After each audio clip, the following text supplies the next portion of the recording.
Test 1, 2, 3. Test 1, 2, 3.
Good morning, everyone, and welcome to the General Issues Committee meeting of June 14th, 2023. I'd like to call the meeting to order.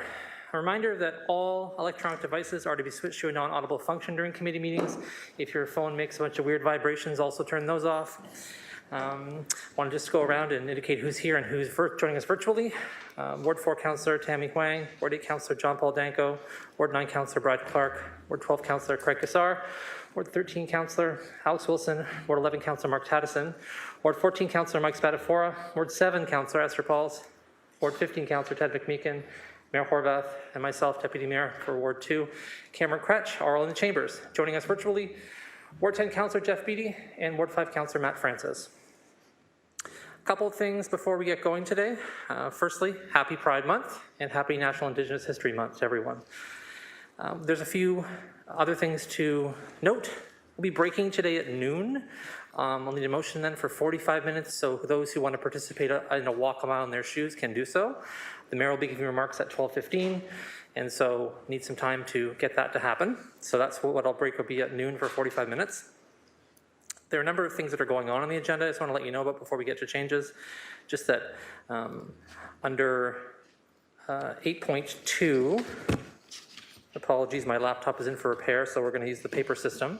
Sorry, Councillor Jackson's not here to witness this moment.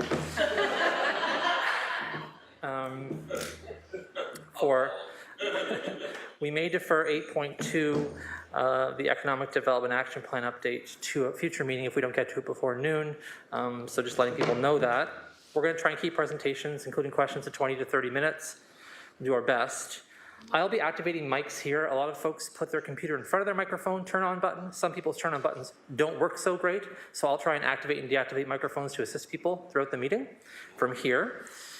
And we will be going into a closed session today. So there is some items at the end to speak to, and I've heard indications from some they want to talk to 14.2 in closed session, so we'll defer the approval of the information report for waterfront lands till afterwards. Two more things. The presentation under the very first presentation on our list today, just letting people know, the Accessibility Award Program. Somebody will be joining the presenter to describe the slides. So I want to let everybody know in advance. We'll be having slide description. And lastly, the way I'll be timing you today is based on your questions, not on the answers that you get. So everyone will get 5 minutes, and I'll let you know when you're getting close to your 5 minutes. Apart from that, we're on to the first item on our agenda, which is the approval of the agenda because there are no ceremonial activities. Elsie McCrae, are there any changes to the agenda? Yes, Deputy Mayor. There are added communication item 5.2, correspondence from PJ Mercanti, President and CEO, and Louis Verporti, Chair, Hamilton 100, respecting the 2030 Commonwealth Games Initiative, with a recommendation to be received and referred to consideration of item 9.3. Delegation request 6.1A from Louis Verporti has been withdrawn. Added delegation request for today's meeting, item 6.2, Susie Braithwaite, International Village, BIA, and Emily Walsh, Downtown Hamilton, BIA, respecting item 10.1, Downtown Hamilton Office Report PED 23081, and they will be attending in person. Added delegation request for a future meeting, 6.3 from Kojo Damty McMaster University, respecting the Registry for Houseless Folks in person. There are added presentations for items 8.2, 8.3, and 8.5. There is supporting material that's been added for items 7.1 and 7.2. And lastly, consent item 9.4, Waterfront Lands Financial Impacts, FCS 23065. References citywide in the title. It should be wards 1 to 5. This will be changed after the meeting, and a revised copy will be uploaded. Great, thank you so much for reading those into the record. May I please have a mover and seconder to approve the agenda for today? Seeing Councillor Paul, seconded by Councillor Spadafora. Approving it as amended. Is there any discussion on the agenda? Not seeing any, will require electronic vote. So please indicate your vote now, and if you want to do so manually, I'll call it out. I'm in favor.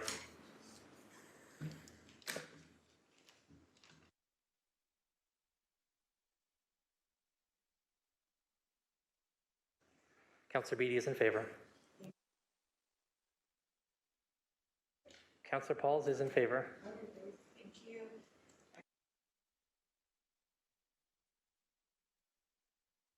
And that carries 13-0. We're on to declarations of interest, item 3 in our agenda. Any declarations of interest? The obligatory pause, look around at everyone. deeply and intently. Nope, no hand raising, no conflicts, thank you. On to item 4, approval of the minutes of the previous agenda for May 31st, 2023. May I please have a mover and seconder to approve the previous minutes? Seeing Councillor Taddison, seconded by Councillor Spatafora. Any discussion on our minutes from the previous meeting? Not seeing any, we will have the vote. I'm in favor.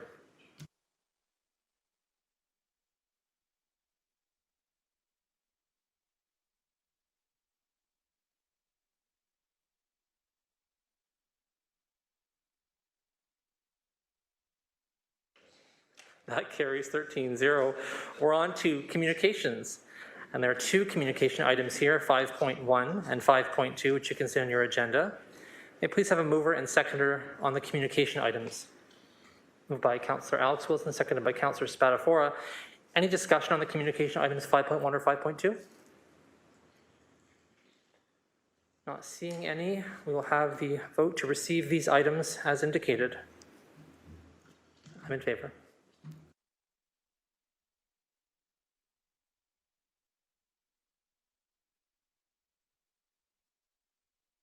And that carries 13-0. And now we're on to delegation requests. So we have 6.1, a delegation request respecting item 9.3 from the Commonwealth Games 2030 update.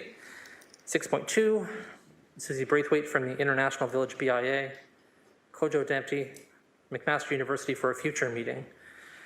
And the other 2 were for today's meeting. May I please have a mover and seconder to approve the delegation request as presented? Councillor Pauls is the mover, as seconder, and Councillor Cassar. This will require an electronic vote. I'm in favor.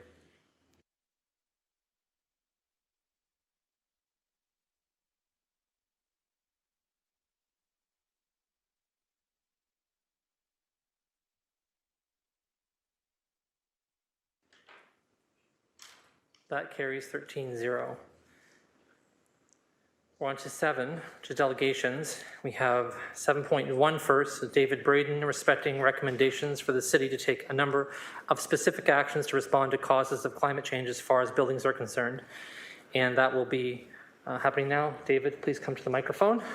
You have 5 minutes. Before we begin our delegations for today, I just want to remind everyone that questions of the delegations are for clarification purposes only and not for debate. You can save your comments to perhaps the end of the delegation, or questions for staff at the end of the delegation. That'd be great. Councillor Clark. Thank you, Chair. Just prior to the meeting, former Councillor Dave Braden indicated to us that his report is a little bit past the 5-minute mark, so I thought maybe we could move in advance of his presentation to give him that extra time. So moved by Councillor Clark. Is there a seconder? Councillor Huang. We will have a vote for that to extend the time past 5 minutes. Just ask for brevity where it's possible. I'm in favor.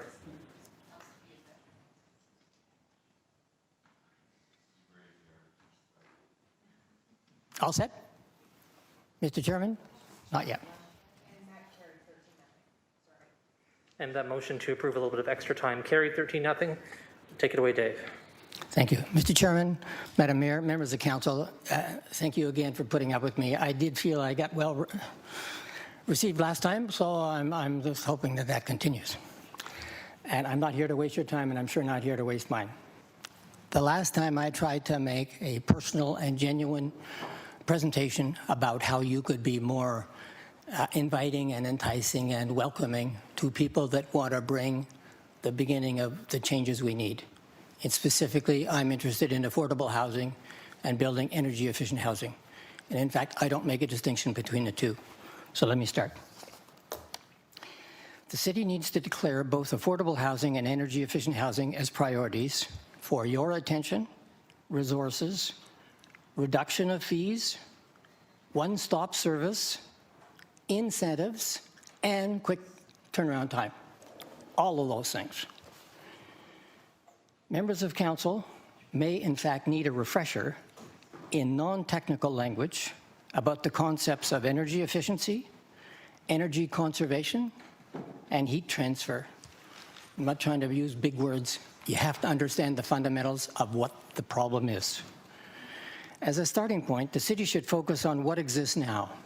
Existing houses with their existing surrounding properties and the existing owners those be the homeowners. Since homeowners are generally the sole decision makers in undertaking construction projects, the city needs to engage them as first-time, non-professional builder developers at their level of understanding and really inexperience. People don't have experience coming here and asking for spending a lot of money to fix their property or their homes. The city should provide in-house climate ambassadors, or whatever name you want to use, to assist and lead perhaps the first 1,000 applicants who want to build affordable energy efficient housing, or both, through the design and the approval process. You can't wait till they get the permit stage. We as society need to get to the people that are going to change the environment before the plans are finished. The city needs to adopt the role of education or educator for energy use in buildings. And they need to do that given the fact that every other level of government has stepped aside or pointed fingers, as well as industry. Industry hasn't provided us the information on how to solve the problem, even though we know how to solve it. The city will provide readily available information about energy efficiency, energy conservation, and heat transfer, and you don't need to reinvent the wheel. Just for information, earlier in my career, 1987, all of the information to make tremendous improvements was written and handed out in 1987. And what happened? Probably nobody read the book. So we have all the information that I'm trying to tell you about. It's not new. It's science. It works. But people are not paying attention. I want to give you a few examples at the end, because these aren't my ideas. These are ideas that have been around for almost 50 years. The city should identify known problems and deficiencies with regard to new building, and that means with regard to the building code. We know this stuff. So the city can share that information with people who are about to get permits for new builds. While you're at it, you might as well give them information to make houses more flood-proof and more resistant to extreme weather. Because if you got their attention, now is the time to feed them good information. Similarly, the city should give information about what works and what the deficiencies are with older houses that have been built. Typical houses built in 1950, two-story, steep roof, narrow house, side splits, all that stuff. The city will know, you will have staff that understand this stuff, but they need to be educators to help people do the right thing. There's a number of accompanying slides. Maybe I can use them. Forgive me, I don't enjoy the high-tech stuff. So, and I'm going to get this young lady to help me if I get in trouble. So, the things that I want to talk to you about, some are major and cost a lot of money. Some are so simple, you've overlooked. Just make sure you're close to the microphone so everybody can hear you. Sorry. Sorry, yeah, sorry. Thank you. So I want to emphasize that. The things that we know to really solve a lot of the problem don't cost much money, but they're always overlooked. And people in business like me and other people that don't know really much about it, in fact, they just simply don't get it. Picture on the right up there, just to give you a little bit of background. That's how a basement functions. I don't want to lose you, but you know, that's how we built basements in the 50s. And that shows with arrows, this is out of a government document, how we lose heat. So if I'm jumping the gun again, the problem here is that we waste energy. And all we have to do to solve the problem is conserve the energy or conserve the heat. If I can use this gadget, I gotta get, the drawing on the left, 43 years old, tells you how to fix the basement. We know how to fix a basement. It's the same material that everybody else uses, but there's some critical differences. If I can, just point my finger. You see the funny little pink spot on the top of that diagram on the left? Okay? That's insulation. I don't want to lose you, to get too technical. That goes between the ceiling and up to the bottom of, say, the kitchen floor. The little pink thing, are you with me? Right? If you don't put that piece in there properly, the value of all the money you spend on the insulation in the whole basement is reduced by more than 50%. And I say to you, who's ever told you that before? So all of the people that are smarter than me, that spend good money and borrow the money and try to fix their basement, they don't have information. I'm suggesting to you, sir, council, and then to staff. This is easy stuff to pick up. We need to share that information because I believe so strongly people will do the right thing if they just given the opportunity. The role of the city has never been to tell people what to do. You'll figure out how to do that. But at least you can do is tell them how to fix it.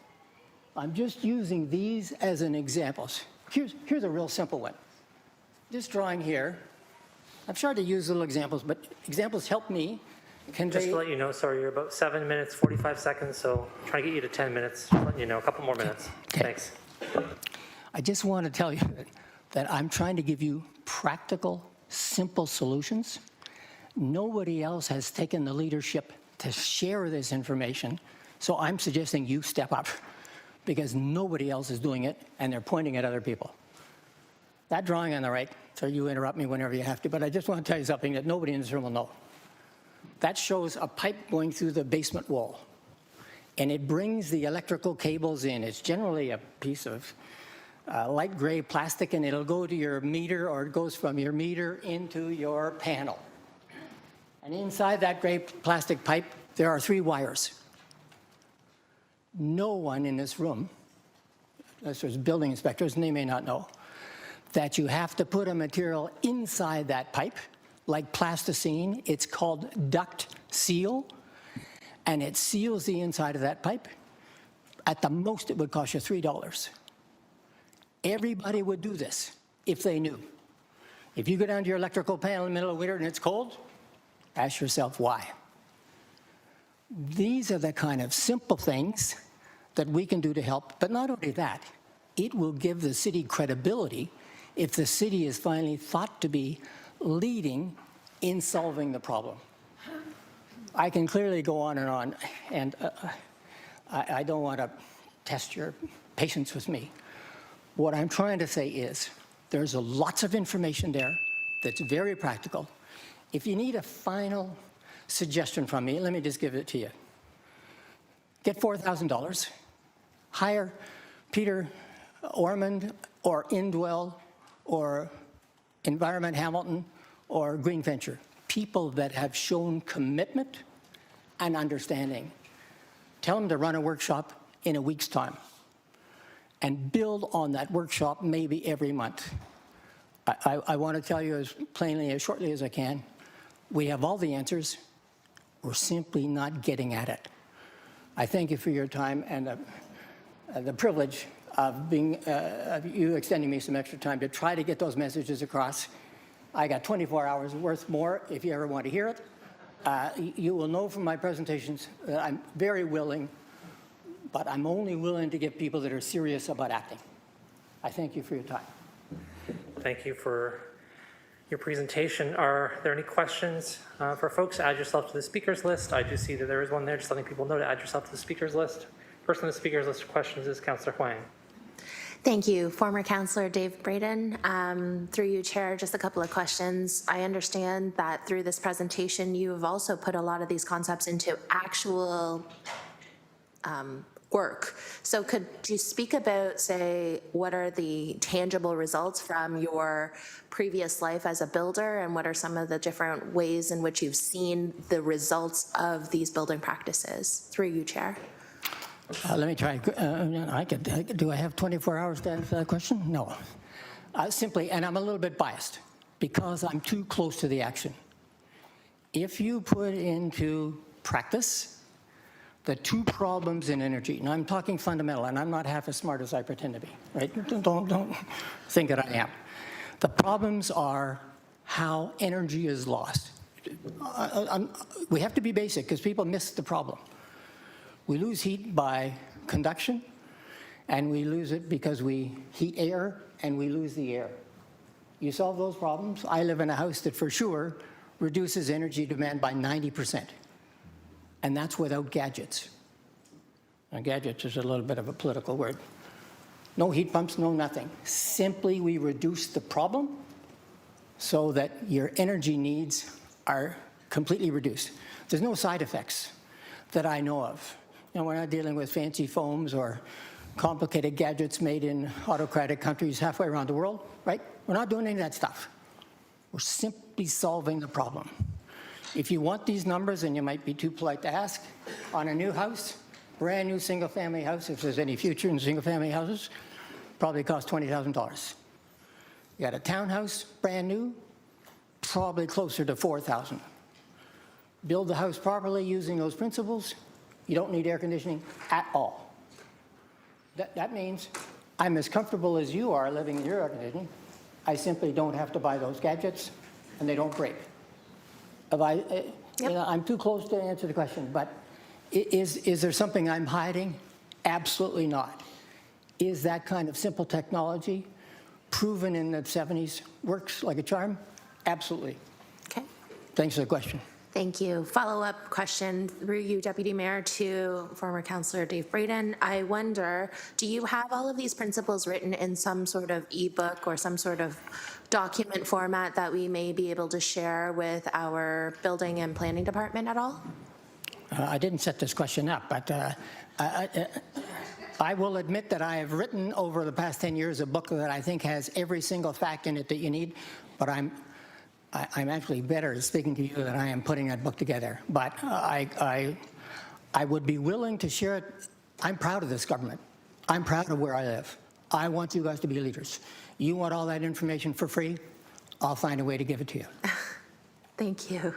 Last question through you, Deputy Mayor. I understand that you've had an opportunity to connect with some of our staff. So what's the reception been from those conversations? I'm intending to see Mr. Thorne, got that right? There he is, later this week. And I would say to him the same thing.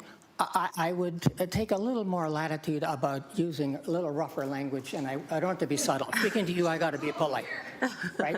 When I speak to them, I can say, this is what happens when you walk up to the counter. This is the reception. How are we going to nourish, make people feel they're part of it? I was going to call this talk Cheers. Climate, Hamilton, energy efficient response strategy, something positive, or agree.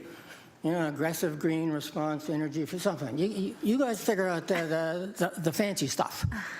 I'm interested in substance and process. What I want to get is, this isn't gobbledygook. It isn't mysterious. And the other examples I have, many of them probably cost less than $50. And I'll tell you this, once you begin down this line and things start working, you think, geez, what else can I do to make more? Mr. Chairman? No, just be close to the microphone, that's all. So I know it's an sorry, animating conversation, but if you're not there, we can't hear you. Just imagine, and I'm so proud of it. And I'm not, you know, don't think that I'm not proud of it. I'm driving down here today in a little electric car, and I plug it into my windmill, and I'm driving on wind power. I don't say that to boast. I'm just saying, just imagine. You used to read about that stuff in Popular Mechanics, right? These things are all doable. You need air conditioning like a hole in the head.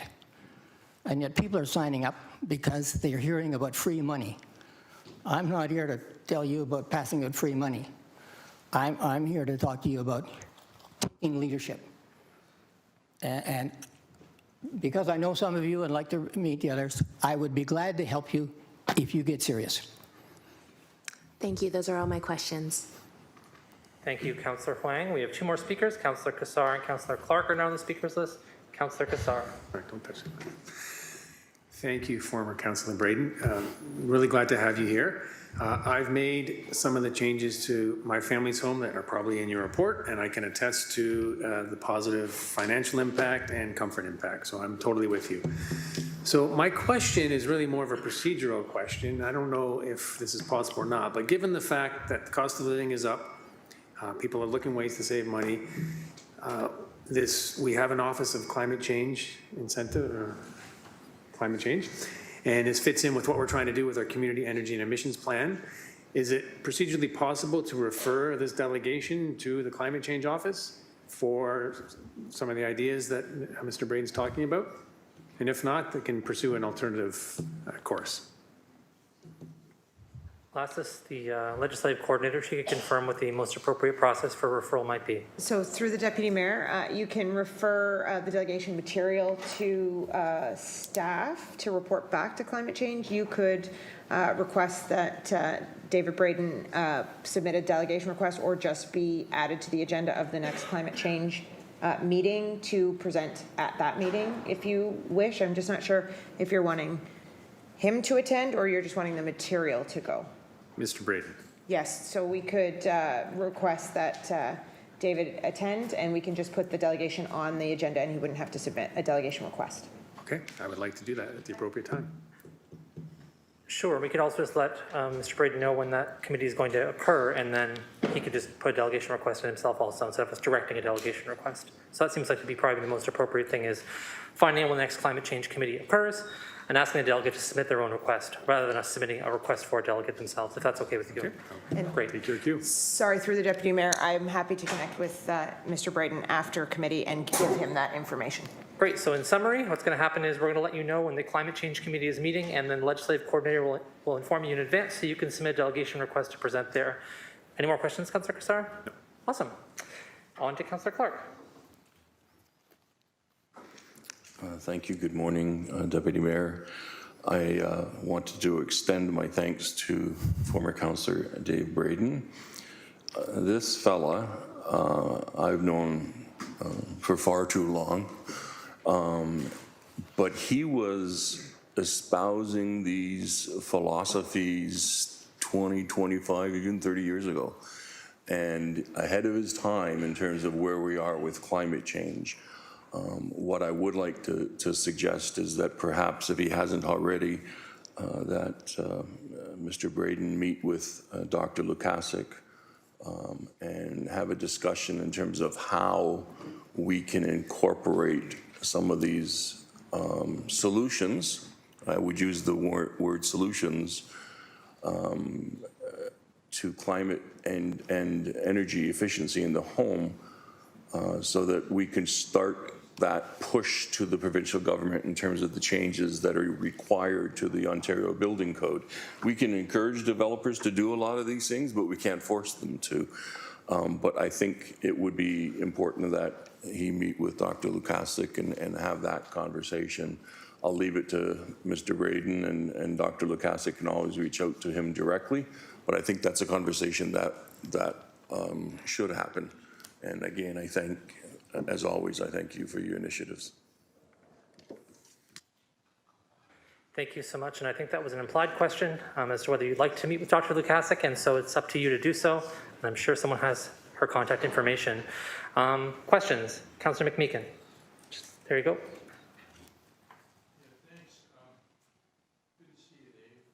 Thank you. Right? Yeah. I'm just a question. Former Deputy Mayor of Flamborough and Councillor Dave Braden was here previously, and he made a number of what some of us articulated a belief we thought was useful suggestions around some counter help when people come in for with queries about building, and I'm just wondering, given the seemingly enthusiastic response the honourable former member received then, have we had any progress on that front about moving to get that counter help that Dave Braden suggested last time he was here? We'll have to save that question for when the delegation's been received, but I will call it at that time and we'll ask staff at that time. So if it's okay, do you have other questions for the delegate at this time, Councillor McMeekin? No, I've got some suggestions too. I'll wait to, Okay, great. to We'll get those. to that right afterwards. A couple of other folks are on the speakers list. So we'll turn now to Mayor Horvath and then Councillor Pauls. Thanks, Chair. I really just have a comment that I wanted to plant with you, and maybe we can talk about it another time, maybe with others. But what really struck me is the accessibility piece. You talked about it last time, you talked about it again today. And we have ways to provide information to people that, for example, that is web-based, or that could be on our Cable 14, for example. So I'm interested in exploring how do we find ways to disseminate the information. We have lots of tools now, tools that weren't here 30 years ago when we sat around this table together. But I think those tools are there, and I would really think it would be amazing if these concepts are simple, as Councillor Cassar identified, they're implementable.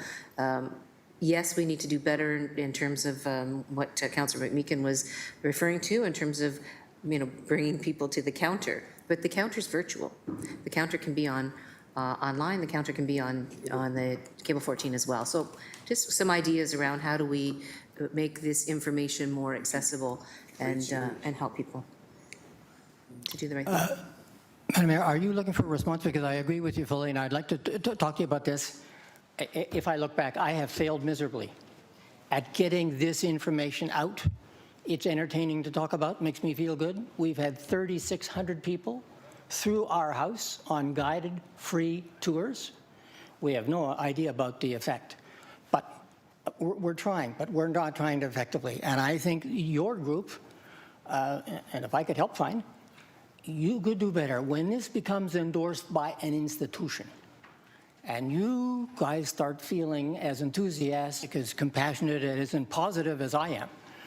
I think you'll change the local world. I really do. People just need to know this stuff. It is so simple.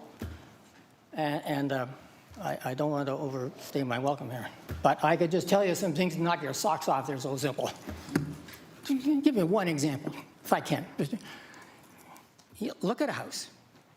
You're standing in your basement, you look at the floor, you look at the walls, and you got a ceiling, right? 360 degrees. You know that heat, everybody knows this, no matter what your education. Heat moves from hot to cold, right? We inherently know that. You don't need to be taught. You're standing in your basement. Yeah, thank you. On concrete. That concrete's got no insulation. Your basement is sucking the heat out of the house all winter. We are doing nothing about it. The building code is absent, but we're not absent. We need to tell people that's an issue. Anybody going upstairs to get in that elevator to get a permit, they need to be told this is a problem that's very solvable. I got lots of time for you if you want to understand this stuff, but there's many things like that in the house we completely overlook, and I think we're a bit too proud or not very well educated to deal with that stuff. Thank you very much. Appreciate it. We have one final speaker on the list, Councillor Pauls.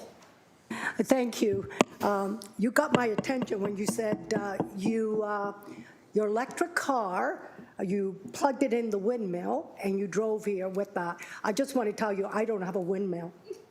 I wish I could have. No, the reason why I'm asking this is this.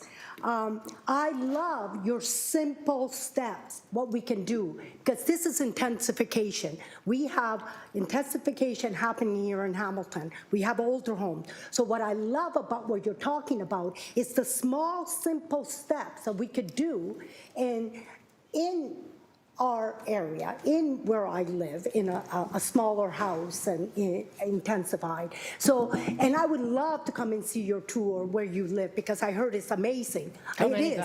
But I'm just saying, you got my attention. I wish I had a windmill that I could do that, but I don't.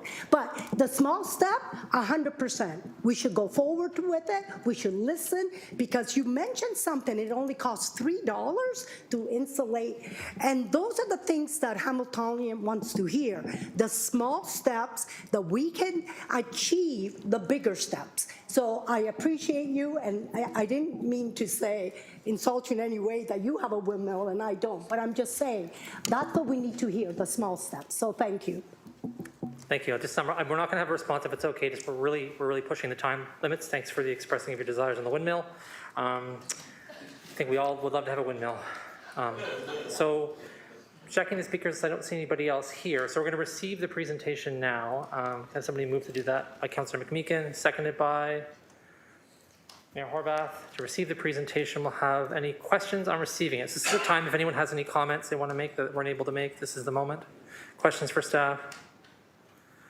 Councillor McMeekin had a question for staff that I'll rephrase right now and summarize. And the question was, have we implemented any of the suggestions from the previous delegation by this delegate? Has there been a conversation?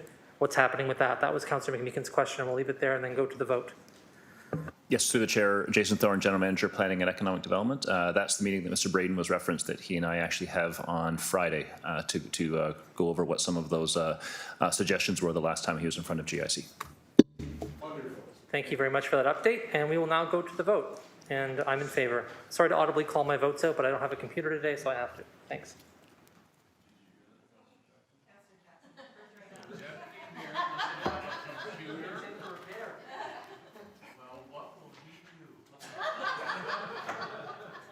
For the ongoing joke, the robots, they won again, Tom.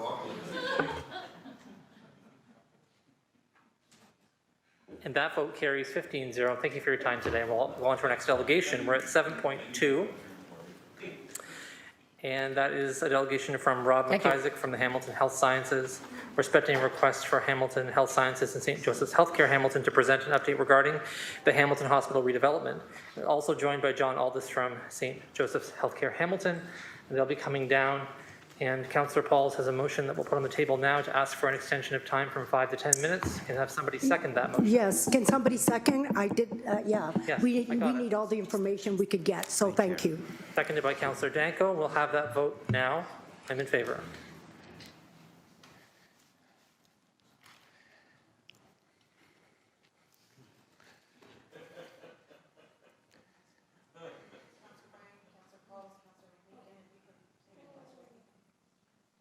Councillor McMeekin's in favor. Councillor Huang and Councillor Pauls are voting electronically now. And it won't be shown, but That carries. You've got 10 minutes. Take it away. Okay, thanks so much, Deputy Mayor and Mayor, members of council. Really appreciate the indulgence, and we'll try to be very respectful of your time. As advertised, I'm Rob McIsaac. I'm the CEO of Hamilton Health Sciences. Also very pleased to introduce my colleague, John Aldis, who is the interim president of St. Joe's Healthcare Hamilton. I think he also has another job as SVP Finance. Right, so I'm assuming he doesn't get paid twice, but he has those two jobs. And also, I might just mention, we have a number of members of our teams here, just in case we get into trouble. They're here to bail us out. So anyway, we very much appreciate the opportunity to provide a brief presentation on what's going on with Hamilton's hospitals, and really with a focus on the future and redevelopment. I think fundamentally, we are here to ask to begin a conversation with you and your staff about the future of our hospitals and healthcare infrastructure, more particularly here in Hamilton.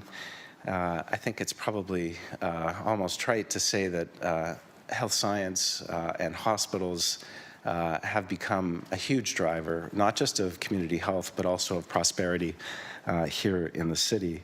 And I think for us to continue that trend is going to require lots of collaboration between lots of parties, but more particularly between the hospital sector and the municipality. So today, we'd really like to just begin working with you to see what is possible in terms of that collaboration.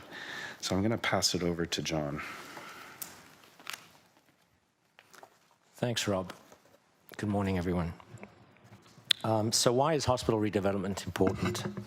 First and foremost, we need to make sure Hamilton has modern hospital facilities to provide safe, accessible care for our patients.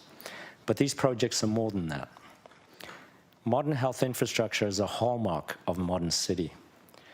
They bring billions of dollars in provincial investment.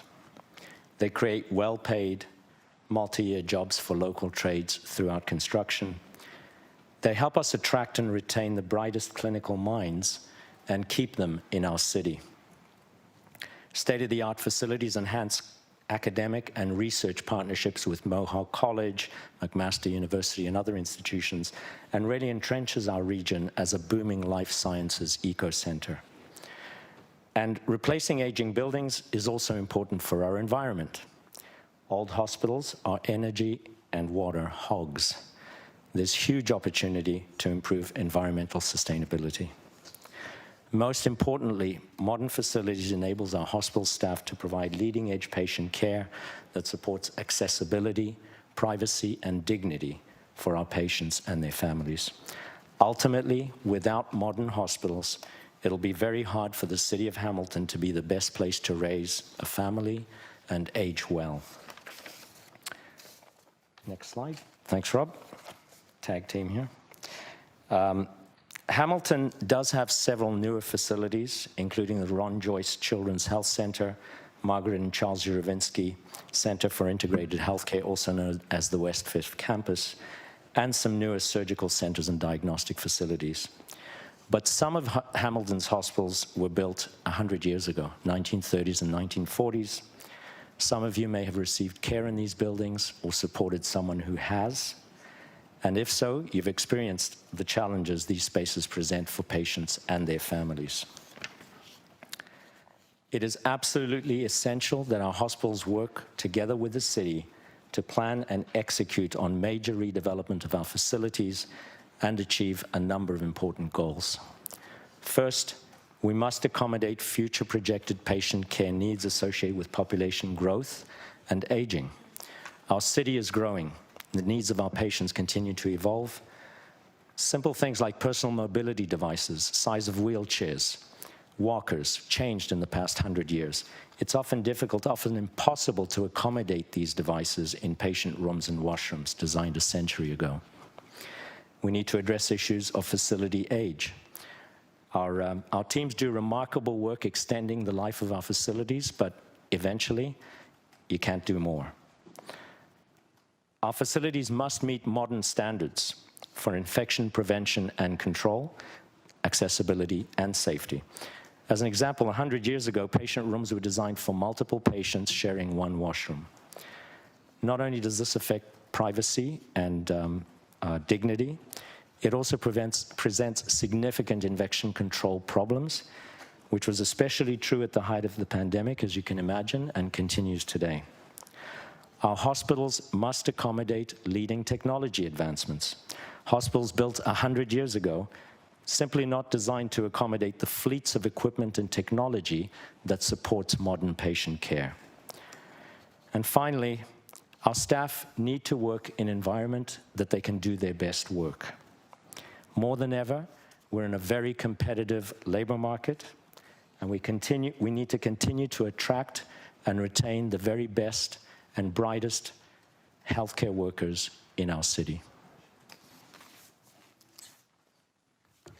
So the previous provincial government included the redevelopment of the Juravinsky site in the provincial capital budget. That's no mean feat for that to have occurred. I mean, when you consider some of the buildings there are almost 100 years old, so it's been a long time coming that we would have had that inclusion by the province. And then last spring, the current government announced funding for us to continue our work towards redeveloping on the Juravinsky site. So the current government has in fact endorsed the project as well. So as John was saying, you know, you think about all the benefits he mentioned, but for the Juravinsky project more particularly, it's going to add 170 new inpatient beds. It's going to help increase capacity for ambulatory care. It will provide support for general and oncology surgery. It's also a very key step for us as we think about getting to net zero as a hospital. And we're just in the middle of developing an environmental management plan at Hamilton Health Sciences, although we're not waiting for that plan to be finished. But it's in the course of doing that planning, it's quite clear to us that getting past some of these extraordinarily old facilities is going to be a critical component of getting us to net zero. So we're here today because we believe it's important for us to plan together in terms of Hamilton's future. We know that there's going to be multiple different projects, and that's why we thought HHS and St. Joe's should really be here together today to make this presentation. The provincial government, of course, has a huge role to play in making all of this happen, and they will. But local share continues to be a key factor in the success of these projects. So when you think about funding, on the face of it, the province pays 90% of the capital costs of a redevelopment. However, that does not include FF&E, furniture, fixtures, equipment. So the rule of thumb really is the province covers about 70% of the total cost of the project, and about 30% of the cost of these projects needs to be raised locally in one form or another. And in order for these projects to get across the finish line in terms of provincial approvals, the province has to have some comfort that there's a viable local plan to raise that local share so that the project will ultimately be appropriately funded. And that's really why we're here today, because you know, it's a big hill to climb. And I think the municipality working together with the two hospitals, really, we need to come together to think about this challenge and to start to think about some options about how we can be successful. If you look around the province, there are a number of hospital redevelopment projects either recently completed or underway in Ontario. And in those instances, the vast majority of them, municipalities are contributing financially to the projects to secure that new hospital infrastructure and major investments in capital equipment.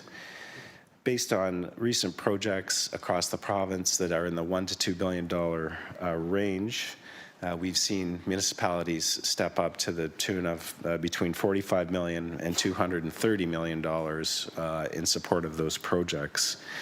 If you just look at the average municipal contribution, it's somewhere between, we'll say, 7 and 18% of the total value of the projects. So as part of the planning process, commitments from municipal councils are really looked to by the province as hallmarks of the viability of the local share plan that's required by the province. Ultimately, you know, in terms of when funding is actually required, well, it's at substantial completion. So we're here, I think, well in advance of actually needing to see any formal contribution. I think we've got lots of time to work together to see what is the art of the possible, but we do need to formally start that conversation. And Thanks. Just to let you know, you're over your 10 minutes, so if you could wrap up, it'd be great. Thank you so much. You want to move to extend? Okay. Councillor Danko wants to move to extend the time. Councillor Pauls wants to second that. We'll... I can just okay. end it. Just sure. One more slide. Sure, go for it. You don't need to have a motion. So to reiterate Rob's point, we're not seeking any money at this time. We wanted to start early. These are major costs and investments in our city, and we need to plan years, if not decades in advance. What we're really asking for is the opportunity to engage with city staff to explore this issue further, identify potential local share funding options, and we're seeking your support to help us do that. Before closing, I'd like to note that our teams would be pleased to meet with council members at our sites and provide a tour. We would welcome you. And please don't hesitate to reach out. And with that, I'll turn things over to the chair. Thank you very much. And there are some questions. I want to limit this to questions because it can get lengthy. So I'll turn to my first person for questions. I'll turn your microphone on for you there, Councilor McMeekin. Yes, thanks very much, and thanks for the presentation. It's always delightful to make these kinds of connections. You look at any contemporary poll of issues that people are concerned about and are impacted by its healthcare. And we all know the very important role that a modern, contemporary, well-equipped hospital can play in terms of adding comfort to people. I'm intrigued. I heard on the radio this morning, I was sharing with Her Worship that the province is estimated by their financial control officer of having 26.3 billions of dollars. And that's somewhere. So I'm hoping that they'll be, indeed will be part of the partnership as well. It seems like they're saving it for some sort of purpose. This would be a good place to make that investment. I think you would agree with that. So in that context, I want to ask very specifically both what joint planning looks like and what would constitute a viable local plan if we were to proactively and aggressively get into partnering. Who do you need to meet with? What are you looking for? What sort of structure would you like to see put in place? I'll start with that. Yeah, I think really what needs to happen, Councillor McMeekin, is a formation of a working group. I think your treasurer, your finance folks obviously need to be a part of that. But also, I think to some extent we need to think about this as an exercise in city building as well. And so I think Mr. Thorne would play an important role in this going forward to think about what are some of the municipal city building objectives that need to be respected and enhanced as we move forward. So from our side, we'll send our project managers, our VPs responsible for the project, and I think that working group can come together and think about some options to bring back to this table. Councilor McMeekin, do you have any further questions? Yeah, what would the total scope be? I know there have been lots of discussions about hospitals moving and where they would go if we're building new ones and all that sort of stuff. Pediatric side. You mentioned municipalities being in for 40 to, what was the upper figure? 200 million? Yeah, 200. Or thereabouts. A little north of that. I'm okay with that kind of investment. I want to know where it was going, of course.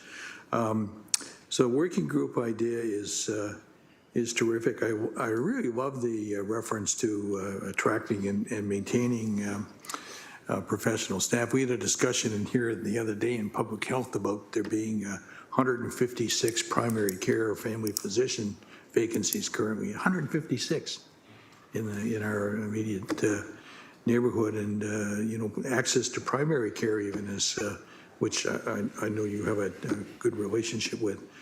So that grabbed my attention. Final question I would have is there's been a lot of talk about the privatization of healthcare. And to be perfectly honest, I confess I don't know very much about where that's at.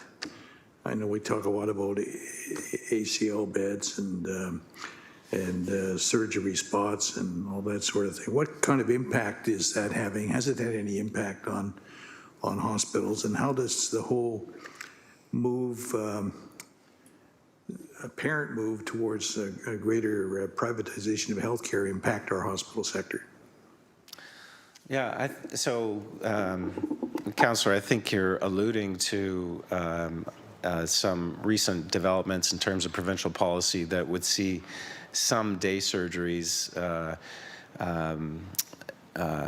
being made available in the community, constructed by private sector interests. I think we're still waiting to see exactly what the policies around that or the regulations around that policy are going to be, to understand exactly what it's going to mean for hospitals. I think, I don't want to speak for St. Joe's. I know for us at HHS, I think, our view is that if that is going to be a policy direction of the province, that the hospitals have to be at the table to make sure that, I agree. This doesn't become an exercise in cream skimming or cherry picking, where hospitals are left with the most costly procedures and not funded appropriately for those. So we're trying to keep a close eye on that. I think the devil will be in the details, and so we're waiting to see. I'm not going to say it can't work, but I think it has to be done properly. I appreciate that through you, Mr. Chair. And my final comment is I'm really pleased that Rob and John have come together with their team. I think that reflects not something new, but it reflects something that we don't always see and witness. And it's appropriate that we're all in this together. The journey is just starting, and we got to walk that walk together. Thanks very much.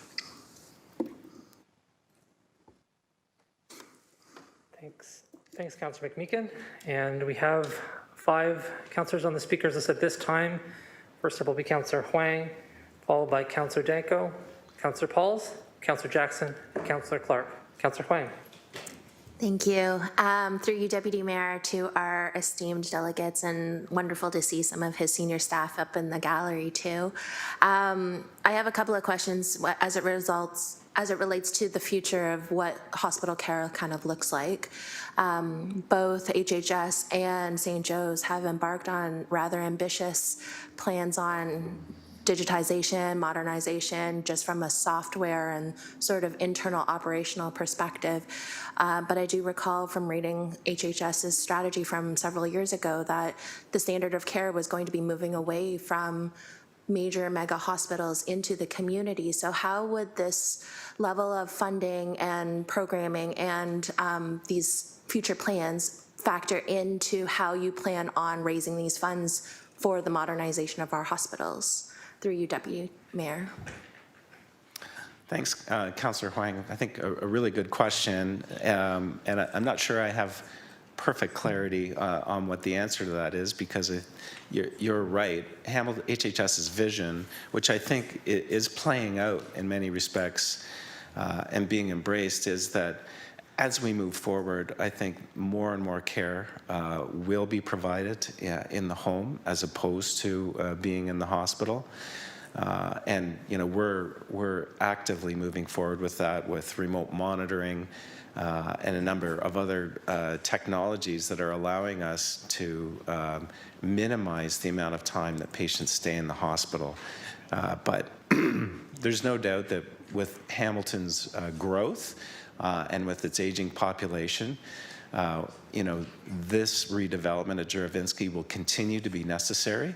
But in fact, I would argue we're moderating the growth of the redevelopment using the kinds of techniques that you have alluded to. So we'll continue on trying to move care into the community as much as possible. But just given the demographics of the community, growth, aging, et cetera, we'll continue to have to, and the aging infrastructure, we're going to continue to have to invest in hospital infrastructure redevelopment. John? Yeah, so well put, Rob. I will say from St. Joe's point of view, as you know, our philosophies are very consistent in that way. St. Joe's, as you know, and the St. Joe's Health System, which includes Healthcare Hamilton, includes long-term care homes, includes home care as part of its services, and in fact, during the pandemic, we even opened up jointly with Healthcare Hamilton, renovated a hotel, and we are now serving very effectively ALC patients before they go home. So I would say to you that there will not be enough buildings, even if we redevelop, to accommodate patients if we don't do things differently. And that means furthering the transformation in our care processes, which includes providing care in the community, providing care at home, and so on. Technology is a huge part of it. That costs money. But in conjunction with planning our new facilities, we are mitigating the impact on adding new beds by deploying these other strategies. So absolutely. It's not either or, it's both. Okay. Thanks, Councillor Huang. Second question then, as follow-up through you, Deputy Mayor. You spoke about the art of the possible, and you also spoke about net zero, all in the same sort of point. What does that look like? Just to put a bug in your ear, we do have technology companies like HCE Energy that does district energy, and I'm mindful that chillers are massive and huge and loud, and also are chillers, period. So what does the art of the possible mean for the future of both St. Joe's and HHS? Well, I think that's the purpose of having this conversation and getting our two professional staffs together to talk about, what are the city's objectives, what are the objectives of the hospital, what can we do for the community as a result of this exercise. So I think all of those things that you're talking about have to be discussed, have to be on the table. There's a third party that ultimately we'll all have to deal with, and that's the province and its closely held agent, Infrastructure Ontario. They will definitely have views on all these things. So we need to, before the project is finished, all of those parties have to come together and find a zone of possible agreement in terms of what everybody's objectives are. If we have a couple of minutes, I know my VP of redevelopment is very passionate about those questions, and we're actively pursuing, even with our existing buildings, pushing the art of the possible. I'd say we could have those conversations offline with individual councillors if it's okay. Thanks so much. Thank you. Councillor Those Huang? are all my questions. Thanks, Councillor Huang. Moving on now to Councillor Danko. Sorry, you're fast. Thank you, Chair Kretsch. I had an opportunity to take a tour of the Juravinski site, formerly Henderson Hospital, and there are parts of it that I don't think have changed a whole lot since I was born there in 1977. If council has the opportunity, I suggest that you go and take a look, because it is pretty eye-opening, and some of the challenges that our guests talked about, when you see it in person, it really puts into perspective the challenges for both the patients and for recruitment and retention. And I'm wondering if our delegates could speak a little bit about the role that modern facilities play in recruitment and retention, and the contribution to, the bigger economy in the city of Hamilton. Yeah, we are in a, thanks, Councillor, for that question. And you're right. It's very worthwhile to come and see our infrastructure.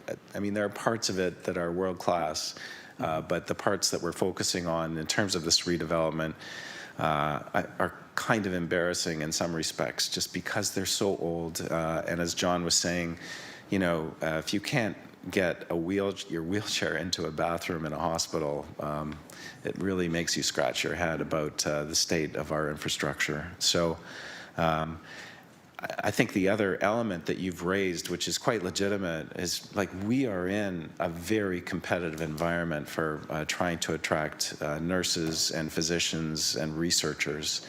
And place matters to those people. If they have a choice, I think they're much more likely to go to a place that has modern infrastructure. We're doing all that we can. A year ago, we went on to a new hospital information system, which was not long after St. Joe's went on to the very same system. So on the technology side, we continue to try to push ahead as hard as we can. But on the infrastructure side, this is going to be critical for our success in terms of attracting the best and brightest to our hospitals and to our city.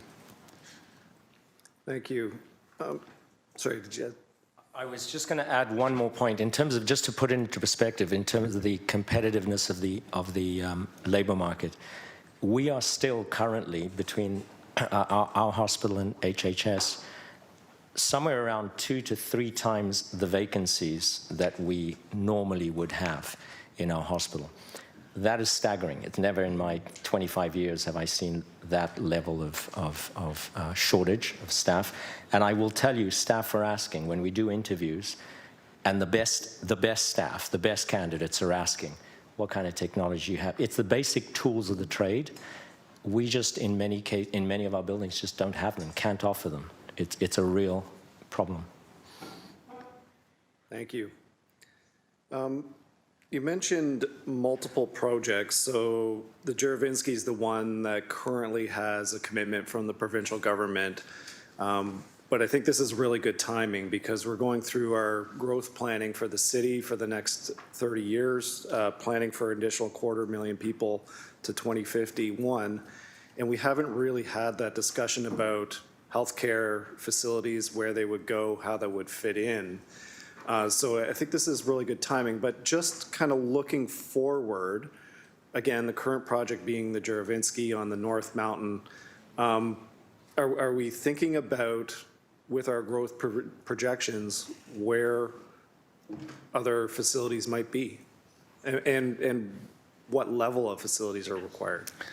Yeah, thanks, Councillor. Great question, and it's really why we're here together today.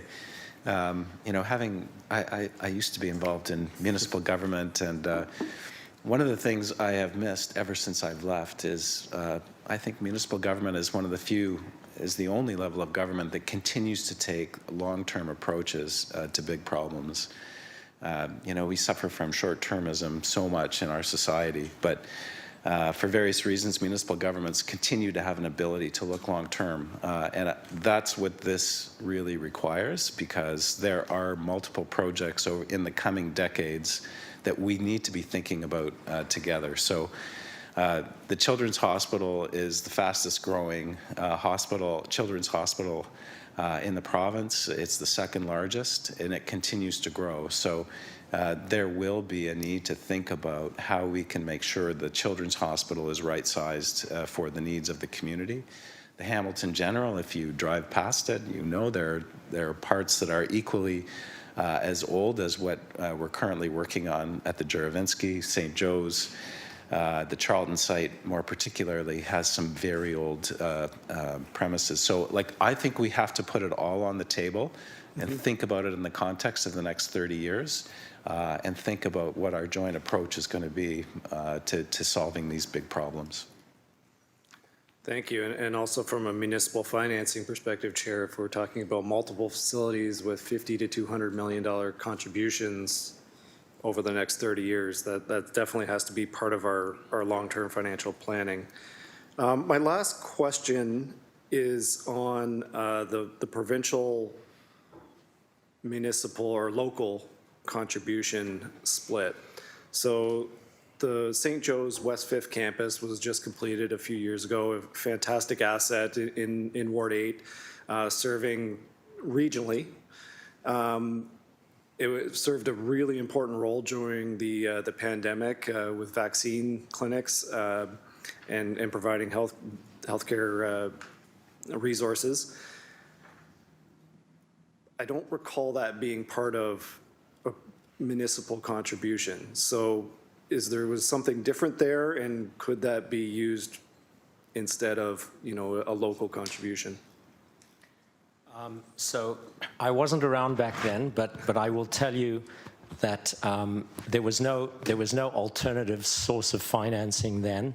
I think it was one of the unique aspects of that project was that it was a mental health facility, and mental health facilities get funded slightly differently. There is a greater share that the ministry funds, so the local share component was significantly less. And I can't speak for my predecessors as to why they chose not to approach the city at the time. But I will tell you that, the projects we're talking about here are traditional financing from the government standpoint, and the funding is as Rob outlined. It's been that way for several years. Chair, I wonder if we could indulge, if you would indulge us. I think we might be able to get a more nuanced answer. Thank you very much. Hi, Karen Langstaff from St. Joe's. The West Fifth facility was one of the provincial psychiatric hospitals, the Hamilton Psychiatric Hospital, that was divested to St. Joe's in 2000. And part of that divestment included an agreement from the province that they would pay 100%. So that's why there was no need for a large local share, because the furniture, everything, 100% covered. There was a small local share because we included some non-mental health components to it. So that's why we weren't here back then. Thank you. Thanks for the clarity, yeah. Councilor Tyko? So I understand there is a motion coming forward. I do have a couple questions for staff after we receive the presentations, if we can do that. But really important, the start of this critical conversation for Hamilton. Thank you. Did you want to have those questions in context of the motion or separate? They're separate. Okay, thanks. And next up on the speaker's list is Councillor Esther Pauls, followed by Councillor Jackson, then Councillor Clark. Go ahead, Councillor Pauls. Thank you. And I also was at the tour at the hospital. And this is the second time I saw the presentation, and it's so important to really understand it. And Councillor Danko was going to the same train of thought that I was going, but I just want you to make it clear. We are in the queue for the province to give us the money. Whether the city gives you the money or helps or whatever, we are in the queue, and because I saw 2028 and finishing time 2032 for the Juravinski. Is that right? We are in the queue, but we can be removed from the queue. So we're in the queue subject to us having a viable local share plan.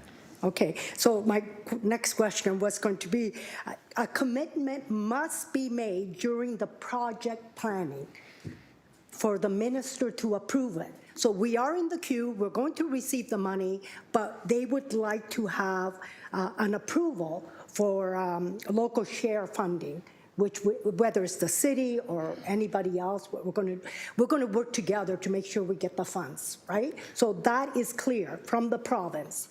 Yes, Councillor, that's right. Okay, and I want to say that when I went to the hospital, I could not believe the barriers the people were having navigating their wheelchair, and I thought, wow, we're in a next generation of patient care. We want to make sure people can,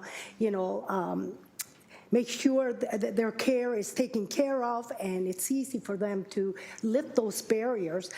When I went there, I couldn't believe the rooms, how small they were and how crowded, and the nurses station with their computers. Things have changed, So thank you again for allowing me to come and see the hospital and making it clear that this is something we need, because our population is growing.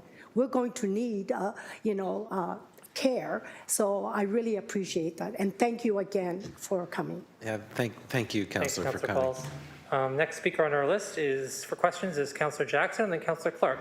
Councillor Jackson. Thanks so much, Deputy Mayor Kretsch. Good to see you again, President McIsaac. Nice to meet you, Acting President Aldis. So I appreciate the conversation that you wish to start with the municipality. I have a couple of questions. Just allow me, please, Deputy Mayor, just give a little bit of a preamble.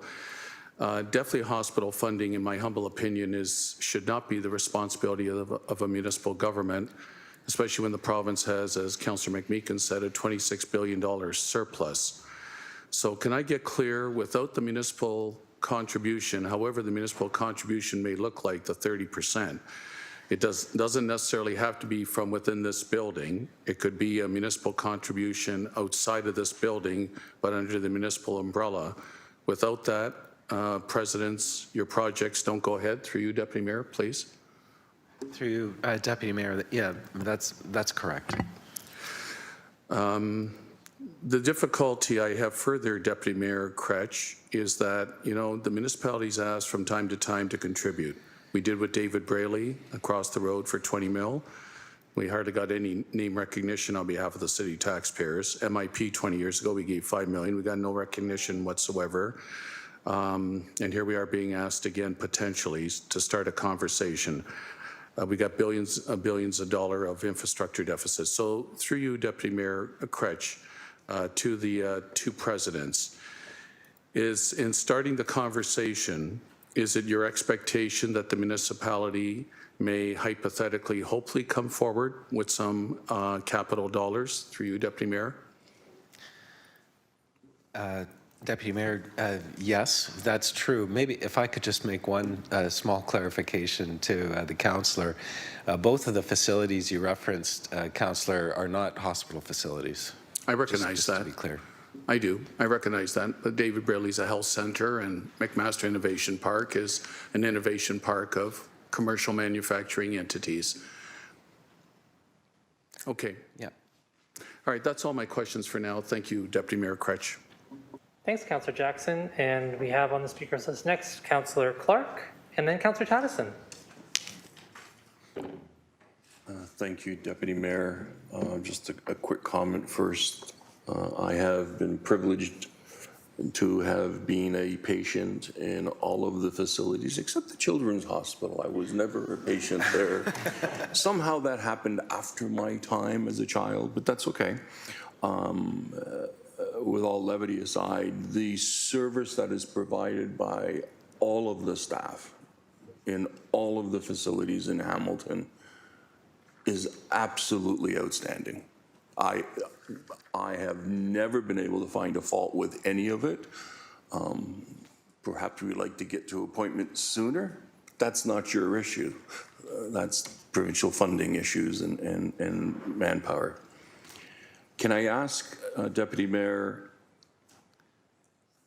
because I haven't seen it yet, what's the projected cost that is expected? Let's start with Juravinski. Deputy Mayor, thanks to the councillor for that question, and always a bit reticent about putting a number on a project because we all know that we're operating in an environment where construction prices are changing rapidly. But I think for the purposes of discussion today, it's in terms of a ballpark in a neighborhood, it's about $1 billion project.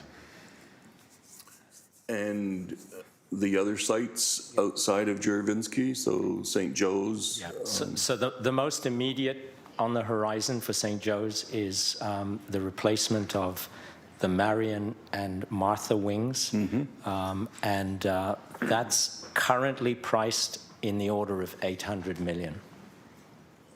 Okay, so we're close to $2 billion. Yep. The general had a lot of work done, but we've also been talking about the Children's Hospital because while it's doing amazing work, it could be larger to provide more service to more patients. Have you got a ballpark on that yet? We honestly, Deputy Mayor, and appreciate the councillor's curiosity, we have not scoped those projects yet. So the general end? Right, and they're far enough out in the planning process that we haven't gotten to a point where we have even a ballpark number for those. Okay. And so can I just ask some more clarity, Deputy Mayor, with regards to what is the expectation of the hospital administrations in terms of the city's role in the planning of the facilities? Put the funding over here for now, just on the planning side. Well, I think we're quite open to, and I think, Deputy Mayor, to the councillor, we're here today wanting to enter into a collaborative process. So, and as I said earlier, I think Jason Thorne ought to be part of that discussion as we move forward. So I recognize the city will have objectives as we move forward with this massive investment in the city. And, I think we need to make sure we understand what the city's objectives are and the extent to which we can help to fulfill those through this project. Okay. And this is not a disparaging comment to either one of you, it concerns me greatly that the province of Ontario is now talking about a 30% municipal contribution to hospitals. I know that in the old days, you used to talk about local contribution. Now they're saying municipal. And I know that there are some municipalities that have kicked in that kind of money. The city of Hamilton, and I guess I just want to quell some concerns. We have a significant ability to pay in Hamilton for taxes, but 25% of our residents have challenges paying their taxes. That's a significant number. And we're now talking 200, 300 million coming from the city of Hamilton. That's a 20 to 30% increase in property taxes. That's what that is. We do not have the ability to finance this because we don't own the property. The hospital owns the property. So we can't do the financing option. So it would be a significant hit to our levy. So I'm hoping beyond hope that there is some reasonableness in this going forward, and there's a significant effort of the foundations that work with the hospitals to try and raise the largesse of that through local contributions, because our property taxpayers, candidly, they can't afford it. Deputy Mayor, if I could just totally respect the issues that the councillor is raising, I just might respond in two ways. First of all, the province is not saying a municipal share. They're saying a local share. So that's the terminology. I think the point we're making is when you look around the province, municipalities have played a role in these because of the limitations of philanthropy within their communities to actually achieve these kinds of numbers. I understand the point about municipal finance, but there are different ways I think that we could come to this that won't involve a 30% increase on the local taxpayer, Deputy Mayor. So, but we need to work with your finance department to, as I said earlier, to think about what those possibilities are. And we're hoping you'll endorse that today. Yeah, and I just want to add that our foundations are going to be full throttle on this. Like this does not in any way suggest that we are expecting the city or hoping that the city is going to cover anywhere near 100% of this. This will be the single biggest campaign for both of our foundations in a very, very long time, and they're very excited about it. But again, it's the capacity of and it's the balance between philanthropy and the city's support that we are forced at this point to have to consider, given the size and scope of these projects. Thanks, Councillor Clark. Thank you, and I appreciate that clarity because in conversations with Ministry of Health officials and politicians, they are most certainly talking about municipal contributions to hospitals. They're not using the word local anymore. So their expectation is that we're supposed to pick up this largesse, and we're still operating with payment in lieu fees that are dating back into the 1980s. So we're already behind the 8 ball with contributions to our local hospitals and the MUSH sector. Thank you. Thanks, Councillor Clark. And on our speakers list, we have Councillor Taddison. After Councillor Taddison, we will go to Councillor Danko for questions and to the Mayor for her motion. Good day, gentlemen. I want to think outside the box here. And the box for me is the central area of Hamilton. Hamilton Health Services is very centralized. I basically could rent and ride an e-scooter to any of 5 hospitals inside of 15 minutes. The reality for rural residents is that some of my residents near Sinclairville could probably get to the Hagersville Hospital quicker by car than they could to a downtown hospital here. So in saying that, I want to follow up on, I think, something that Councillor Danko and Councillor Clark were looking at in the sense of, I know you're here today to talk about redevelopment of our existing hospitals. I'm here to kind of throw into the conversation the possibility of collaboration with neighboring municipalities that would better serve our growing areas like Elfrida or Waterdown, with a possible collaboration between Hamilton and West Lincoln or Hamilton and Halton for the possibility of an interregional hospital. Any discussions like that at your level taking place about how we can better serve our constituents as opposed to just this centralized base that you have now, which is probably very good, and I recognize that, for recruiting talent and people moving centrally quickly, but it's not really advantageous to outliers that are residents in the rural areas and the growing areas of Hamilton. Deputy Mayor, appreciate the question from the councillor. I would note that West Lincoln Memorial Hospital is part of the family of Hamilton Health Sciences hospitals, and we are currently redeveloping that hospital. So we have shovels in the ground, and we poured the slab on the new hospital just this past summer. So, you know, I think we are cognizant of the interests of some of the outlying communities. We are a little bit hidebound by the provincial process for planning, and so you know, I think the prize from Hamilton Health Sciences' point of view right now is very much focused on this immediate planning opportunity with the Juravinski.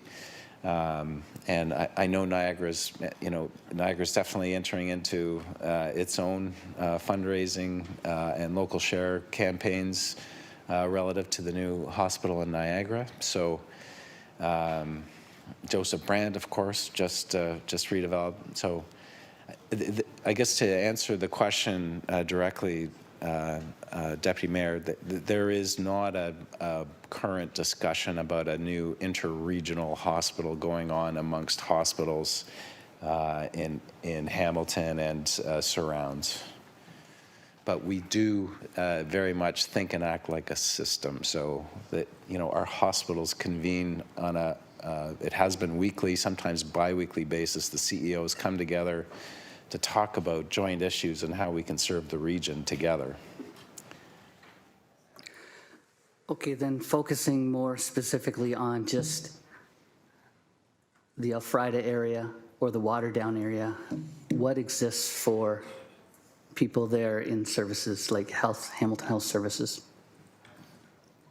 Yeah, we do not have any facilities in either of those areas. But I know Councillor McMeekin, for example, I understand was a patient at Joseph Brand. Hopefully I'm not disclosing inappropriately. And Juravinski as well. Okay.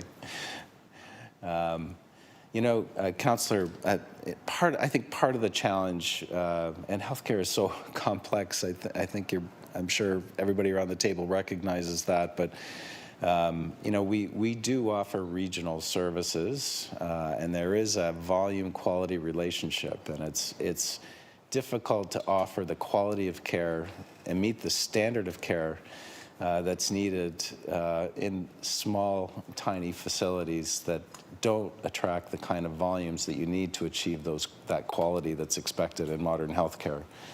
But I think that, you know, the trick is having an appropriate primary care presence in all of those communities, so that is the front door to our healthcare system. And so I know there's lots of talk going on right now about reorganizing primary care in a way that can better serve not just people in urban areas, but also people in rural areas. I'll let my question stand and just want to make note that I think there's possibilities, again, to decentralize as well. So thank you. Thanks, Councillor Tattison. Councillor Danko, you said you had a couple of questions for staff. Do you want to go ahead and ask those now? Okay, thank But you. before, sorry, I forgot. We should have received the presentation first. I made a mistake there. Has somebody moved that we receive the presentation? Someone second it? Quick off the draw, Councillor Spatafora, seconded by Councillor Nan. And this will be the time when we have questions about the presentation. So you're welcome to take your seats, and thank you very much for being here to answer questions. Councillor Danko, you have questions to the staff? Go for it.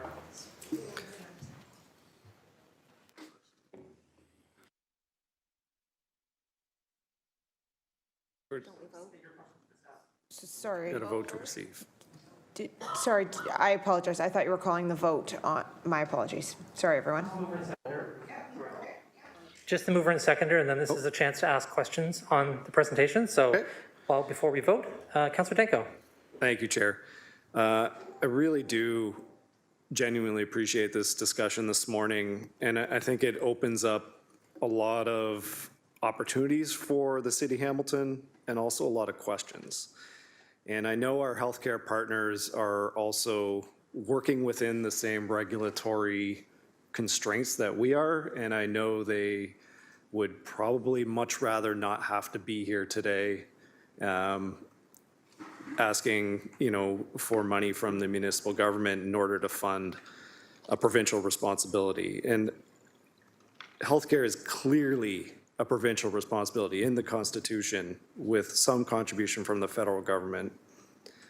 So just before us today, we're looking at least hundreds of millions of dollars worth of municipal contribution to multiple projects over the next few, 10, I think the initial one is 8 years out to substantial completion.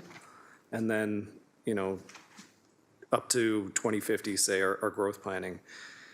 So no matter how you look at it, that is a enormous contribution and ask for municipal taxpayers. And I think when you look at today's agenda, and I am getting to a question, today's agenda item 8.5, $40.6 million of development charge exemptions downloaded to City of Hamilton taxpayers by the provincial government, a 3.7% annual tax increase every single year from now on, while the province sits on a $22.6 billion excess of funds that they haven't spent. And on top of that, investing over $70 million of municipal taxpayer money in housing and homelessness supports, again, provincial responsibility.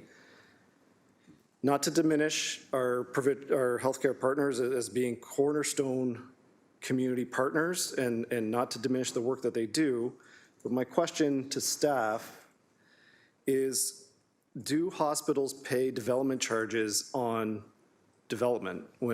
If we're funding this, do they pay DCs? No. Through the chair, Mike Zagarek, General Manager of Finance Corporate Services. In the City of Hamilton, DCs are applied against hospitals. That was a change in 2019. In 2019, when Council received and approved the development charge bylaw, staff recommended amending a previous policy of a 50% exemption. And that recommendation was what reflected the fact that hospitals pay the equivalent of property taxes through what's referred to heads and beds. And the heads and beds had not changed since 1987 and is $75 per bed. At the time, in 2019, staff recommended, given that that funding stream had not changed in well over 30 years, that we recommended to reduce the 50% exemption to full development charges. That's good news. I wasn't expecting that answer. I thought it was still 50%. Hopefully, they're not able to do a McMaster University and get an exemption. And you mentioned the heads and beds. So My understanding is hospitals don't pay municipal property taxes, so $1 billion new development, it would just be the heads and beds, which hasn't changed since 1987. So it would be a fraction of what we would receive it versus actual property taxes. Through the chair, only if it was a growth project. If this is a redevelopment project and it is improving the quality of existing facilities and represents existing beds, there would not be a change in terms of the heads and beds. Only the change would only be triggered by an expansion. Thank you. And then just a couple very preliminary questions on how we might actually do this. So Councillor Clark mentioned that these would not be city facilities, so we can't debt finance, which means levy or reserves. Or perhaps the CHH or St. Joe's could arrange bridge financing. But what are some of the mechanisms that we could actually finance that level of funding? Through the chair, the restriction municipalities in Ontario face as it relates to being a funding partner with our healthcare partners is that municipalities' financial contribution would principally be tied to either reserve funding or through property taxes levy. As been mentioned, is given that these are not city facilities, city assets, we cannot issue debt to fund these assets. So I do appreciate the presenter's reference to the art of the possible, as well as the lead time. Is this will require a lengthy period of time for the municipality to participate as it relates to the magnitude of the financial ask that may be required. I'll make a comparison for families or individuals. I see this almost as an education savings plan. You don't start planning for your child's education at 18 years of age. You start planning for their education early on. We will need some runway as it relates to preparing a financing strategy to contribute towards these redevelopments. And again, it's tied to property taxes, tied to reserves. And again, as it relates to the art of the possible, the conversations that I expect city staff will be interested in having with our healthcare providers is how to leverage contributions from the broader community. As these are local contributions, is these facilities and the professional healthcare providers who support the community through these facilities are leveraged not only by Hamilton residents, but other residents. So how may the broader community participate? As well as it relates to property taxes, we have a restriction. We can only contribute, only levy a portion of the impact on industrial and no impact on multi-residential. So having conversations with healthcare providers, health maybe through the foundations or other means, how do we get those stakeholders to contribute in terms of the plans? Thank you. And that was my last question about the regionality of these facilities and how other municipalities across Ontario would be contributing to Hamilton's hospital because they are sending patients from their municipalities. Thank you, Mr. Chairman.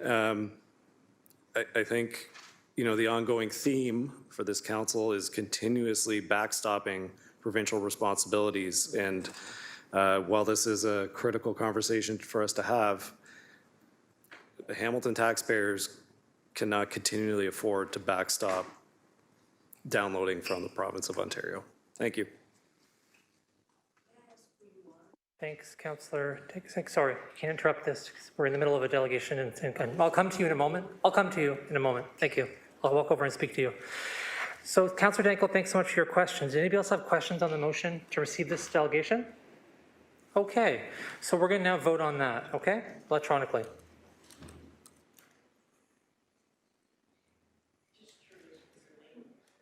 No problem. I'll come over and speak to you in a moment.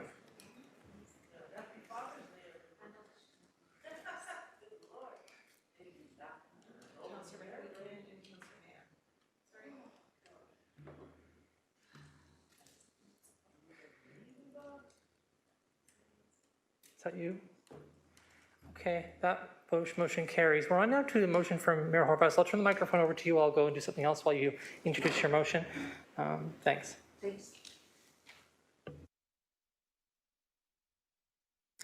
Thanks very much. So the motion, I believe clerks have it, they can put it on the screen, but listening to some of the conversation here, I'd like to propose a slight amendment. And so just the therefores. So there's been a lot of questions about engagement with the city, the request to have our city staff particularly involved, not just on the financing piece, but on the planning piece, on what this looks like, bigger picture, and for us to be a partner in that conversation. So what I'd like to do is amend it such that the therefore be resolved says that the city staff be directed to engage in a working group with Hamilton Health Sciences and St. Joseph's Healthcare to explore their multi-year development needs and plans.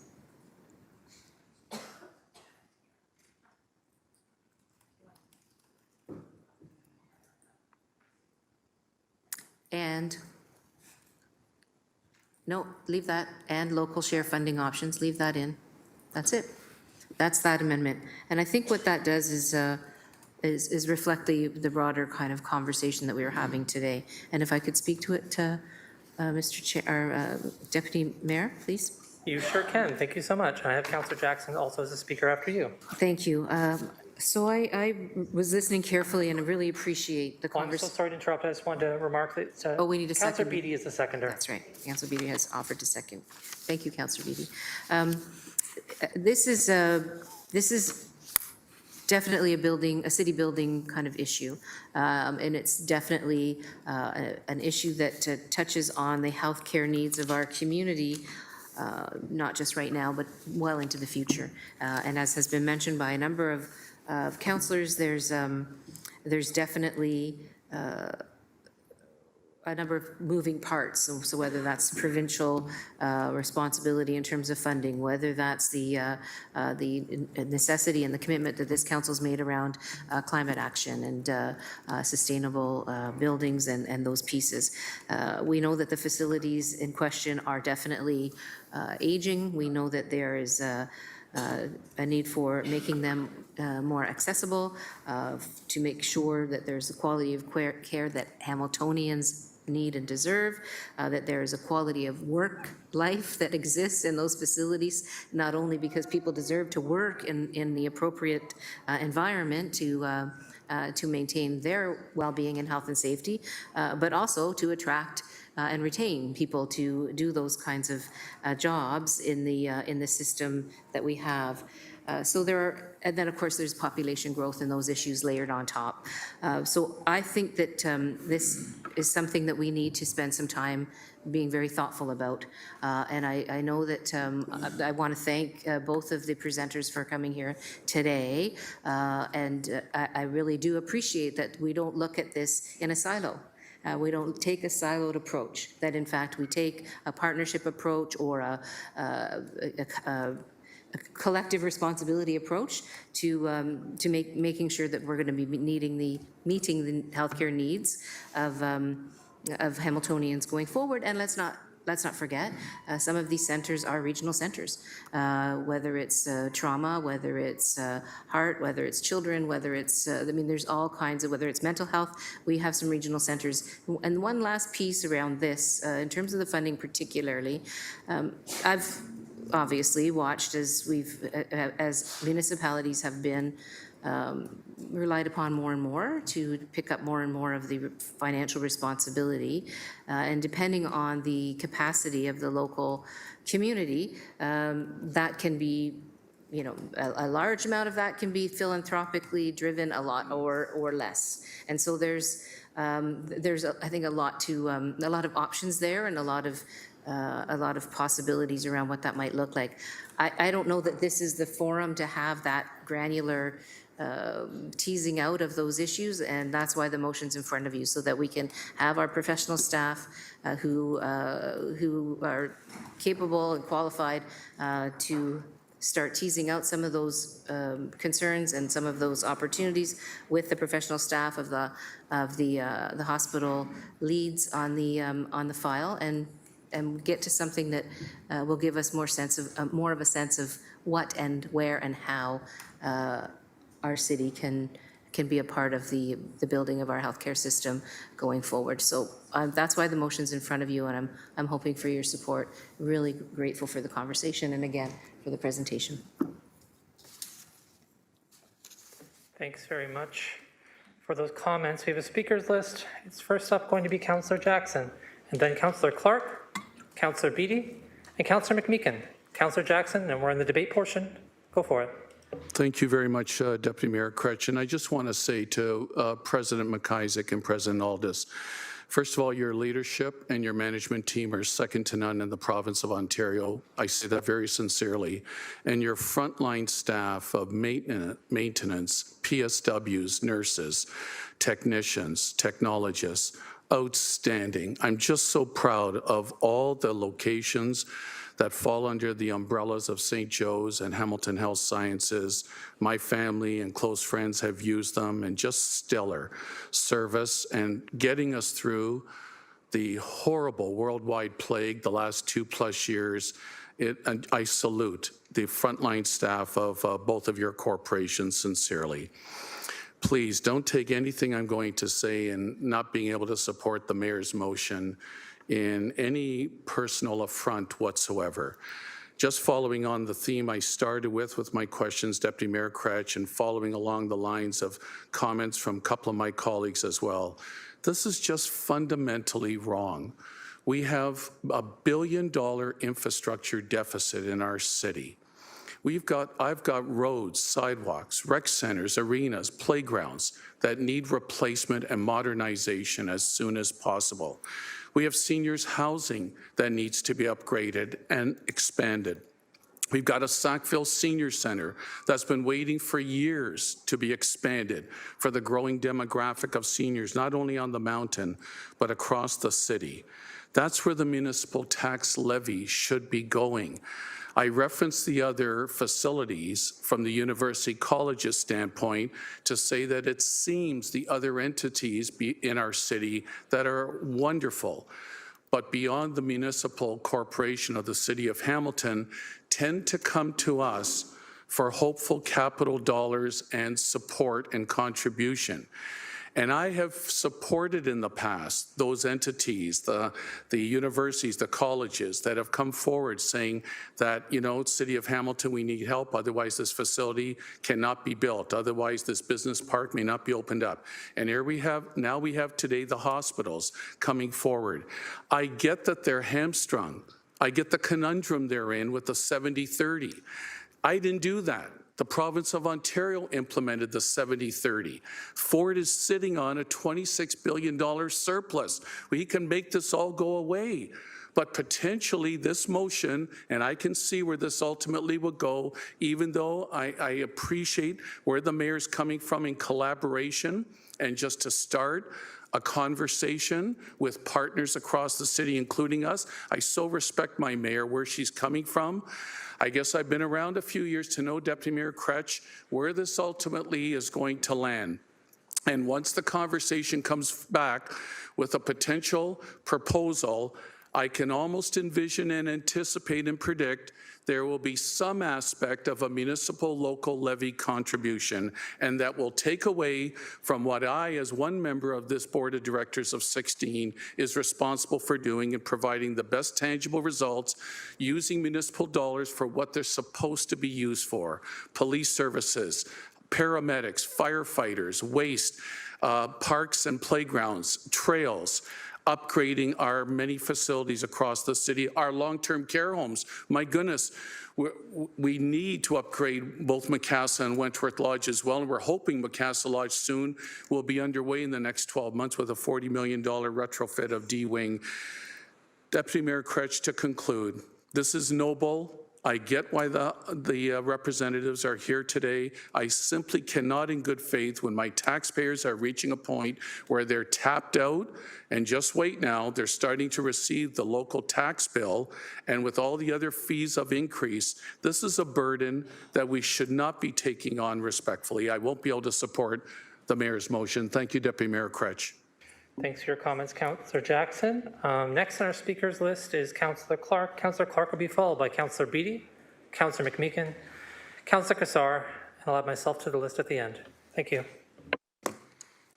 Thank you very much, Deputy Mayor. And I sincerely appreciate the presentation that was provided by our two delegates this morning. And as I indicated, we have excellent hospital services within this municipality. Listening to Councillor Jackson and quick discussion with Councillor Kassar, I believe our infrastructure deficit is even higher than $1 billion. It's over $2 billion. That's roads, sewers, water mains. Apparently some of them are wooden. We're getting to them. We just spent over $400 million to put in a tertiary treatment system at the water sewer treatment plant to significantly improve the effluent that is leaving our plant and going into public waterways. With the fast-paced new development plans of this current government of Ontario, we now need to address the capacity issue of our sewer system. We do not have the capacity for the type of growth that the province is indicating we will have. We have now had more costs changed and added to the levy as a result of these changes. I look at the increase in spending that we have put into our paramedics and ambulances to improve urgent care. Those are all municipal costs, but equally they also help build this city in a manner that our residents expect. I've read the motion now 5 times. I could have supported the motion, Deputy Mayor Kretsch, if it stopped at the phrase of planning, that we have this group where our staff work with the city hospitals to plan their next steps. And it's important that we be at the table because we need to ensure that our roads and sidewalks, water, everything that's being provided to these new hospitals can meet the demand of those hospitals. So it's important that we be at the table. But I've got a problem when I start hearing a contribution of $200 million, $300 million or more. Those are significant increases to our taxpayers that they cannot afford. They will not agree to a 30% increase on their taxes, even if it's phased in over 10 years. That's still a significant increase on their taxes. I'm with Councillor Jackson. The province of Ontario is responsible for hospitals. It's very clear. And what they are trying to do is slowly bring property taxpayers to add more money so that they can save money at the province. And I'm not sure what they're saving for because their piggy bank is now exploding with $26 billion of cash. They could build these hospitals now and not ask Hamilton for any money. And I don't mean the hospitals could build it, I mean the province could do it. So there seems to be some challenges with priorities. The motion, while it does not indicate that we are going to fund it, it certainly implies that we are going to be at the table to fund these changes. And I do not want to leave that implication out to the city of Hamilton. I don't want residents worrying about those changes. And I acknowledge, as my colleague to the right just indicated, we're already 4% behind on our budget for 2024, and we haven't even sat down to begin those discussions. And that's because of the province. So I support the changes that the hospital CEOs and their staff are trying to do. I support what the hospitals are doing for our community, but it is not our obligation, and we cannot afford it. Thanks, Councillor Clark. Next up on our speakers list is Councillor Beattie, followed by Councillor McMeekin, Councillor Kassar, Councillor Nan, and myself. Thank you, Deputy Mayor Kutch. First, I want to offer my gratitude to HHS. Sorry, I'm I'm a cancer survivor. I'm a former patient of the Dravinsky Hospital. I don't mind saying publicly here now that probably, maybe, that I'm here now because of the care that I received there and then.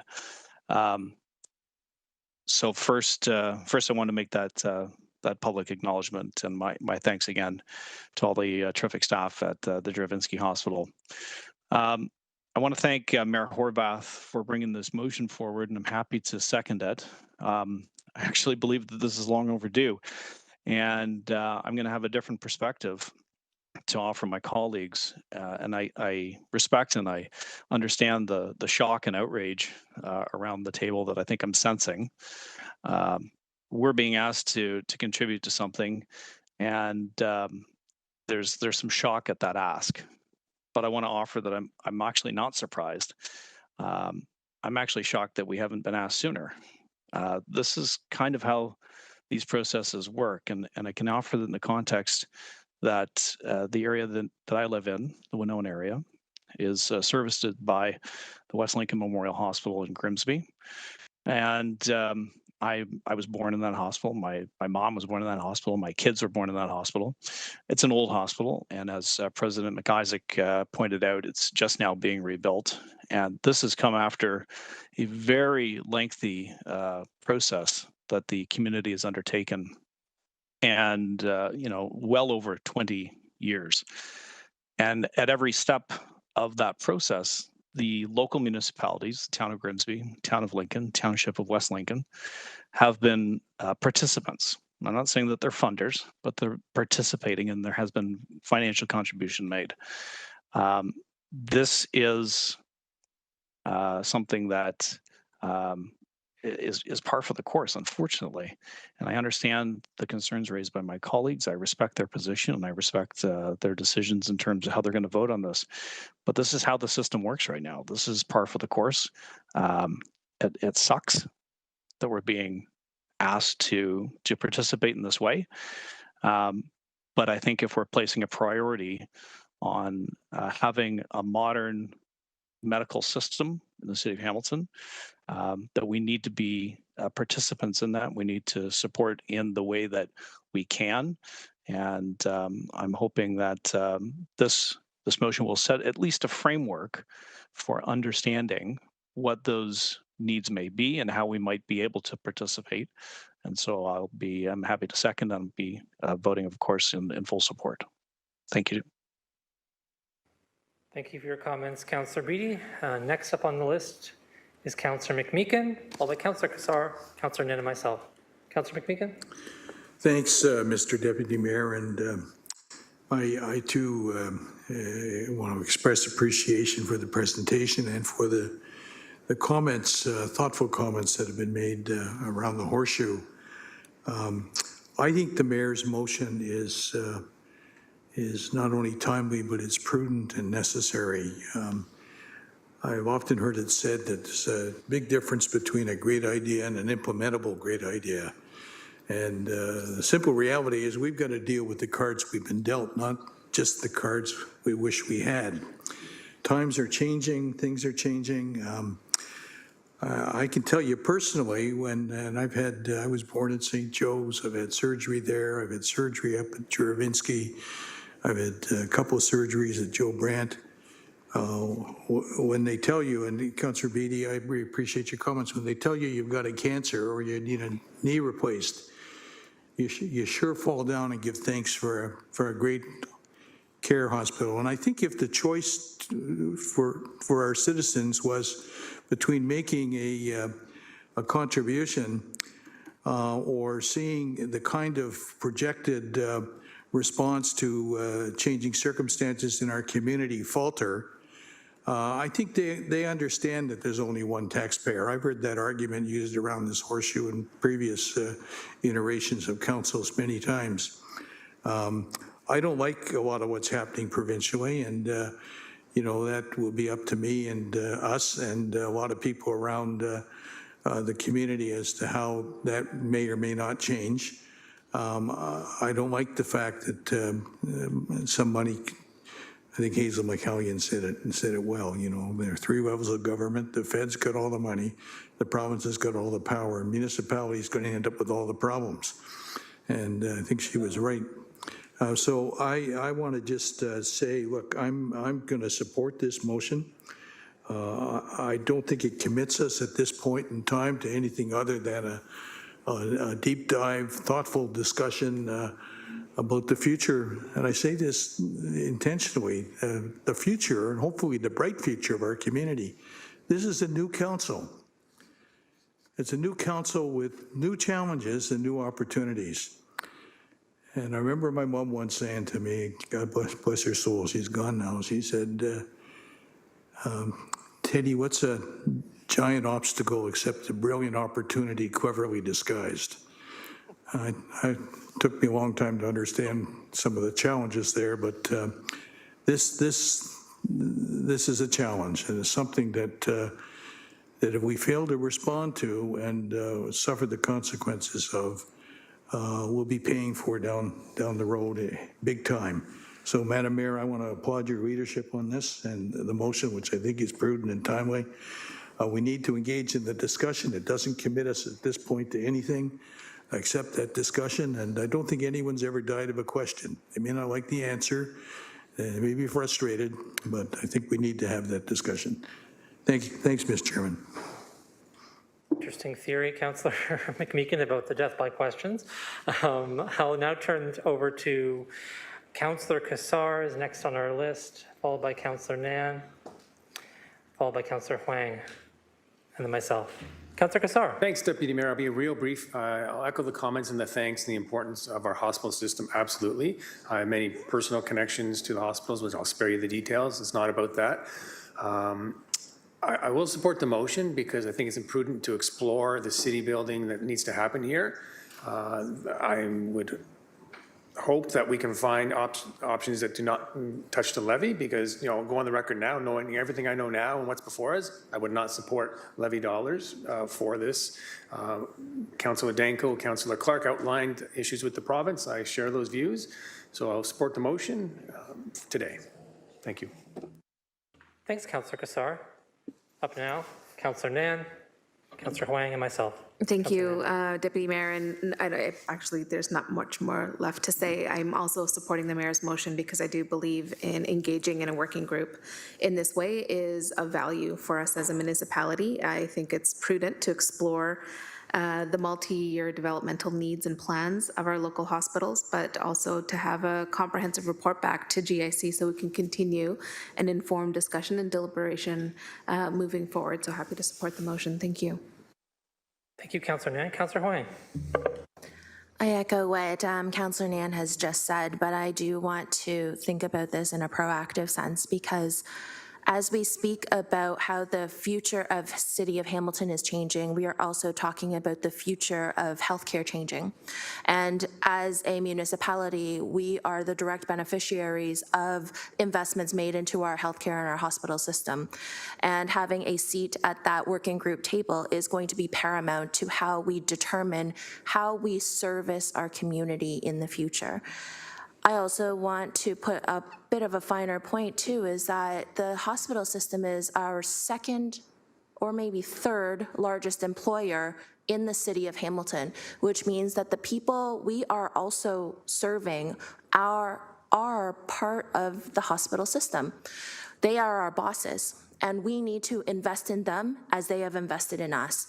And so for me, I believe that we ought to be thinking about this in a long-term proactive manner and also think about how we are delivering services in a proactive, innovative manner. And in order for us to do that, we need to have a seat at that working table. So I will be supporting this motion. Thank you. Thanks, Councillor Huang. And if you would mind taking the chair as future Deputy Mayor, I'd really appreciate that. Very briefly, I just want to say I echo the comments from Councillor Nan and Councillor Cassar and Councillor Huang. I'll also be supporting this motion for two really quick reasons I want to explain. One, We're being asked to lead on a local solution, not a municipal solution, a local solution. And if we can't show up as a city of Hamilton to lead on local solutions, I think that's a huge problem. We can't be afraid, in my opinion, my second point, of asking the question and hearing the answer. So if the question is, hey, how are we going to fund this? And the answer ends up being, okay, City of Hamilton, we want you to pay a bunch of money, which, by the way, we haven't come up with as an answer yet. We're perfectly within our rights to say, no thanks, or yes, or partly, or maybe, or try us again next Tuesday. Like, whatever we want to say. And so I think it's really important that we don't, in my opinion, fear the question itself and fear the answer itself. We can make a decision in the future. Agree with Councillor Huang, we have to think about this from a long-term perspective, and really think it's important for us as a city to lead when it comes to local issues like this. Thanks so much. I'll take it back, and we'll have the vote, folks, electronically on Mayor Horvath's motion.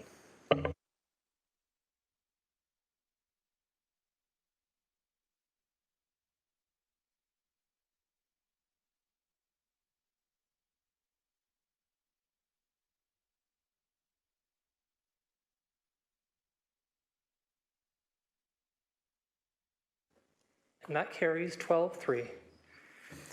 Now we're on to further delegations. I want to just flag for everyone the time. It's 11:35. We'll be breaking at 12. We have gotten through a portion of our agenda, but not very much. So after our break, hopefully we'll feel the gallop in our hearts and proceed with more swiftness. So, hey, look I studied poetry for years, Ted, so I got all kinds of lines I don't use. I'll start using them. How about that? It'll be fun. So up next is 7.3, PJ Mercanti and Greg Maychak from Hamilton 100 respecting item 9.3, the Commonwealth Games 2030 update, PED 19-108K. Ask them to come forward. You'll have 5 minutes for your delegation, and at the end we will see if there's any questions. Thank you very much. I appreciate the opportunity. PJ's in a meeting, and if he can join us a little later, that'd be great, but I don't believe he'll be here. I'll keep it very brief in respect of your time. I just want to make some acknowledgements first, and then I'll follow up with a very quick update and any questions if there are from councillors. On behalf of PJ Mercanti and Lou Forporti, our president and chair, I'd like to acknowledge our executive committee made up of myself and Mark Wu, along with Cecilia Carter-Smith. Over the span of the last 4 or 5 years, we've committed thousands of volunteer hours and resources to what we are quite proud of, 2 proposals that were both successful, submitted to Commonwealth Sport Canada. I'd also like to recognize our advisory committee, some of which are here today, Councillor Pauls, McMeekin, Andrew Horvath, our mayor, former Mayor Eisenberger, and I'd be remiss if I didn't mention Chris Cutler, who was a true inspiration, along with all the city staff that have also assisted throughout the process, Carrie Brooks-Joyner, Chris Hurstek, and a number of city staff, Steve Savor, who all committed to the process and were a huge help throughout the process. The update, when we didn't meet the requirement of the government funding, primarily the province, by February 13th, the official bid city status went to Edmonton and Calgary.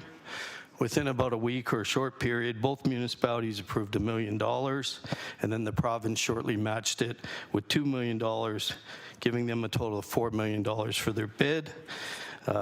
Both cities have now submitted their feasibility study and are working on the international bid stage. In May, they submitted that feasibility study, and this month, the Commonwealth Games Federation will be visiting, and by November, those municipalities hope to complete the process by submitting their proposal for approval and acceptance at the General Assembly on November 15th of this year. To our knowledge, it's a non-competitive bid, and if all goes well for them, they should be awarded the games at the General Assembly, where the 72 nations and territories will vote to approve the Alberta Games for 2030. For any reason that they are unsuccessful, our group of dedicated volunteers would like to hope to reconvene and continue our efforts to bring the games back home to Hamilton, along with the other 7 municipalities that participated. And if they are successful, we hope to negotiate after their successful bid to discuss how we, as a community, can help celebrate the 100th year, being that the first games were founded here in the centennial year of 2030. So that's my presentation. If there's any questions, I'll be happy to ask. I want to be really strict. If there's questions for the presenter, great. If there's comments, we can save them from when we're receiving the actual delegation. So, Councillor Pauls, go for it. Thank you. Okay, I'll do it. No, you usually did, so I'm sorry for even, all right, all right. First of all, I'd be amiss not to say thank you to PJ, Lou, Greg, Cecilia Carr-Smith, Mark Vu, and everyone, hundreds of people that have dedicated 4+ years, almost 5 years to this cause. I was in many meetings, and they were long meetings, the excitement. So first of all, thank you. Thank you. And I'm not only saying thank you, the city of Hamilton thanks you, because I saw your hard work and your love for the city. So again, thank you. My question is, what sort of standby measure is Hamilton 100 taking in the unlikely, the event that Alberta is not poised to host the games? What are we? Well, from our previous work in our 2 proposals, including the venue proposal, we're well prepared to move on. But again, we would need to get provincial support to do so. I had a conversation with the minister as early as yesterday, and there's still some interest, but some reservation. So we would reconvene. Probably our first step would be to meet with the mayor and re-engage staff, but most importantly, we would re-engage the province in the hope that they would reconsider not funding this project and helping not only Hamilton, but really the entire area, 8 municipalities, to bring the games back to this province. And so what I understood is we're ready to go. We have laid the foundation, and if Alberta does not get the bid, we're running with it. That's my understanding. So thank you for that. The second question is, through the chair, I'm wondering if you can elaborate briefly on both the e-sport programming and its link to risk youth, as well as the social impact games environment for the UN 17 Sustainable Development Goals. What are those 2 things? Yeah, the big difference between our first proposal and the second one, the first one was focused primarily on sport and some on the community, of course. But the secondary one was we hope to have been the first social impact games where our priority were things like affordable housing and doing more for the marginalized in not only this city but others. In terms of eSport, Lou was really the leader on that. Esports was introduced in Birmingham. It was very successful. It was an exhibition sport. And I know there was plans in our committee to look at, and there was some discussion with the city of Burlington to bring possibly an esports center to the city of Burlington if we were successful with our bid. I'm not sure where that project lies now, but I know Lou has some interest of maybe having a satellite sport if even Alberta carries on to possibly still have esports, but none of that has been negotiated with the current bid city, which lies really with Calgary and Edmonton.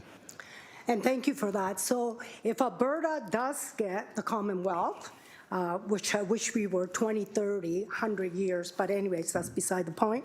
If they get, we are still going to be part of it somehow. Hamilton will be featured.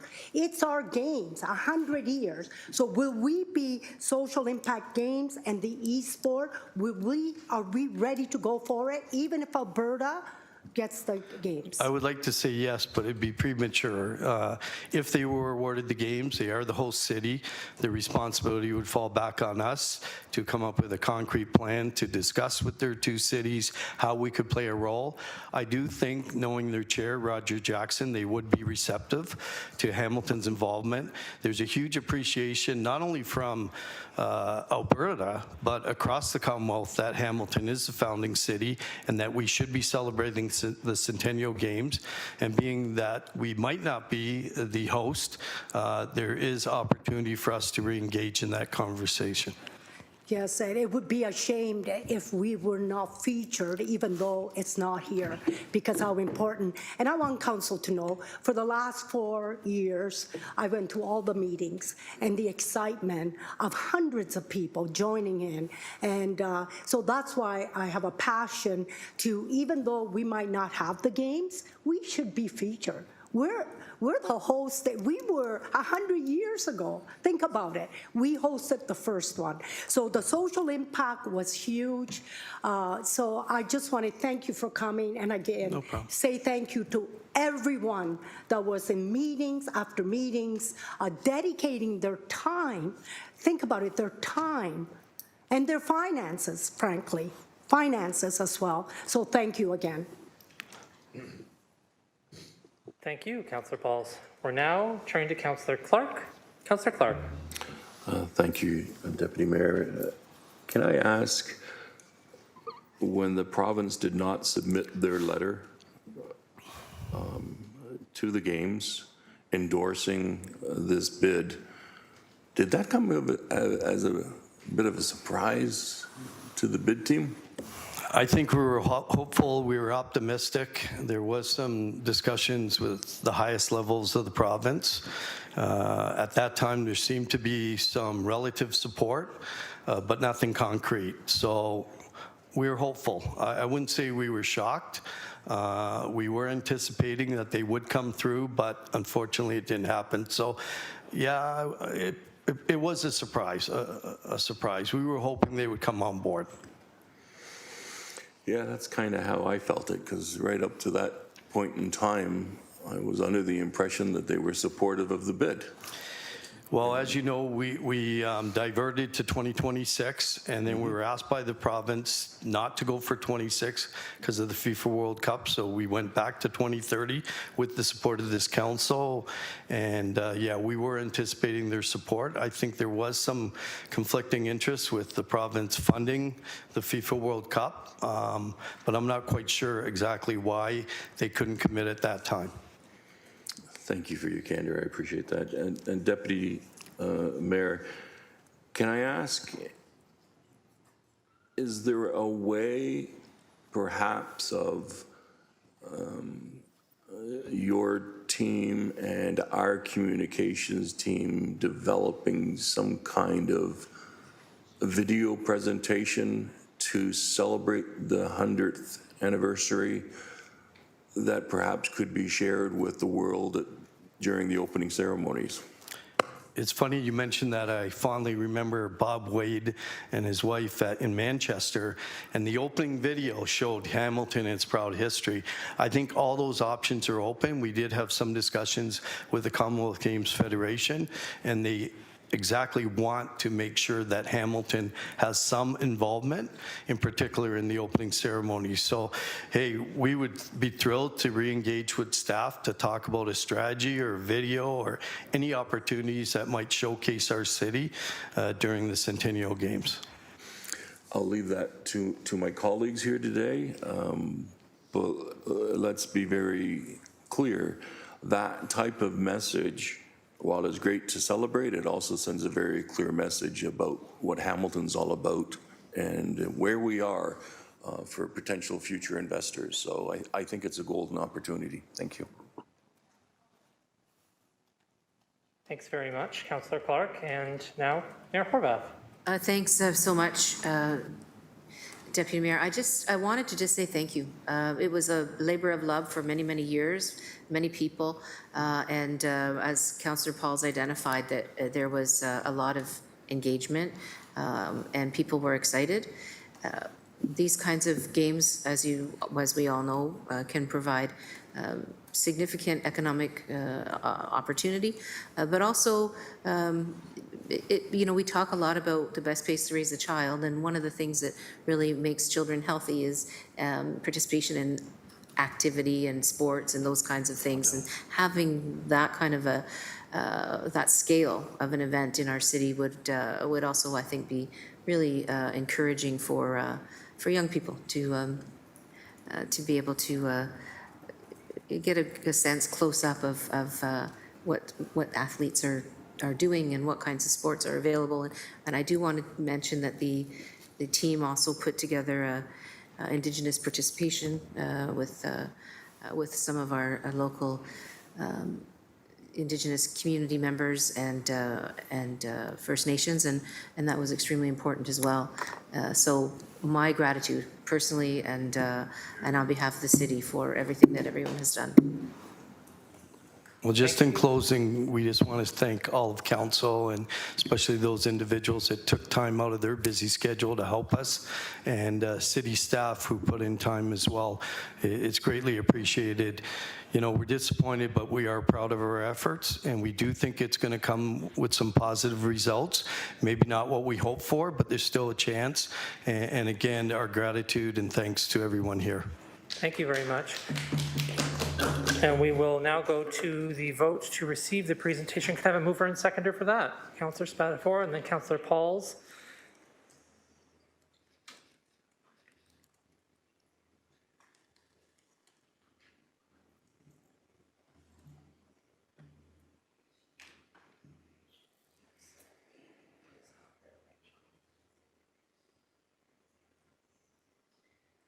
And that motion carries 14-0. We have a delegation. We have 10 minutes before we're going to take our break at noon. I have some faith that we can get there, even if it's in a few minutes for the next delegation.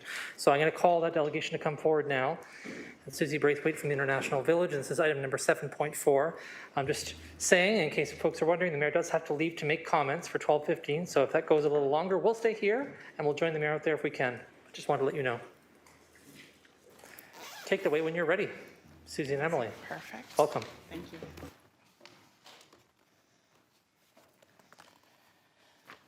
Okay, ready. Good morning. Thank you for having us. Good morning, Deputy Mayor Crutch and the members of the GIC committee. I'm Susie Braithwaite. I'm the Executive Director of International Village BIA in downtown Hamilton, and our borders go from West Avenue to Mary and take in Main Street East, King Street East, and King William Street. And I'm Emily Walsh, Executive Director of the Downtown Hamilton BIA.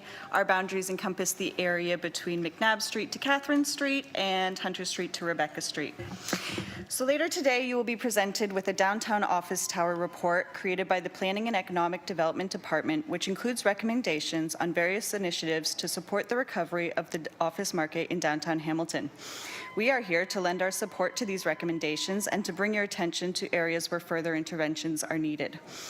While this report notes an overall office vacancy rate of 13.29%, a separate survey completed in 2022 of office towers in the downtown core has shown vacancy rates as high as 75% in some of these buildings, with an average vacancy rate of 26.52% across the 22 buildings that were surveyed. Obviously, this is a very serious statistic, as it not only affects these buildings individually, but the downtown business community as a whole. The tenants of these office towers provide a customer base that ensures local businesses are thriving and that our downtown is vibrant. As we saw throughout the pandemic, without them, neither is true. In this report, property owners identified security and parking as two of the main difficulties in attracting new tenants. While many of the recommendations put forward in this report address the increased investments that are very much needed to revitalize the downtown core, we're concerned that they do not adequately address the lack of parking and the perception of downtown as an unsafe area. Regarding the report from Economic Development being proposed today, the investment recommendations are a fantastic starting point in helping our downtown get back on track. We're eager to see this come to fruition. However, more investment and support is urgently needed. Collectively, both of our BIAs represent over 600 businesses in the core, and we represent a total property assessment between our BIAs of over $300 million of investment. BIAs are responsible for representing our businesses, and through a private-public partnership with the municipality, we manage safety and security, beautification and maintenance, promotion and events, and help to create a vibrant and thriving downtown core, which our community deserves. However, any of our recent successes that the BIAs have seen and accomplished are being sorely overshadowed by larger issues downtown is now facing. As noted many times before, most recently at a deputation presented by both the BIAs at the April 27th Police Services Board meeting, the presence of the action team and dedicated beat officers have historically had a positive impact on these safety and security issues. Both BIAs continue to ask for these programs to be reinstated, as we strongly feel that this is an effective and actionable strategy to implement in light of the state of emergencies regarding homelessness, mental health, and opioids that have been declared in Hamilton. We are aware that these same issues are affecting downtowns everywhere. However, we are not seeing the same level of support in policing investment that is being offered in comparable municipalities. Also to note, pressure on additional resources and expectations in our roles as BIAs due to COVID lockdowns, inflation, and the current challenges that we are speaking about today means we simply don't have the measures to manage it all without increased support from the City of Hamilton and all levels of government for that matter. With these recommendations comes a great opportunity to continue this private-public partnership that helps increase investment in our downtown. We see that there is an appetite to support our businesses, however, without a focus on safety and security measures from the city, we will not be able to keep and attract sustainable businesses, as the #1 issue we are hearing from our members is a lack of safety, security, and cleanliness supports in the downtown core. The other major factor that is affecting the downtown office space is a lack of parking. In the 2019 master parking plan, it was shown that at peak weekday times, 95% of the parking spaces were occupied. Since then, many of these spaces have been lost to developments, and to my knowledge, none have been added. There simply isn't enough parking available to businesses in both office towers and brick and mortar locations. Potential office tower tenants face hiring difficulties as they are unable to offer parking options to employees, and the lack of available parking spaces can deter customers from patronizing local businesses. In comparison, other municipalities have invested in efficient and adequate parking infrastructure and provide free parking options for customers with the understanding that the success of these businesses is closely tied to the overall success of the downtown core. In closing, we greatly appreciate the ongoing relationship that we have with the City of Hamilton's Economic Development Department, and especially supports from Norm Schlehan, Judy Lamb, and Christina Geisler, who have all gone above and beyond to support us and help us in addressing these ongoing issues that we're facing daily. We are very excited to see what comes of this newly proposed investment and recommendations being put forward today. We look forward to strengthening this ongoing relationship with all departments at the City of Hamilton in the future, and hope that Council will continue to recognize the importance of Hamilton's 2 downtown BIAs and provide more crucial supports, especially considering the daunting amount of infrastructure construction we are facing head-on, considering two-way main conversion and LRT construction. The time is now to reinvest in downtown Hamilton, as this is the heart of this great city. Thank you. Thank you. Thanks very much. And on the speakers list, I have Councillor Clark, followed by Councillor Danko. Councillor Clark. Thank you, Deputy Mayor. I'd like to ask the delegates, do they have concrete suggestions that the City of Hamilton can entertain to address the perceptions of security, cleanliness, et cetera, in the downtown? Absolutely, we do. We have a giant list that we're happy to send to you. I think the #1 thing is that we're constantly hearing is there's a lack of police supports, and we've spoken to the chief. He's been very understanding of that. I think they are trying to restructure some of that.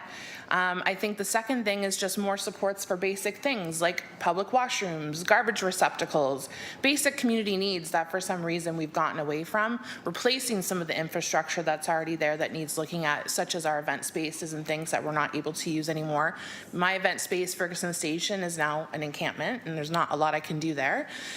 So I think there's a lot. I think garbage removal, I could spend all day telling you what we need, but historically the supports that we needed were great, but we need more now, especially with more people investing and living downtown. The current investments just don't hold up to what is the demands of the downtown. And just to add, we have seen successes in the past, like we mentioned, through the action team, through having the beat officers really building relationships with the businesses along King Street. That has really been the, I think, fighting force towards moving towards solving some of these issues that we're facing. Deputy Mayor, I'd like to thank them for that response. Can I also ask, the report that we'll be dealing with later on talks about the vacancy It's in and around 11%. I don't remember the exact number, but that's close enough. I was a little bit surprised to hear that your statement about some buildings having 75% vacancy. Is that still the case? As far as I'm aware, the survey done was true as of December 31st, 2022, and I don't believe any new tenants have entered that building specifically. I'd say the difference in those two numbers between the reports would come from the size of the buildings that were included in each report, as well as the report that I mentioned did not include government or public buildings. That changes the numbers a little bit, doesn't it? It does. And in your discussions, because I'm sure you've had discussions with landlords that are, or property managers more specifically, that are trying to deal with that, what are they addressing as the issues for such a high vacancy number? Is it the rent, the lease numbers? Like, what's causing people to, or companies to say, yeah, no, I'll go to Burlington or somewhere else? A lot of it is the shifting nature of work, the work from home, the different office needs that have come forth as part of the pandemic. But the two things we hear most is that when they're touring different prospective tenants around, they're being discouraged by the state of the downtown core right now. They're having these negative interactions right at the doorways of these buildings that are really just souring the entire interaction. And apart from that, like I said, the parking, they're not able to sign these companies on knowing that those companies would not be able to offer any parking options to their employees, and that would in turn create difficulties in hiring for these companies. Deputy Mayor, I want to thank the delegates for their candor. It is challenging times for yourselves and for the city and for all residents.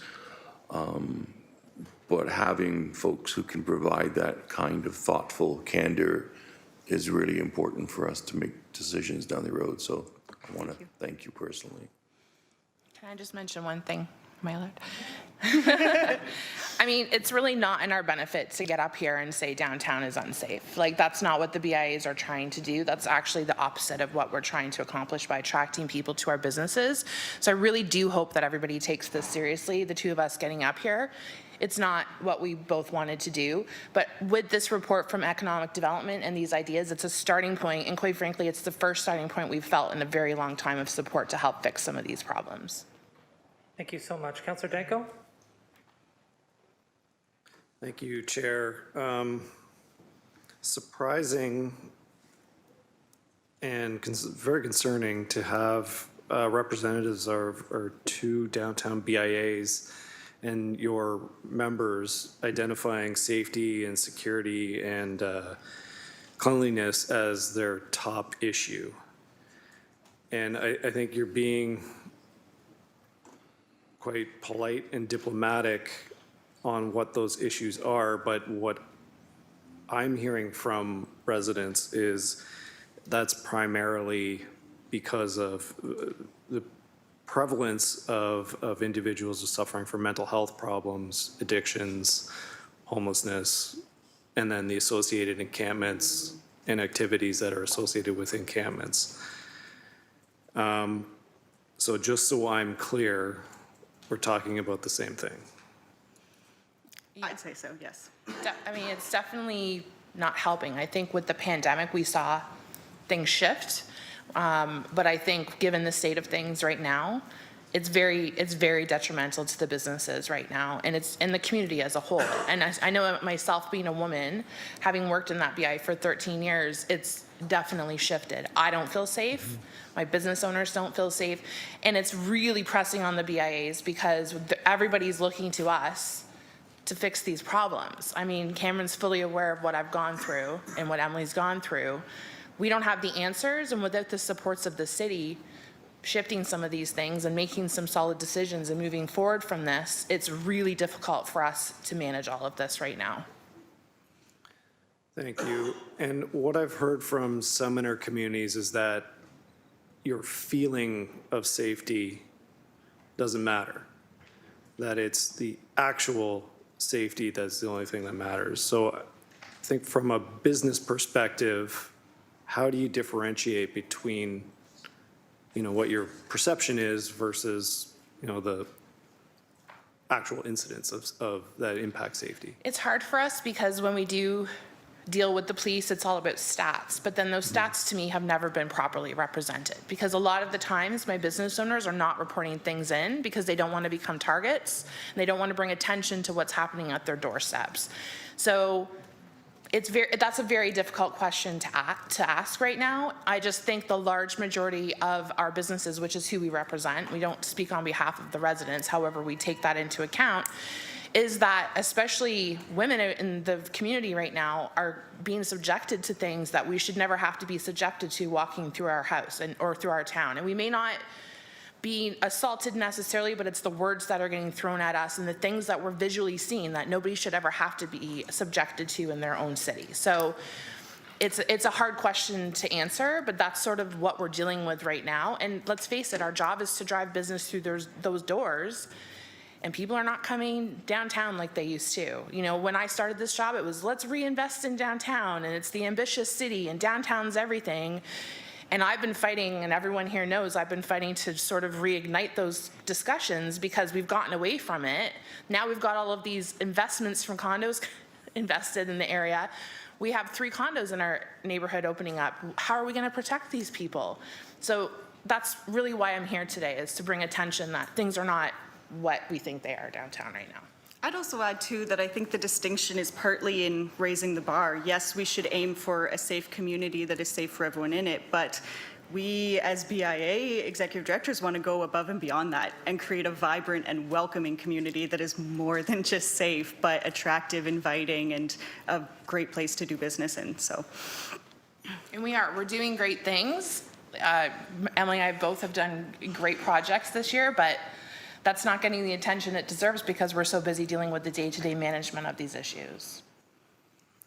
Thank you, and I really appreciate your sharing this with council as a whole. I'm sure you're acutely aware that just by speaking today, you're taking somewhat of a risk, to put that on the record, and also speaking in favor of police as well. But I think as a council, it's important for us to hear from all aspects of the community and the business community is as you mentioned, the challenges that you just faced through the pandemic, rolling into the challenges that you're about to face with LRT construction. I think the re-envisioning the renaissance of the downtown core has been a focus for this council and for many terms, and I don't think we want to lose that momentum, and really appreciate you being here today to put that on the record. Thank you. Thank you. Thank you. Thank you. And still on questions to the delegates, Councillor Huang, then Councillor Nam. Thank you. Thank you both for your delegation. I failed to mention early on that I actually have a non-disqualifying interest as I have a business in the downtown area.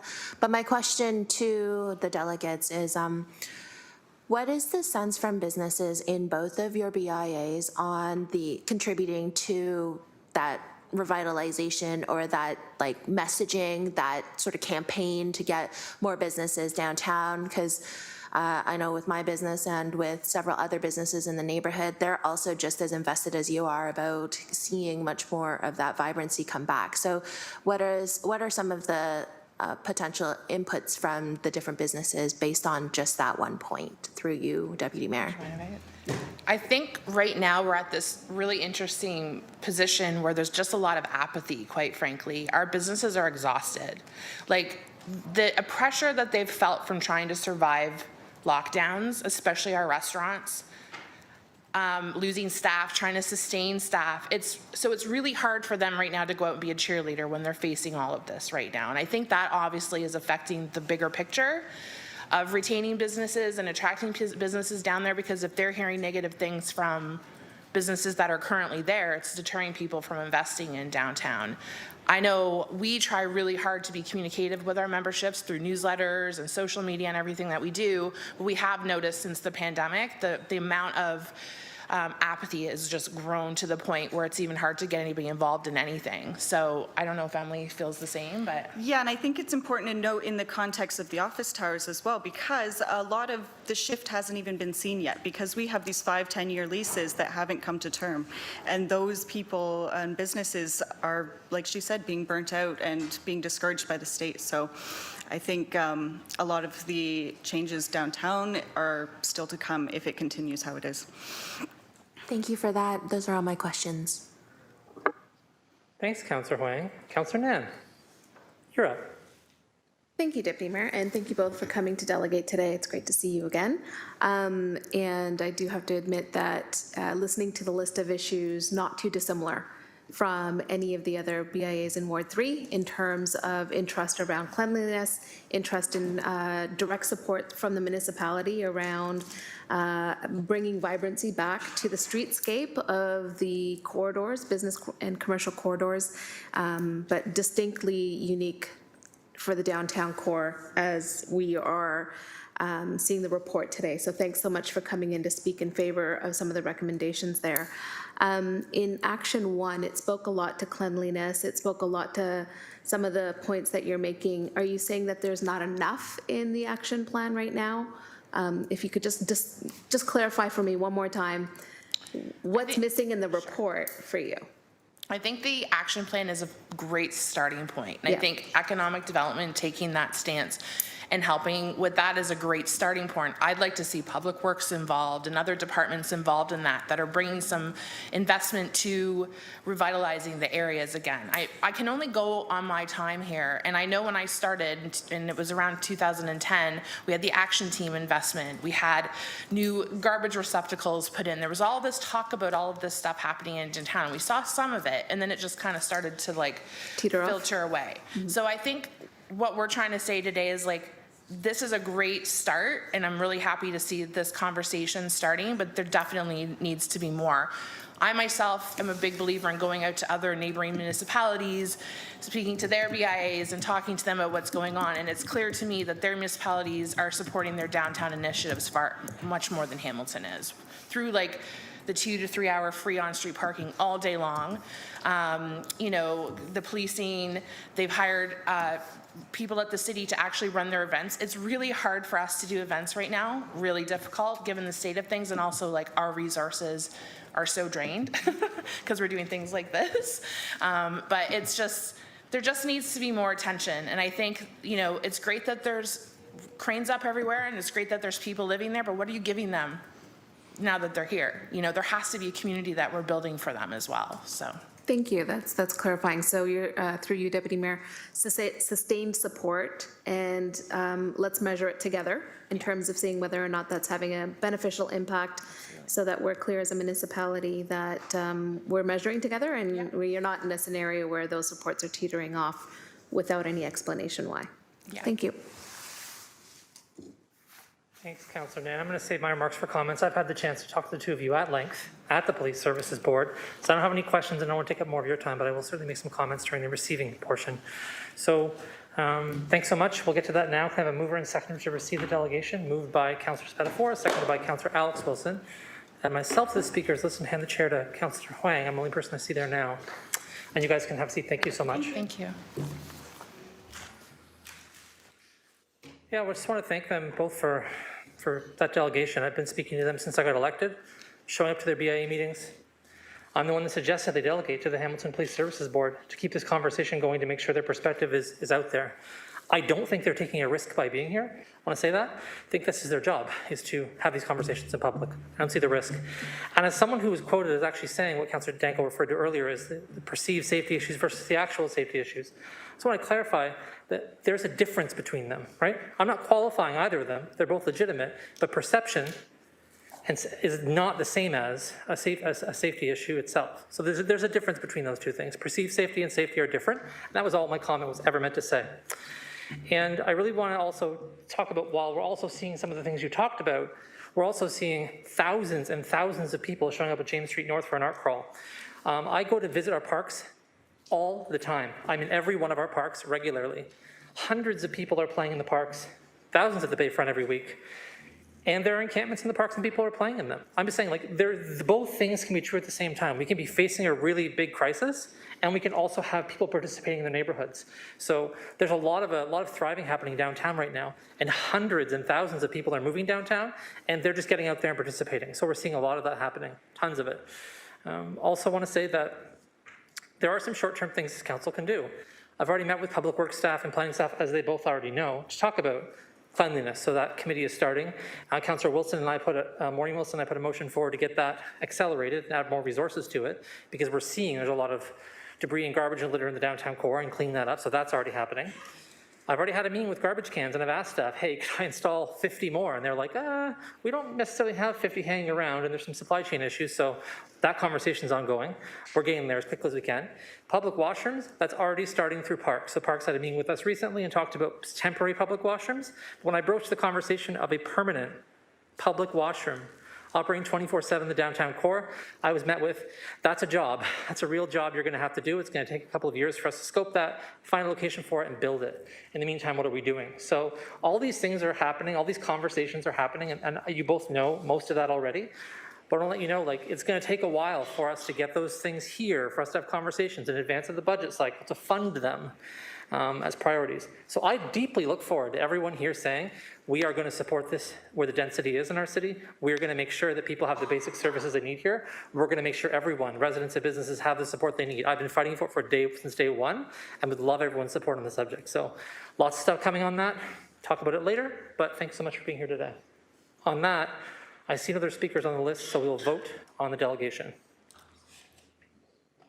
Receiving it.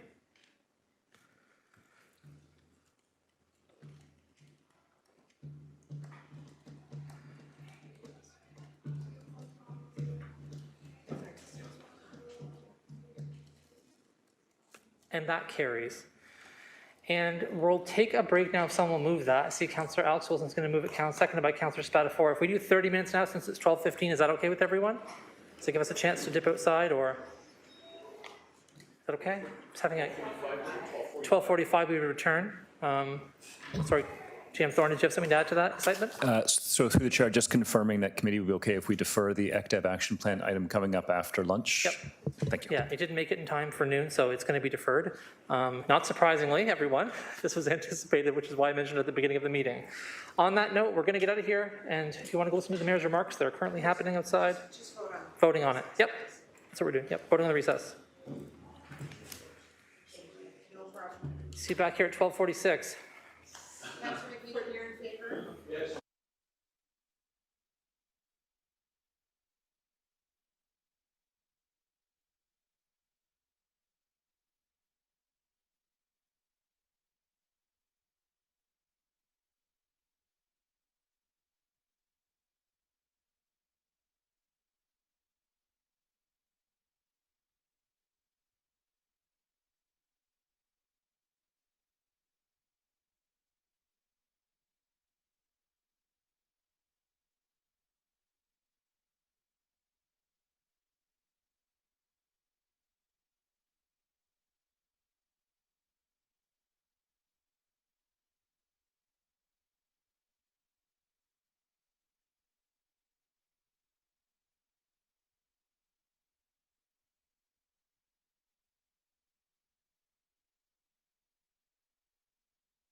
take their seats, please.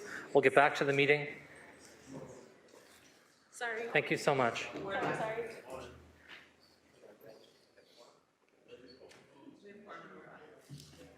Okay, we have quorum and we're now live. The meeting is back in session. For those bored, I have had with me a book of poetry this entire time. If there are requests to read from it, I'll entertain them if there's time. So I'd let you know. It's been here with me since the start. Unprompted, just to carry that around. Staff presentations, we're at number 8.1 at this time. 8.1 is the Accessibility Award Program, CM23012. And we're gonna have some folks join us up here to give a presentation. And I've already asked them to be brief, and they've been kind in their brevity, so we'll take as much time as we need to. Jocelyn Strutt, Senior Project Manager for Community Engagement, is here to assist. Paula Kilburn from the Advisory Committee for Persons with Disabilities, and James Kemp from the same. And James Kemp will be describing the slides, and Paula will be doing part of the presentation. You guys go right ahead when you're ready. We'll wait for you. I am first. Perfect. Thank you so much. So, good afternoon, Deputy Mayor, members of committee, staff, and community members who are joining us both in person and online. My name is Jocelyn Strutt. I'm the Senior Project Manager for Public Engagement through the Government and Community Relations Division of the City Manager's Office. And as the Deputy Mayor has made note, to enhance our accessibility, James will be providing a description of the slides before we present to those slides. So James, did you want to start? Yes. First, to start off with, all slides contain a blue footer along the bottom of the page that consists of a white Hamilton Triple H logo, as well as the text City Manager's Office, Government and Community Relations. Slide 1 is a blue background with decorative yellow dots in the upper left corner, and the City of Hamilton's Triple H logo, City of Hamilton's blue Triple H logo and ACPD's secondary logo in yellow, based on the universal symbol of access juggling its initials in the bottom left corner. Text reads, Report CM23012, Accessibility Award presented by Jocelyn Strutt, Senior Project Manager, Public Engagement, Paula Kilburn, ACPD member, James Kemp, ACPD member, June 14th, 2023. Just one sec, Paula. Okay. So today we are pleased to be here to present the work that has been undertaken by the Advisory Committee for Persons with Disabilities around developing an award program that recognizes and celebrates the outstanding achievements being made in Hamilton to address and improve accessibility in the city. With me are two members of the committee that I've had the pleasure of working with in establishing the framework for this award. And then at the end of our presentation, James, Paula, and myself, as well as Director Stahl, will be available to answer any questions that you may have. I can forward the slides for you, okay? All right, so Paula and James, okay, it's yours. So I will do this. Slide number 2 also consists of a blue background with a group photo of the Advisory Committee for Persons with Disabilities on December the 3rd, 2020, in front of City Hall to celebrate International Day for Persons with Disabilities in the bottom left corner, and a speech bubble on the right. The text reads, Hello, meet the Advisory Committee for Persons with Disabilities, ACPD. We are Hamilton residents with a diverse range of disabilities that strive to consider the needs of all in order to make this city a more equitable, diverse, and inclusive place to live. And that's for you. Okay, so I'd just like to say it's very cold in here today. So I've been waiting for the penguins to come in, but there are none, so we'll have to go on with the presentation. So cold hands mean it's hard for me to read, so just so you know. So the ACPD is made up of passionate members of the public. I've lost my place. That in the past 4 years have made a major effort to assist and advise council and city staff on how to make this wonderful city of ours accessible. Just give me 1 second, sorry. Whether it be transportation, built environment, housing, or outreach, and there are many more things we have done. We try also to represent as many different disabilities as we can. There are so many that we can't really do them all, but we really try. The Accessibility Award will probably help us with getting out into the community and getting more input from other organizations and groups. So that is why this award is very important. A little bit about how this came to be. Well, I was sitting at home one day, sipping my glass of Pinot Grigio, when I had a thought. Does the City of Hamilton have an accessibility award? So I went to your website, the website, and found out no, there was not. So I looked around on the web and found out that Kingston had a wonderful accessibility program. So I sent the link around to all the ACPD members, and here we are. This is where we are now. So they all approved of it, and we just want you to know that this program will help all the citizens, councillors, city staff to understand how important accessibility is in the City of Hamilton. James, you will now wow us with the rest of our presentation. Yeah, no pressure. No, thanks. Thanks very much, Paula. Okay, going on to slide 3. Slide 3 begins with a blue background with a group photo of the Advisory Committee for Persons with Disabilities in front of City Hall's Hamilton sign on December 3rd, 2021 to celebrate International Day for Persons with Disabilities. Text reads, understanding the context, population percentage with a disability, Hamilton 27.7%, Ontario 24%, Canada 22%.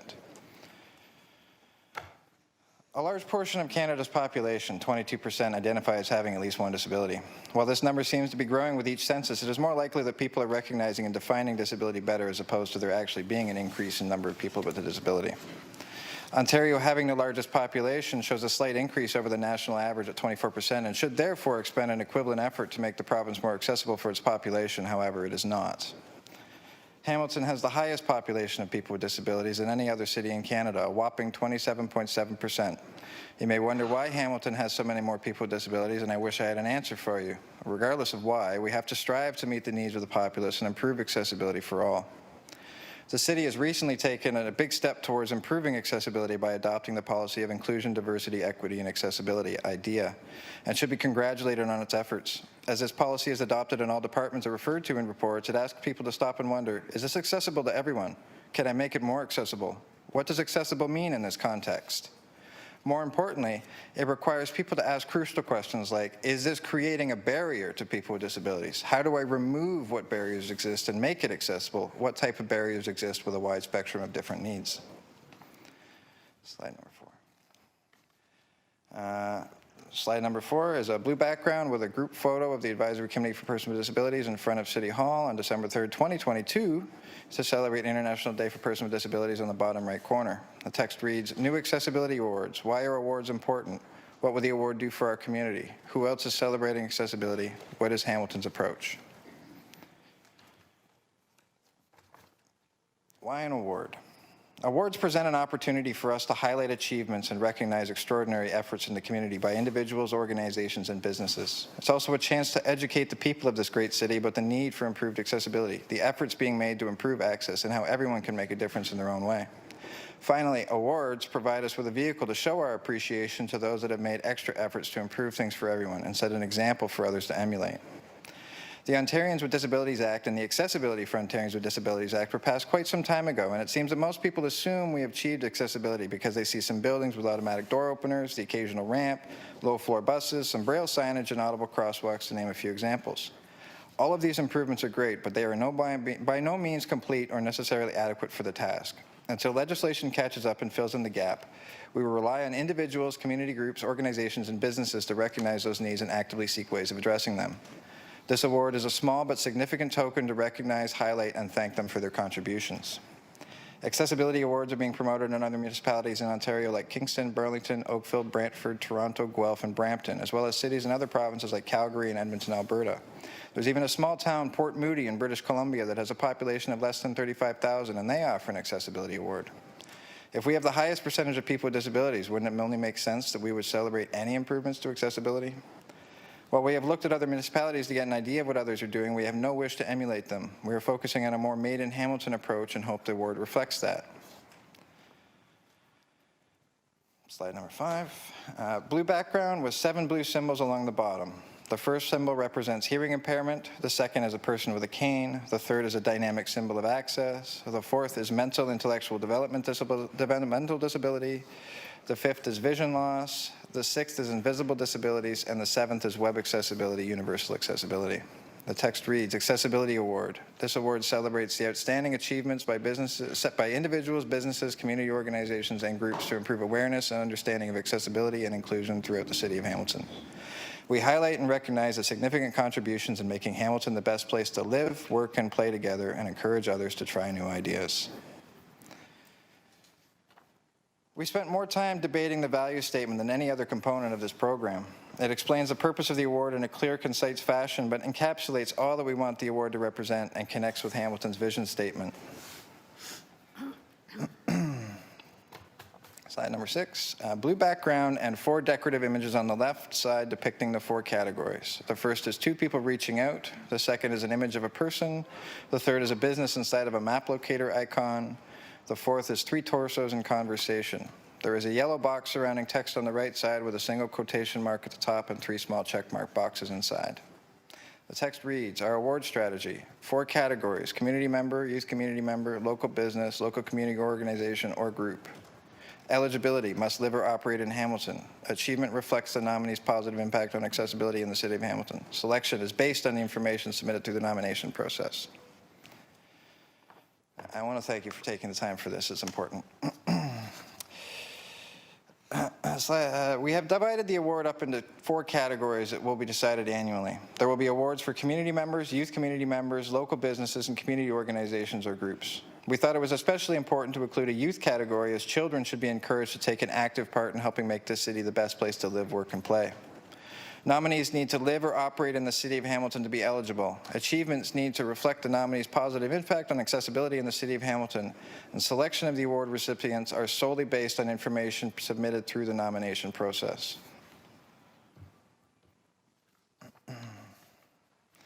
Slide 7 is a blue background with 3 checkmark boxes down the left side and 3 checkmark boxes down the center.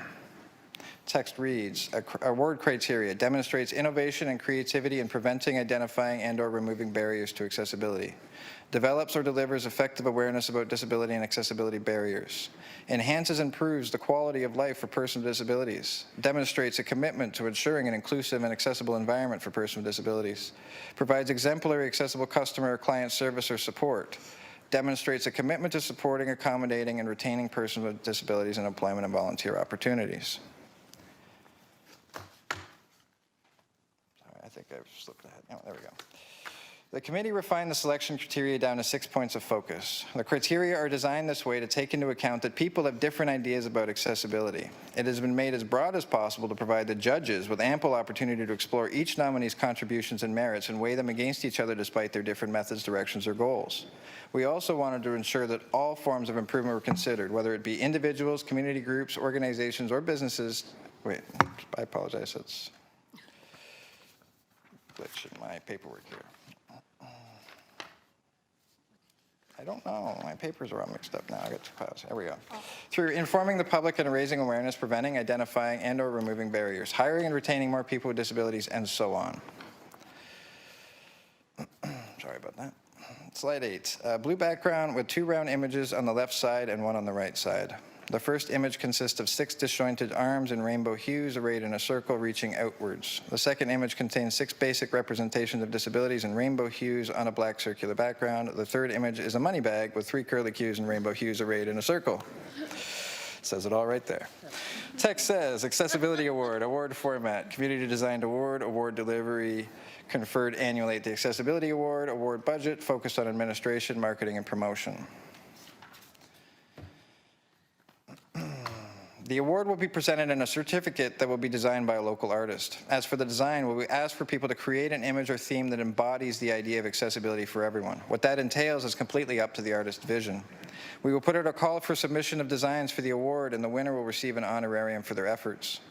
While we can foresee the award growing in the future in companion to the Senior of the Year Award, we have to start small. We will be presenting the award at our Accessibility Fair beginning in 2024, as it will allow us to marshal our limited resources and labor pool. Eventually, we want to seek out sponsors and make the award an event in its own right.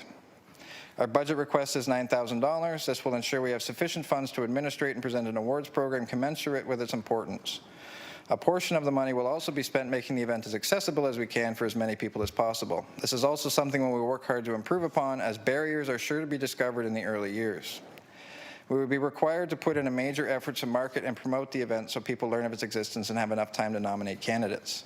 As I mentioned, we will eventually be seeking out sponsors and collaborations in the community, but we will have to do the majority of the heavy lifting early on.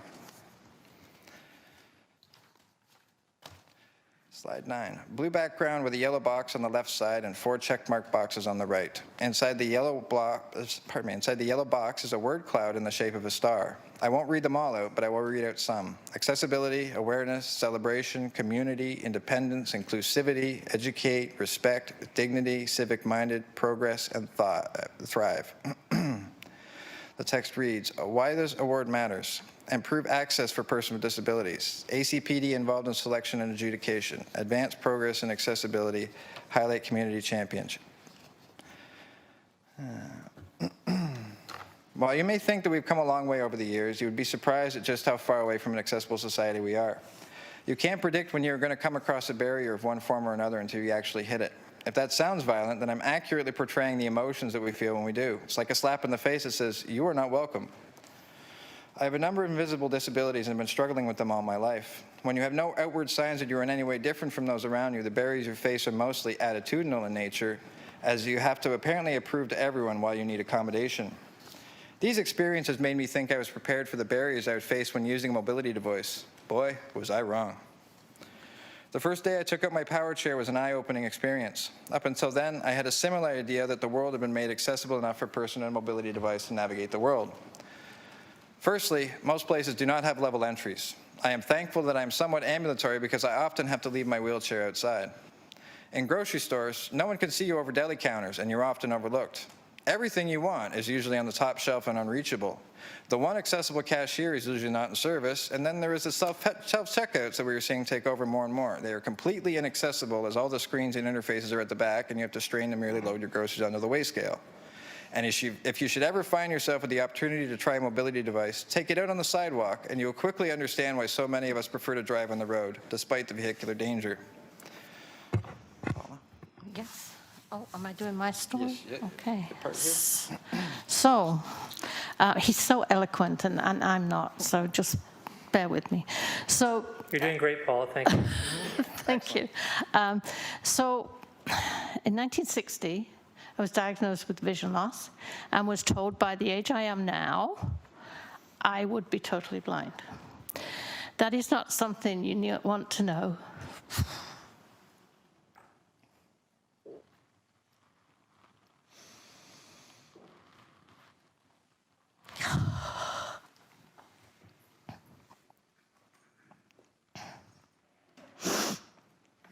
I'm sorry. No need to apologize. Take your time, Paula.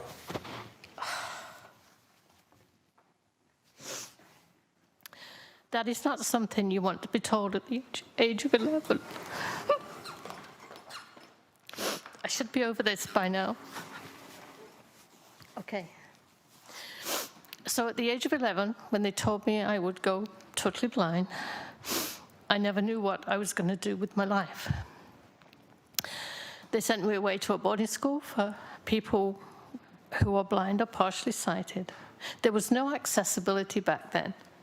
Even at the school I went to, there was still no accessibility. The only thing that I came away from that school with was that they taught me how to learn Braille, which has been the best thing they ever did. Sorry. So today, with all the accessibility we have, it still is not enough. I guess we want more. Do you want me to go on with the positives? And then Yes, Okay. Okay.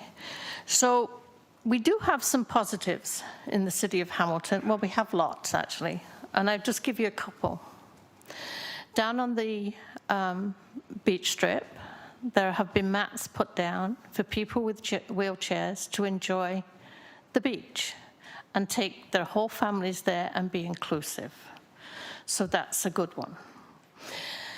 Another positive is the Urban Braille. Urban Braille is a godsend to anybody, actually, with a disability, a mobility device, and those with vision loss. It gives a clear path through the city, also has huge letters at the corner of streets to tell you which street you're going to go down, which I can't see, but I know they're there. And it is spreading further into the city because it's been found that it is so beneficial to many people. I'll give you a couple of negatives. The second floor stairs here in City Hall have no tactile indication of where they are. Today, coming into the council chambers, I almost fell down them. I was on an angle and didn't realize that they were there. Luckily, my foot caught the top of the stairs and I didn't go down them. So I've been trying to get this tactile at the top of these stairs for 12 years now. Another negative, what's my other negative? Oh, something you people do every day is when you go to a restaurant, you're able to read a menu. I am not able to do that, and there is no alternatives. Unless I know where we're going, and I can go online and read the menu, I have to have somebody read it to me, and that is so degrading. When I go to pay for my meal, there is no way I can use a debit machine. I have to give servers, people I'm with, my passcode so I can pay for my meals. I don't know what you think, but I don't think this is the way that it should be.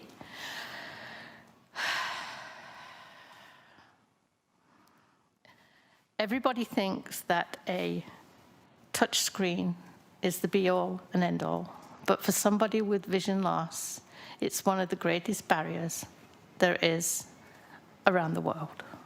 Thank you. Well, we wanted to give you a little taste of our daily reality, but we also wanted to give you a couple positive examples to demonstrate the power of this award. A few years ago, for example, in Ward 3, there was a big community drive to fundraise for an accessible swing in Gage Park, and I believe Council was somewhat involved towards the end. It was Hamilton's first, and now the idea of accessible swings is accepted everywhere, and we see them added more and more. Even more recently, this council approved funding to explore the use of nonverbal communication panels in parks in Ward 1. This was an issue raised by the City of Hamilton. They raised awareness, they educated the community as well as the councillor, and now we should see them helping children communicate and play in that ward. If it's successful, I have no doubt we will see their use spread. These are just a couple of examples, or a few examples among many, but they serve to highlight the great need for more improvements in Hamilton and how they can set an examples for others to follow. I personally want to thank you all for your time and attention today, as well as a huge thank you for assigning Jocelyn Strutt as a senior project manager. She's been such an amazing asset and helped us to bring you to such a robust accessibility award program. And now for closing remarks from Paul. Okay. I'm sorry, I have one more slide to read. Apologize. Oh, there you go. Pardon me. A blue background with decorative yellow dots in the upper corner and the blue Hamilton Triple H logo, along with the yellow ACPD secondary logo based on the universal symbol of access, juggling its initials in the bottom left corner. The text reads, "Thank you. We are happy to answer any of your questions." So I just want to thank James and Jocelyn for this, because everybody does slideshows, and I have no idea what's on the slide. So today, that was amazing. I know it takes longer, but I do thank you for listening to James describe them all. Thank you for your time, and I hope that you will approve this Accessibility Award, as I think it is so important for everybody in the city of Hamilton. Thank you.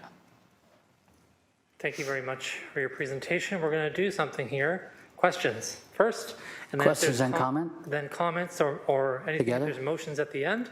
So if you have any questions, the delegate now will take those. I'll look to the two people on the speakers list if you have questions. Do you have questions, Councillor Tattison or Councillor McMeekin? Comment from Councillor Tattison, Councillor McMeekin? Comment. Thank you so much. We're going to, Councillor Huang, sorry, there's a question. Go ahead. Thank you. Thank you for your delegation. Through you, Deputy Mayor. Actually, I'm kind of new to this. I'm an Asian woman wearing maroon shirt and black pants, and I'm speaking to you from your right-hand side of the room. So thank you for your delegation. I wanted to ask, when I think I heard it that you envision that at some point in the future it's going to look like the senior awards. Is that true? Is that what you were envisioning what this looks like? Yep. In the size and scope, yes. Whereas it's recognized, it's well known, and it seems to be quite successful. We're hoping so, yes. Wonderful. Follow-up question then to you is that when you envision this accessibility award, what are the other sort of opportunities to highlight? Because I do see from your plan that you were looking at it from just presenting it in a certificate form at the Accessibility Day, but what are some of how many awards do you plan on giving out, or is it just the one award, or is there? It really depends on the number of nominations. We did discuss whether we should have one award per category, or if we should have a few, like 1, 2, or 3, or if we should have honorable mentions. I don't see any reason why we need to narrow that down yet. It still can be open to the program as it develops. Wonderful. I hope that we've moved forward with this. Thank you, Deputy Mayor. Thank you. On that note, we're going to have a mover and seconder to receive the presentation, and you guys folks can have a seat now. Thank you so much for your time here. Moved by Councillor Tattison, seconded by Councillor Alex Wilson to receive the presentation. Before we vote, there's some comments. So from Councillor Tattison, if anyone's got a motion, we'll take you last. Councillor Tattison and then Councillor McMeekin. Councillor Tattison, go ahead. The moment's lost now, but I just wanted to thank Paula and James for coming out. I want to thank Jocelyn for your advocacy. Thank you for delegating. And thank you for your personal stories. They're heartfelt. I'd also like to thank Councillor Danko and Councillor Kretsch for visiting ACPD. I'd also like to note that Councillor Wilson sat on ACPD for 2 years. Very important. I think it's important for all members of council. I'd like to invite them out to ACPD meetings to basically what you heard today, get a flavor of the challenges facing people with disabilities every day and the passion that all the members of this committee bring to the work that they do. And we do recognize that there is more work still to be done. Simple fixes that could be done if ACPD was listened to. We need advocates there, and we need to have our ears open to hear their stories. Getting back to the Accessibility Awards, and this is the final thing I'll say. I am of the belief that if you value something, you celebrate it. And that's why I think it's important to support the Accessibility Awards today. Thanks. And before I turn to Councillor McMeekin, I'm just going to say, if somebody wants to put a motion forward after we receive the delegation, you can go for that. Absolutely. And obviously asking staff for a funding source would probably be appropriate, but just wanted to start to percolate the ideas in everyone's mind. Councillor McMeekin. Yes, thanks, Mr. Chair. I appreciate, Deputy Mayor. Appreciate the presentation. And I want to speak generically, I suppose, initially. I have come to experience directly in some ways, for me, given my situation, relatively comfortably. But when you walk around with a cane, if you had a knee replacement or whatever, particularly if you're an older person, folk treat you differently. By the way, I don't think that happens around this circle, and I'm very thankful for that. There are a couple of us that are cane reliant at the moment. Anyhow, I want to tell a story too. A good friend of mine who's now deceased, Ross Robinson, some may remember him. Remember Ross? Ross was totally blind. We would meet occasionally. We were both involved in the Lung Association as volunteers, and I succeeded Ross as the president of the group, and he took me out for breakfast to celebrate. And the waitress, young woman, came up to us and said, well, what will you have for breakfast? So I ordered my breakfast. And then she said, remarkably, she said, well, what will your friend have? And I said, well, hold on a second. And he laughed, so I knew he was clued in. I said, hold on a sec, I'll ask him.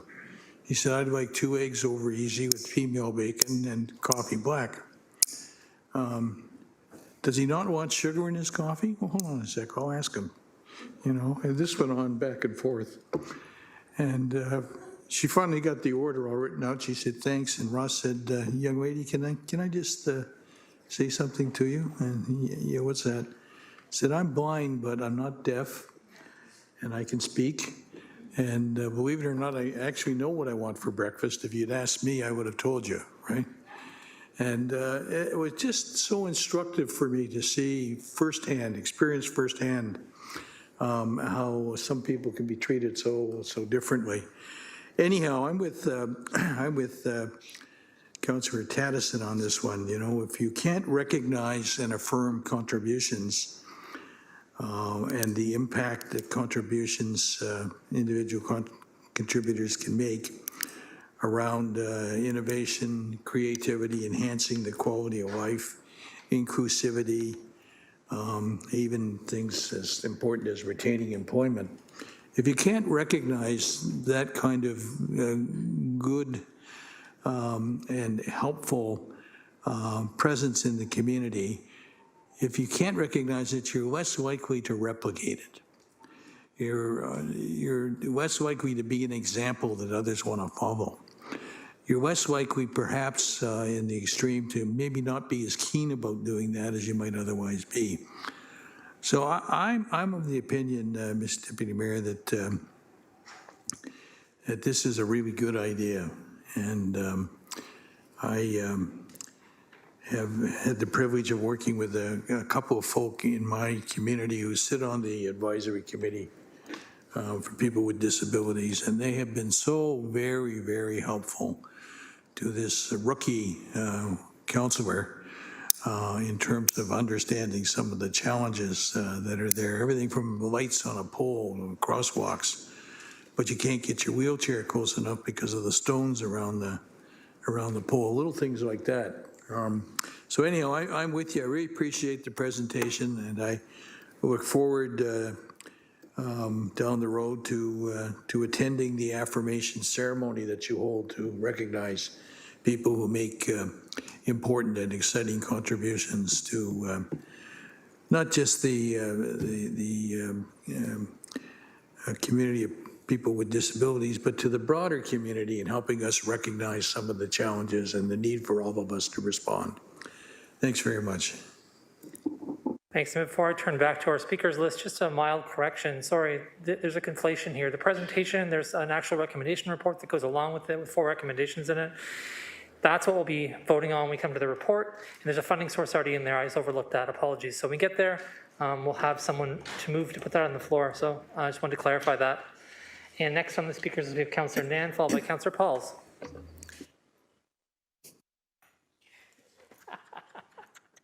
Thank you, Deputy Mayor. I will get used to you activating the microphones. Thank you for that. Thank you, James, Paula, and members of ACPD, as well as staff for the presentation today and for the recommendation suggestion for the award ceremony. I think it's high time, right? It's been mentioned very clearly in the report and by various people who've come to the delegation podium over the course of many years in terms of Hamilton's population and the density of folks living with disabilities and the spectrum of disabilities with which our neighbors thrive in our community, and the ways in which those individuals come forward with incredibly important suggestions, ideas, input, insight on how we can make our city more accessible so that everybody can enjoy it equitably. And I think what's also remarkable lately is the discourse and the dialogue in community about expanding our understanding of disability, accessibility, and integration of mental health and cognitive disabilities as well, because they can be conflated, misunderstood, and I think that's a tremendous area for us as a municipality to elevate the work of those organizations and individuals who are championing, but also helping to fight stigma, and also helping to raise the alarm bell about the growing prevalence of a number of individuals who find themselves less able as a result of their cognitive disabilities and or other mental health issues that bring them into the same scope. And physical disability has taken us long enough as humanity and as society to be able to better accommodate in terms of built form, as well as in terms of our services. But I think we're at a point now as a society with some of these issues to also break out of the way in which we have been doing things normally and start doing things from a justice and equity lens fundamentally and truly.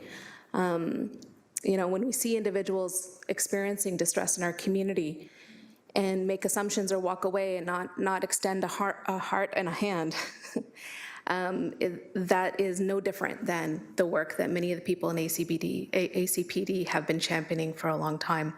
And so I'm looking forward to these award ceremonies. I'm looking forward to the report recommendations passing today, and definitely would be pleased to be at the first award ceremony. Thank you.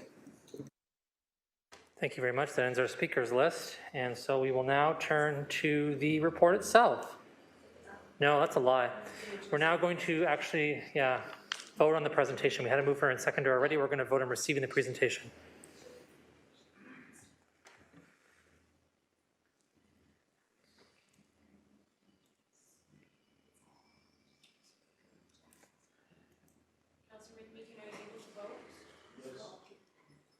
Councillor McMeekin's in favor. Thank you.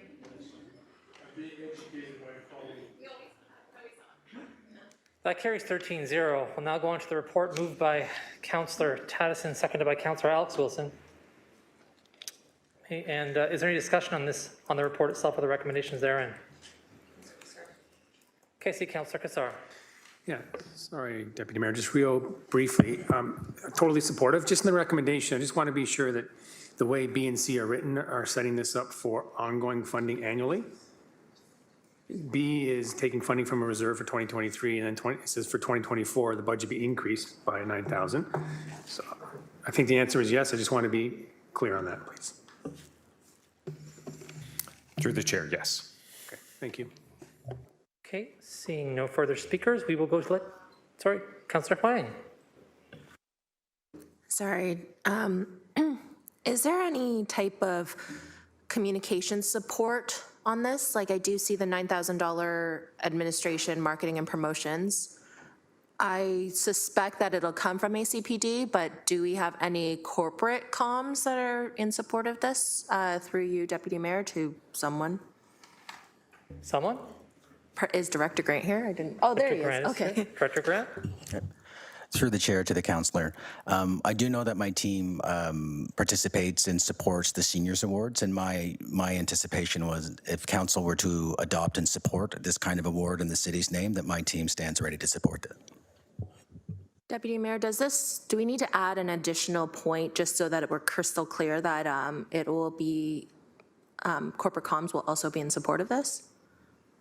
I mean, I think they just said so on the record, so it's probably okay. Okay. But Then I will leave it as is then. Thank you. I think in this case, yeah, I don't think we need a motion. Not seeing any further speakers on the list, we can turn to the vote on the recommendations in the report.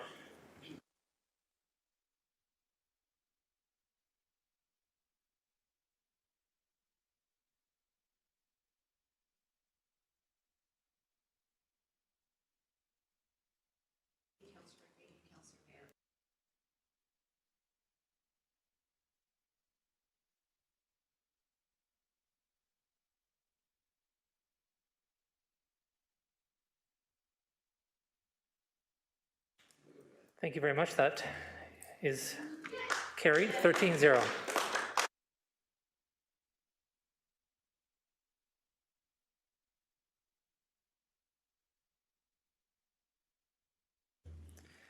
So we're now on to 8.3, which is really now going to be 8.2. Maybe not. I see the legislative coordinator ready to tell me I don't know what I'm talking about. Please do. Go ahead. Just if we could have a motion to defer 8.2 to the July meeting. Great, we can have that motion all day. Moved by Councillor Alex Wilson, seconded by Councillor Mike Spatafora, that we're going to defer 8.2 till the next iteration of this, which is July 10th, 2023. That's on your screen.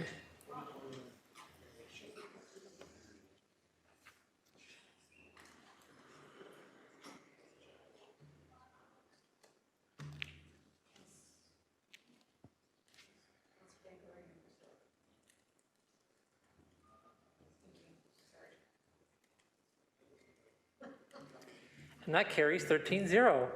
And now we're on to 8.3, which will really be secretly 8.2 since there's no 8.2. But Hamilton Immigration Partnership Council Annual Update PED 23096. And Sarah Whalen, Senior Project Manager for HIPSI, as it's more commonly known, will be joining us, as others may be, and giving a presentation. We'll be having questions after, and comments if we need to. And then there'll be a report. Take it away when you're ready.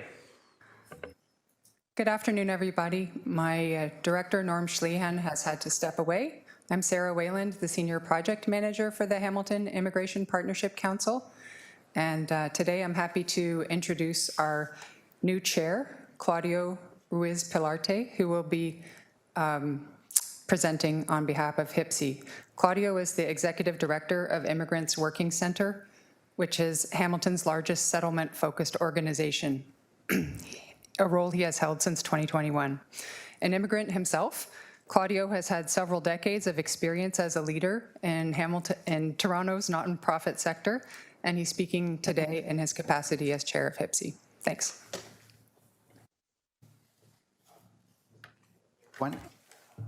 Thank you for having me here today, and I look forward to just giving you this presentation on behalf of HIPSI. Just to give you an overview, HIPSI is a community table. We bring together leaders from various sectors in our city with the common goal of supporting newcomers in Hamilton. Together as a community table, we work to facilitate a seamless settlement experience and sense of belonging for new Hamiltonians. As a community table, our current council has 30 members representing a diversity of sectors, as you can see from the logos here. Our table includes settlement service providers, not-for-profit organizations, the municipal government, school boards, post-secondary institutions, Hamilton Chamber of Commerce, and others, including community leaders with lived experience of immigration. HIPSI is a convener and collaborator in one of the 80 such local immigration partnerships across Canada. As a local immigration partnership, HIPSI is housed within the Economic Development Division of the City of Hamilton, but is funded by the federal government, particularly the IRCC, the Immigration, Refugee and Citizenship Canada. As opposed to focusing on the attraction of immigrants, HIPSI focuses on supporting newcomers after they arrive in Hamilton. As many of you know, Hamilton is a city that has always been largely influenced by immigration. Over 25% of Hamiltonians are classified as immigrants, including those who arrived decades ago and those who are arriving in recent years. In Hamilton, currently 1 in 8 people predominantly speak a language other than English or French at home, with top languages being Arabic, Italian, and Spanish.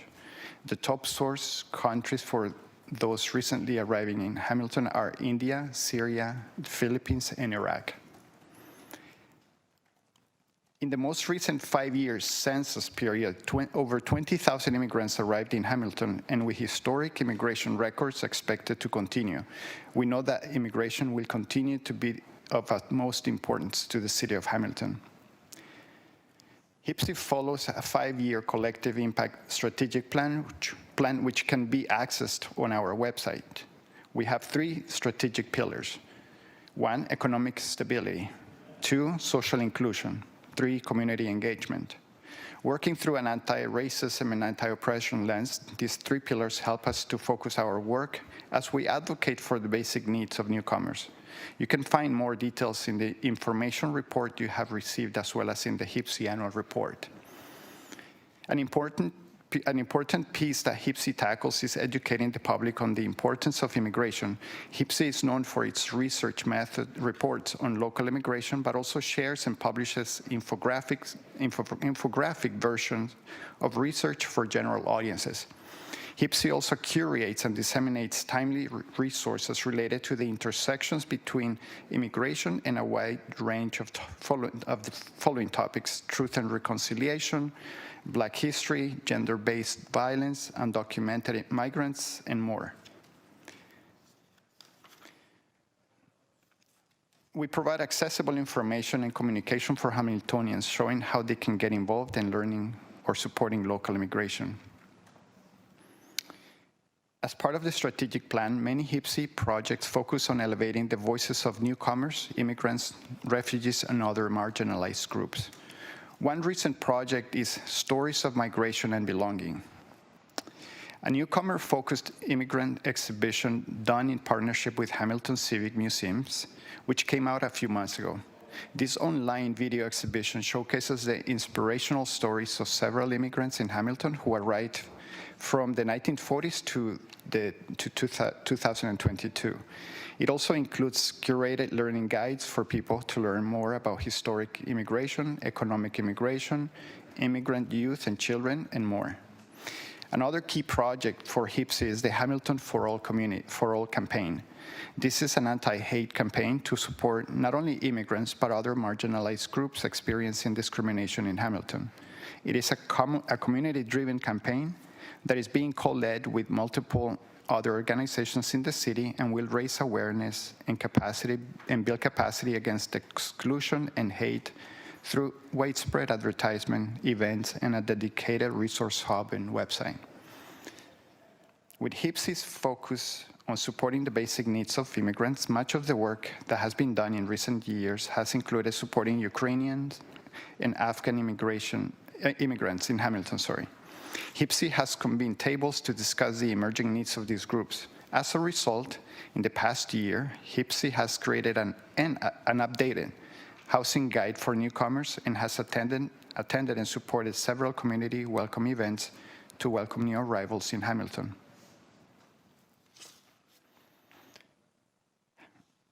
Hamilton Employers Hire Immigrants. It's a HPSI project that launched last year.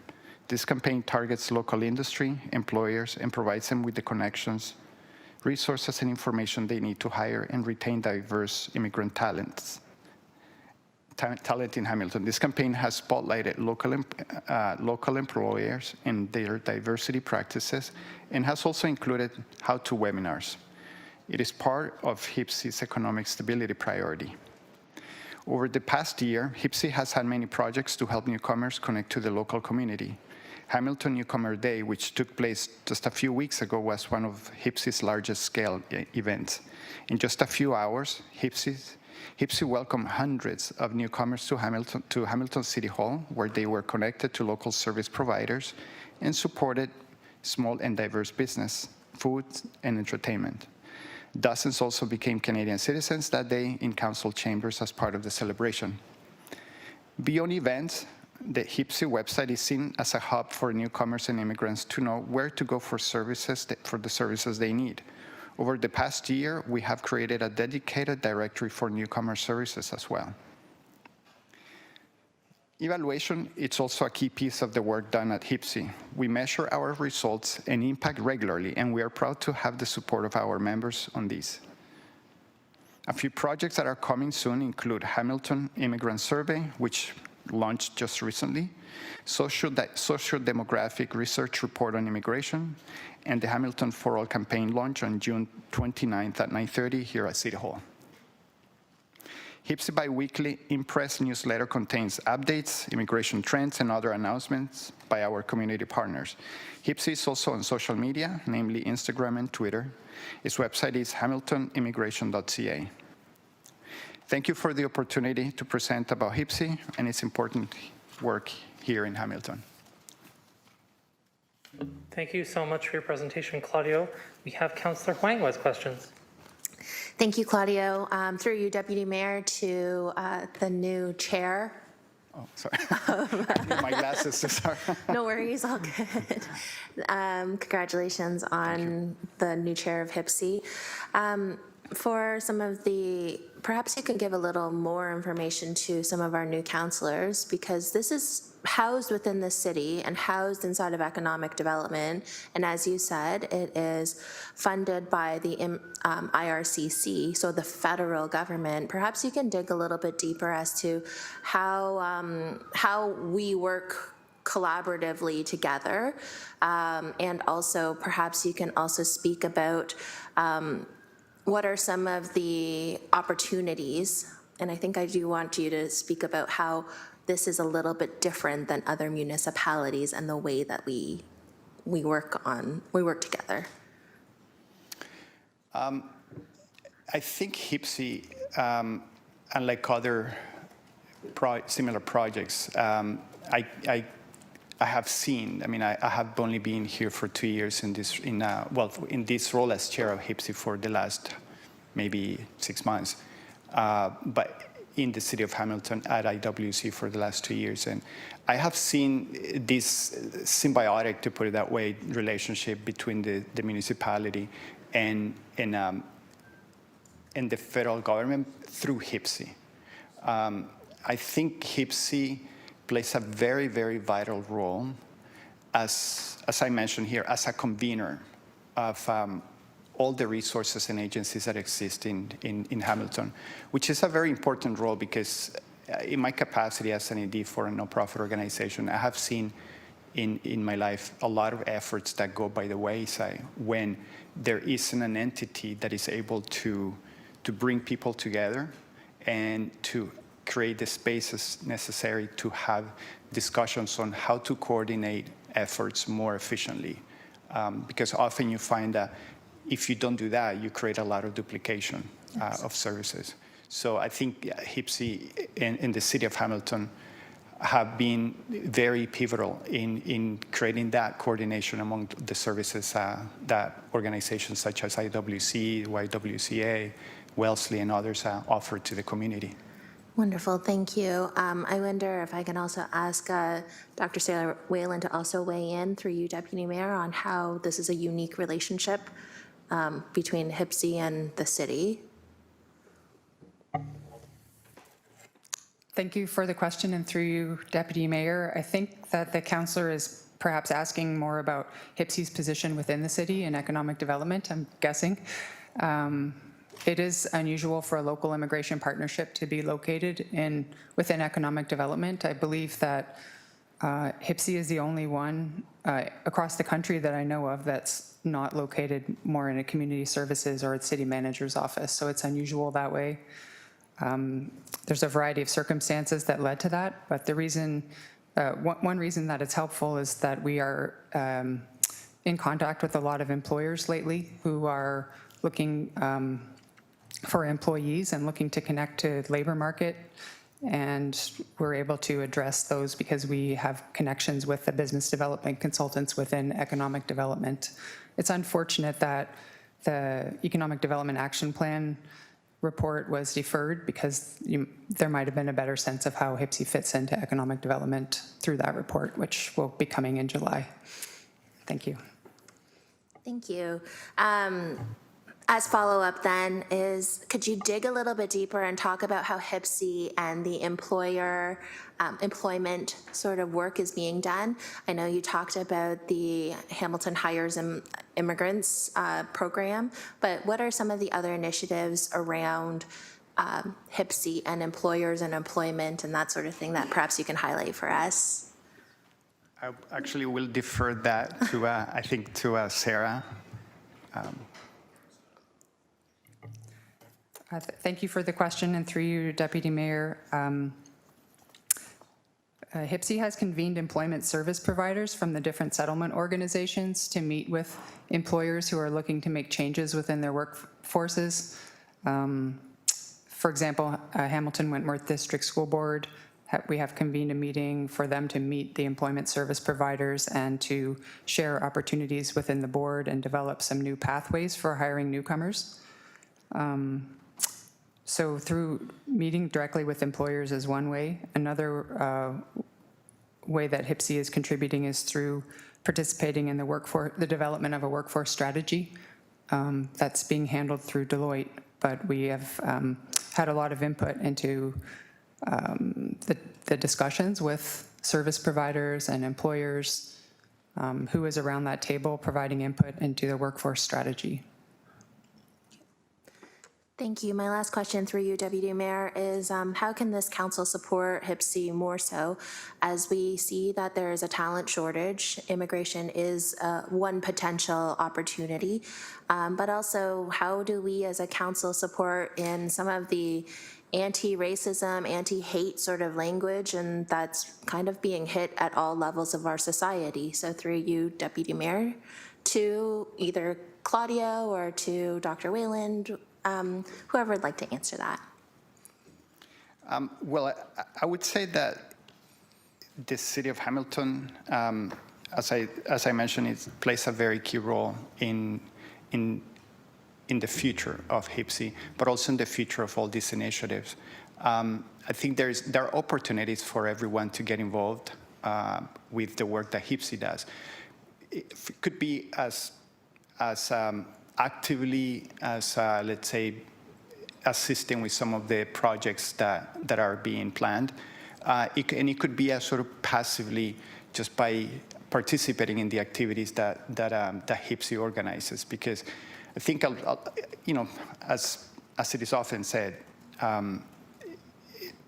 there's power in numbers. And I think whenever hate picks its ugly head, I think it's very important for people who involved in this kind of behavior to know that there's a whole community behind that is fighting those efforts. So yeah, I don't know if there's anything else, Sarah, you would like to add to that? No? Okay. Thank you. Thanks, Councillor Huang. Not seeing any further speakers. Thanks so much for your presentation. Thank you very much, everyone. I'm confused slightly. Just a moment. Oh, we need to have a mover and seconder to receive the presentation. You have a mover and seconder to receive the presentation. Councillor Huang, seconded by Councillor Pauls. You have a comment, Councillor Huang? Go for it. To my colleagues, HPSI has been an integral part of how we grow our community, but also how are we providing an inclusive environment for newcomers and how we contribute vibrancy towards the community. So when I look at what all of the work that HPSI is doing, I think that there is an opportunity for us as a council to also start to lift up some of these different stories and the experiences of newcomers that are in our community. Another part is that some of the challenges that we are seeing in our society today is a lack of talent, and although immigration is not the be-all and end-all solution, but it is a significant one where we should also be exploring how do we look at foreign credentialing. Maybe we look at it from a municipal nominee program so we can start to attract the actual immigrants that we are looking for to fulfill the needs of our employers. I think that we are also at a crucial time where hate is so prevalent within all of how we speak and how we speak to each other. So I'm of the opinion that HPSI is doing excellent work, and what we ought to be thinking about is how are we highlighting and being strategic with how we leverage an asset like HPSI within our community. So thank you very much. Thanks, Councillor Huang. And on that, we're going to vote on receiving the presentation.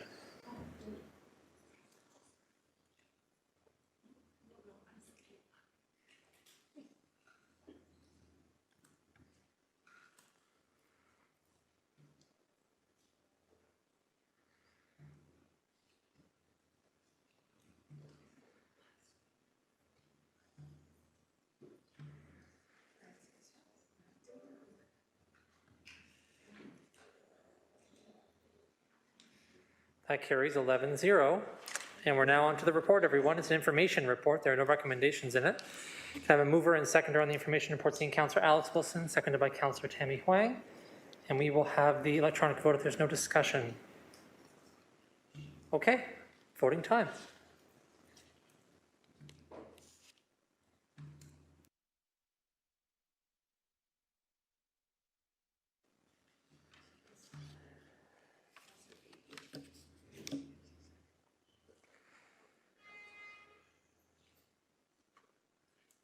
And that vote carries 11-0 as well. We're on to 8.5, which is the last of our presentations before we get to consent items and discussion items. 8.5, Development Charges Exemption Sustainable Funding Strategy, FCS 2. Whoops. So sorry, through the Deputy Mayor, the Look at that. strategic asset. Yeah, counting is important, it turns out. 3, then 4, then 5. It's okay. Reading is fundamental, everybody. This is Pride Month. We can say that loudly, proudly. It's good. 8.4 it is in the end. Director Leishman, Strategic Asset Management Policy and Corporate Asset Management Program Update, PW 23044. Take it away when you're ready.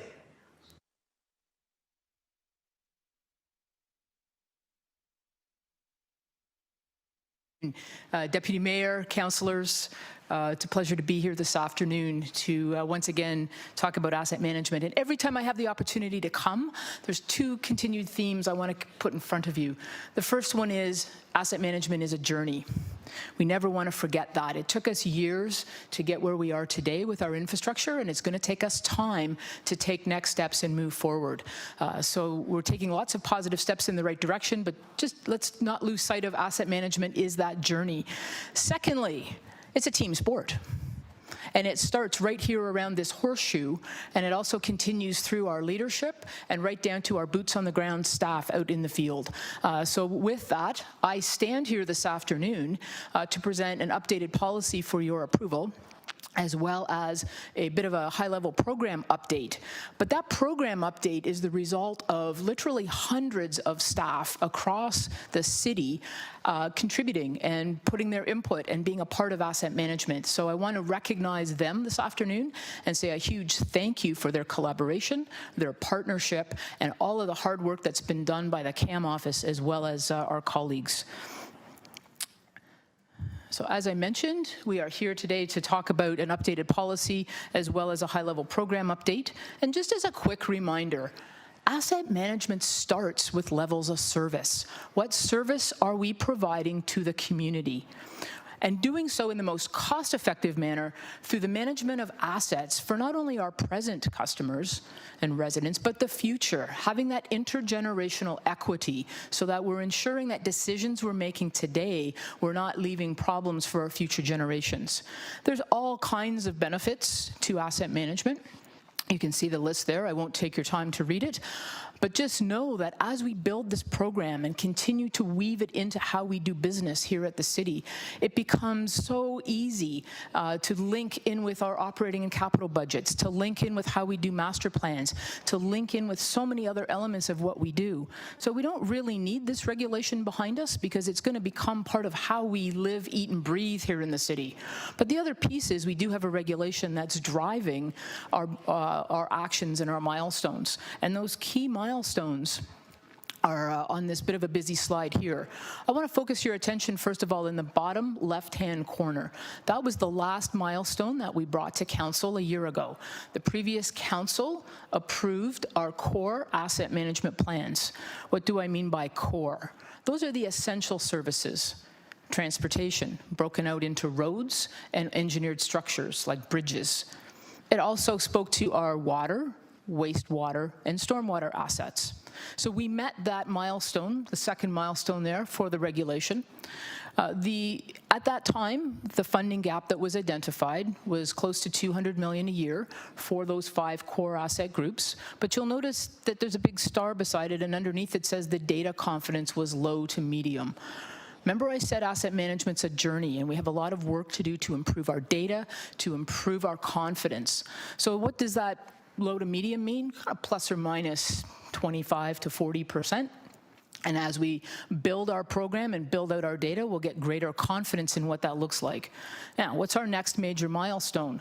Well, a year from now, we have to have all remaining assets approved by this council, their asset management plans. We are on track to do that. It's busy, but we're on track to do that, I'm happy to say. That's all of our other assets. So things like fire, police, paramedics, long-term care, parks, recreation, et cetera, 33 more plans. Both the core plans and the non-core plans have been to current levels of service with the current costs to maintain them. What changes? Well, by 2025, we have to have our arms around what proposed levels of service will look like. It's easy when we have regulations guiding levels of service, but where we don't, so things like garbage collection, having those decisions made around what will long-term levels of service look like that's going to bring us financial sustainability. Because part of the 2025 asset management plan is having that financial strategy completed so we have the starting path of long-term financial sustainability. If anyone wonders if I'm ever have a moment to myself, no, it's busy, but it's good. It's very, very good. It doesn't stop in 2025, it's ongoing. And as I mentioned earlier, it's a journey, and as we weave it into our existing processes, this is where it's going to become easier year after year to present updated asset management plans quite easily. So really the purpose in coming today was to present you with an updated policy. I just want to speak first of all to the hierarchy of documents. At the top, the policy statement. That sets the policy and the principles that with your blessing we want to continue to use in asset management. Beneath that is the strategy. We did complete a strategy last year. Given the update to this policy, we want to tweak that this year and make it a little bit more robust in some areas. Underneath that strategy would lie the asset management plans, and then beneath that, the business plans or operational plans of all the different service and program areas. It is a requirement of the regulation that we do have an asset management policy. It was, the original one was approved in 2019. So moving forward, what's changed? Well, really, the original policy did not address non-core assets. It only mentioned core. So just by that small missing word, we were we weren't meeting the requirements of the regulation. So we wanted to correct that, and that's why we're here today. But we also wanted to take the opportunity to perhaps tweak some of our principles. And so we've realigned our policies and principle statements to be more in line with best practice from an asset management perspective, putting a little bit more focus on service delivery to our customers. We did not touch or change anything to do with climate or long-term sustainability and resilience. That was very heavily represented in the original policy, and we've maintained all of that, as well as our continued focus on life cycle management and having an integrated and systematic approach, fiscal responsibility, and strong asset management, data-driven decision-making. And then a huge part of asset management is innovation and continuous improvement, continuing to drive everything we do to get better. Remember, it is that journey. Based on conversations around this, on this floor, we've also added in the language related to recognizing equity in the policy and principles. Moving on to a fairly high-level program update, I want to recognize, as I mentioned earlier, all of the stakeholders across the city for their heavy involvement. The Corporate Asset Management Steering Committee is alive and well. We had our 6th meeting yesterday. It is chaired by General Managers Kan and Zagirik, with director-level representation from all of the departments across the city. I want to take a moment and just pause to recognize and give a huge thank you from the bottom of my heart for our resourcing. With many, many thanks to this council, we are now a permanent office. And I thank you for your confidence and your faith in us, and I will do my very best not to let you down. From a program development perspective, we want this to be sustainable, this program. We want it to be interwoven in how we do business and how we run things here in the city. And that's why we've started with governance, we've started with communications, all of that's in place. I want to recognize Andrea Vargas, the manager responsible for management systems within Public Works, for her driving of our standard operating procedures and getting that governance in place through procedure and how we do business. I also want to recognize Amber Dewar, one of our senior analysts. She and a previous colleague have done an amazing job developing a SharePoint site of Asset Management 101 training. If anyone around this floor is interested in an easy-to-use, it's 8 modules. They're about half hour, 40 minutes per module. It's a mixed media, it's theory, it's some videos, there's some examples, a little bit of homework. It's a very, very easy way to kind of do Asset Management 101. And Amber has done an amazing job developing that, as well as working on all of our asset management plans and the program development. We have a multitude of plans. You can imagine just the vast amount of effort and work that's going on with 38 asset management plans that we have to keep our fingers on the pulse of, as well as the other plans that support the program development. And I want to give a shout out to Jasmine McDonald today, sitting in the gallery, our senior project manager, for her amazing work on our master schedule, our productivity analysis for our staffing, and just driving the dashboard and the multitude of plans that we have to do. I've mentioned that continuous improvement is a huge part of asset management, and when I stood here a year ago, we had identified from those 5 core asset management plans over 100 continuous improvement items that needed to be worked on in order to move our program forward. And I'm very proud to say that there's been great work done over the past year in looking at our enhancement and our engagement strategies around level of service. We now have much more robust lifecycle management templates, and there's workshops ongoing around lifecycle management with a number of asset groups. We've developed a climate change framework and approach that's included in the training module for how to incorporate climate into asset management. The list goes on and on. So there's a lot of amazing things that have happened, and it's been a busy year, but a great year. So definitely some challenges and lots of successes.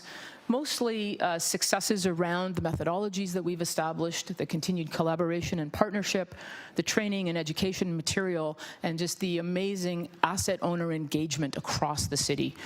Just that has been incredible. People are excited about it, and they want to get involved. There's always challenges. Life wouldn't be easy if there weren't challenges. It would, they're always there to help us become stronger.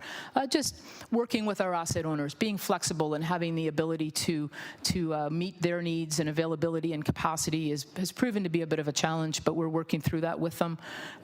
Obviously, building asset management knowledge across the city continues to be an area where we need some help making that happen with our colleagues, and just dealing with conflicting priorities. But all in all, we are positively moving forward, and I'm not saying there's any red flags at this point in time.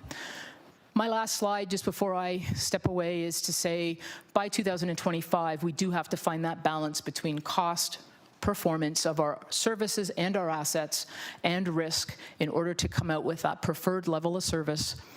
And that may mean we get to the point of prioritizing our operating and capital funds and looking at how we do that in order to ensure that that best balance is achieved. Right? Because finding that best balance is what's going to be allow us to deliver the greatest value to the city. Thank you for your time, and happy to answer any questions. Thank you. And before we get to the speakers list, just confirming we'll do questions for the presentation, and then we'll go on to the recommendations in the report, questions for staff at that time, comments, and then on to item 8.5. Councillor Huang. Thank you, Director Leishman, and thank you through you to through the Deputy Mayor to Director Leishman. On slide 3, I wanted to get a sense of what is time zero, because I think that we need to think about it from a benchmarking perspective, because it struck me that there were multiple time frames. So I wonder if you could speak to what is time, where are we starting from? So time zero is the Ontario Regulations 588/17 mandates, to which you speak about 2019 is when the policy has come forward, 2024 is when we are planning on the non-core assets, and then ongoing. So what is time zero? Through the chair, that's an interesting question. Thank you, Councillor. I'm struggling to answer that because to a certain degree, Hamilton has been doing asset management for many, many years, but I'm going to tag it more as managing assets. We were doing condition assessments. We were doing all kinds of technical work on our assets, as well as doing the vast amount of, it's an enormous amount of maintenance and operating work that we do on all of our assets. The missing piece and what this regulation brings is strategically linking that work to our levels of service within the city. And when did we start doing that? I'm going to say when my role came in, because prior to my role coming in 2 years ago, the city wasn't there yet with those conversations and hadn't recognized that linkage. So if you're looking for a time zero, I would propose June of 2021. Okay. Just from a sort of data perspective, it's sometimes easier to say what is a time zero and what was our level of service at time zero. That way we can actually properly gauge how we're doing. And especially for this council, I know I'm pretty data driven, so I want to be able to say, what are we benchmarking against? Because I don't want to be benchmarking against a moving target. So I kind of want to see that there's an opportunity for a time zero. Through the chair, thank you. I believe General Manager Can would like to comment on that as well. Yeah, through the chair, Carlisle Can, General Manager of Public Works. So for me, time zero is when a asset is really constructed and commissioned and put into service. And throughout the entire life of that asset, be 20, 30, 40, 50 years, we look at rehab strategies, we look at renewal strategies. So for me, it's asset by asset and really understanding what is the expected service life for that and what can we do to ensure that we get the true value of that asset and the service that it's supposed to deliver. Through you, Deputy Mayor, thank you for that answer, GM Can. Perhaps just a clarifying question then is, I know you spoke about it earlier, but what is core versus non-core assets? Through the chair, great question. By the regulation, core are deemed essential. So what the regulation identifies as essential are roads, engineered structures like bridges, water, wastewater, and stormwater assets. Those are core. The regulation identifies that the city must address asset management plans for anything that it owns. So we've deemed everything else to be non-core. And that's really, when you look around and look at the vast amount of services that the city offers, it's amazing. So there are the 5 core plans and there's 33 non-core plans. Things like long-term care, recreation, parks, natural assets, fire, police, paramedics, horticulture, forestry, the list just goes on and on. Real estate, when you think about all the portfolios and everything we own, they fall into the non-core category. Follow-up question then through you, Deputy Mayor, then. do we include people assets, including, say, customer service levels and levels of complaints, anything to that point when it speaks to how we are effective as a city? Through the chair, absolutely. Levels of service get broken into two categories: customer levels of service and technical levels of service. The customer level of service, and I'll use an example of a rec center. So a customer level of service, we would want to understand first, what does the customer value? So the customer may value having a rec center within a kilometer of their home.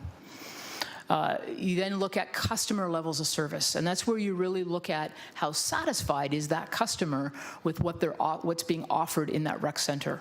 So we look at it from the standpoint of, are they satisfied with the programming? How satisfied are they with the cleanliness? How, all the other things that speak to, as a customer, how satisfied are you with that service area? That's a very important part. We look at it in terms of capacity, function, condition. All of those elements feed into what the customer is seeing and doing. The technical piece of it is, how are we performing in delivering those services? Okay, thank you. And actually, just so that we're kind of clear, is that at the asset management level, we are looking at it from a back office sort of perspective, but that also takes into account any of those customer service surveys that we do, including our people survey, and as well as any of those like public engagements and engage.hamilton.ca. So those are not being orphaned, they're all being wrapped into the asset management strategy. Is that correct? Through the chair, absolutely. We are doing our best we review all the surveys with the asset groups. We glean whatever information we can from their surveys. Many times they're not necessarily asking the questions from an asset lens, and so we propose some other questions, and we do try to do a follow-up engagement in order to understand exactly where customers are at from an asset management lens. Okay. My last question is about the lenses that you have now identified, equity being one that has just been added in new. What is included in equity? Does that include women, families? What does that equity framework or lens look like? Through the chair, thank you for the question. So we've identified it at the policy level, and today hope to get approval for that. I think the next step would be to get the right people around the table and have the conversation as to how do we now want to apply that within asset management. I have my thoughts on that. There's a number of different elements of equity, diversity, and inclusion that could come about as we get to the point of talking about trade-offs when we're having to make decisions between certain capital projects. That may feed into, but certainly everything you mentioned, I have in my mind as being potentially involved in that criteria that could lead to those trade-offs. Okay.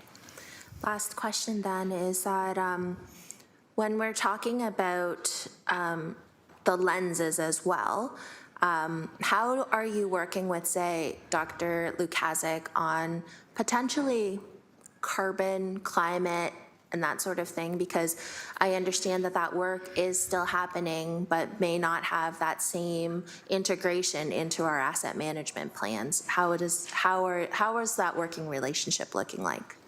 Thank you for the question. Through the chair, it's tight. I can tell you that in 2 words. Within my team, I have an SPM named Andrea McDowell. She's a climate expert and works extremely closely with Dr. Lukaszek and the team in the corporate climate office. Our goal is to always be in lockstep with them, and Andrea becomes that interface with the rest of Public Works to help coordinate and drive. Now, from an asset management perspective, each plan, one of the modules in the plan is an actual climate module to speak to, for that particular asset class, how are we actually adapting and mitigating, and what do we need to ensure we've got our arms around so that we're protecting the climate as much as possible. So Andrea, as much as her time permits, is actively involved with the asset owners and the corporate asset management team in driving those conversations to make sure we've got the beginnings of a robust section in the asset management plans. Deputy Mayor, I still have one more question. So really sorry. Director Leishman. This is your last question? I know. Okay, cool. Director Leishman just roasting you slightly. Go for it. Last question is that I see July 1st, 2025 as when the proposed LOS and the financial strategy are completed. As part of that work, do you look at it from a revenue generation? Like, how could we potentially look at making more revenue off of the assets that we have. So the idea is, how do we offset the tax levy by generating revenue on our existing assets? And is that part of your work in that vein? Through the chair, yes. But understanding that we form a cross-functional team with each asset management plan that we do. The CAM team brings the procedural, how to do asset management. The finance is a strong partner as part of that team, and then the asset owner and their group. So we are prompting and we're saying, what about revenue? We're counting on the asset owner and others on that cross-functional team to help identify that. Thank you. Thank you, Deputy Mayor. Thanks, Councillor Huang. And now we're going to turn to Councillor Danko, followed by Councillor Kassar, Councillor Nan, Councillor Alex Wilson, and Councillor Pauls. Thank you, Chair. My favorite topic. It's great to see you again, Director Leishman, officially in the director's position as a full-time established department. You brought up the difference between asset maintenance and asset management, and I think that's a really important distinction, that when we're budgeting and the financial component, I think up until now we've really been only doing asset maintenance.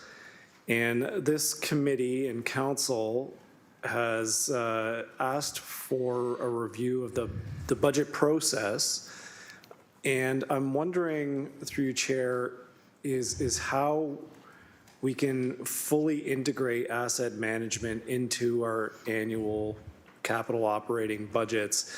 And I don't need a fulsome answer to that now. That's a very big question.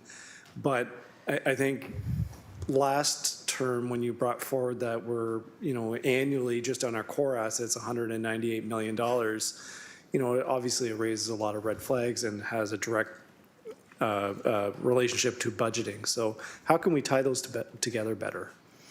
Thank you for the question. Through the chair, we need to develop a process that speaks to how things go get identified and go into an asset management plan, and at the same time get identified and go into a capital or operating budget. That process doesn't exist today. Director McMullen and I have been having ongoing discussions on how to do that, and actually have a draft project charter at the moment that we need to figure out how to take next steps with. And at the back of the policy, there's the recognition that that process needs to be developed. We are not there today, and I think it's just a question of getting the right players around the table and and hammering out that process. Thank you. And I think for me anyway, that's probably one of the most exciting things about the whole asset management program, is that ability to right size our budgets. And once we get to the level of service component, there's going to be some political capital involved there to really set what the expectations are for the community, what we can fund, and where we need additional support from our friends in upper levels of government. Thank you. Thank you. Thanks, Councillor Danko. And I see now Councillor Kassar. Thank you, Deputy Mayor. Thank you very much, Director Leishman. I'm very glad you're at the helm of this topic. It's so important. As Councillor Danko was just saying, in my former life in the food industry, I lived in a triangle very similar to this. And given the nature of the food business, we were always hitting one guardrail or the other when it came to performance and risk. I think we're a lot less nimble in the city of Hamilton, so this is even more important a process. So just one question.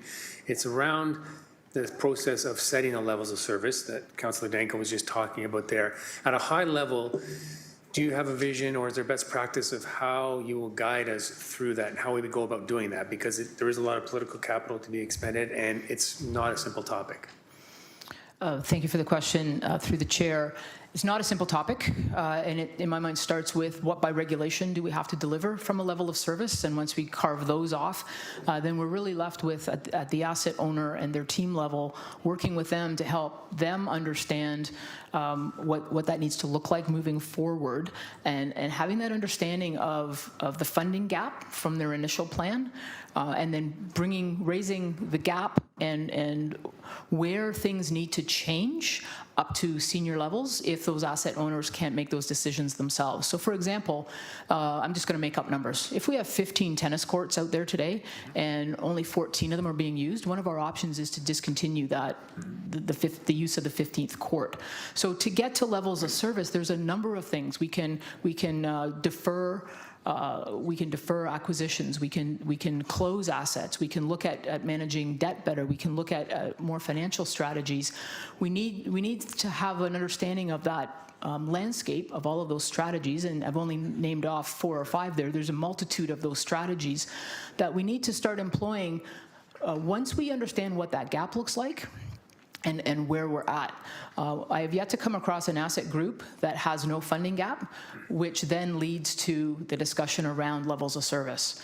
I still have my fingers crossed that there is a group out there somewhere that there's no funding gap, but that's an easy conversation because then we don't have to play with the levels of service unless some of that money, some of that funding to fund those levels of service are required somewhere else in the city, and we need to make those trade-offs. So that's where your question is a really great question, and one that has a number of different strategies potentially behind it that's not just all about throwing money at it.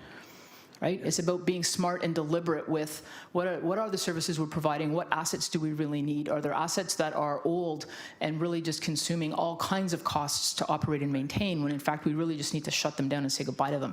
And we need to go through all of those strategies before we can really declare, here's what we're recommending as proposed levels of service. Yeah, thank you. Very good answer. It's good. There'll be some tough decisions. But I know on the topic of tennis courts, Councillor Pauls will have that turned into a pickleball court, right? So, no question there. And then just as a closing comment, I'm very interested in those learning modules, so I will talk to you offline. Thank you, Deputy Mayor. Thanks, Councillor Kassar. And now we're going to move to Councillor Tan. Thank you. Through you, Deputy Mayor. Thank you, Director Leachman, for your presentation and update. I was asked by a colleague right here whether or not City Housing Hamilton is part of the core assets that are being captured inside of the work. Through the chair, they are captured in our work. They're not identified as a core asset. They're a non-core asset, but yes, there will be an asset management plan for City Housing. We've already started that engagement, and they're doing their data collection now. Thank you. And through you, Deputy Mayor, I recall that the data was being gathered, and I assume the modules and the education pieces that you discussed earlier are also being shared with City Housing Hamilton staff as well?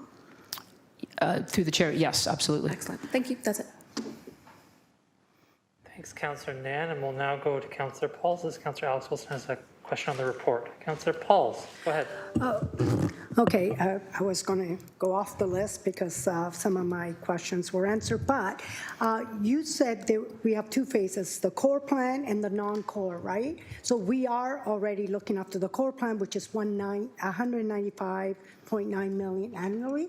Yes. So you're here, first of all, I like your pen, Hamilton Ticats. It's a beautiful pen. It's a beautiful pen. Thank you. I'll tell my sister who gave it to me. Okay, great. So, so you're here to inform us that we need to now make sure the non-core are part of the plan by 2024. Is that what? Through the chair, my primary focus in being here today was to get approval on the new policy. The new policy. And just to give you a high-level update on where we're at with the program. Yeah. Okay, thank you. Just wanted to be clear. Thank you. Thanks, Councillor Paul. Seeing no more folks on the speakers list for the presentation, we will now do the, Yeah, we'll receive it, but I'm wondering if you've already moved and seconded that. No, we have not. Thanks very much, Director Leachman. Moved by Councillor Alex Wilson, seconded by Councillor Kassar.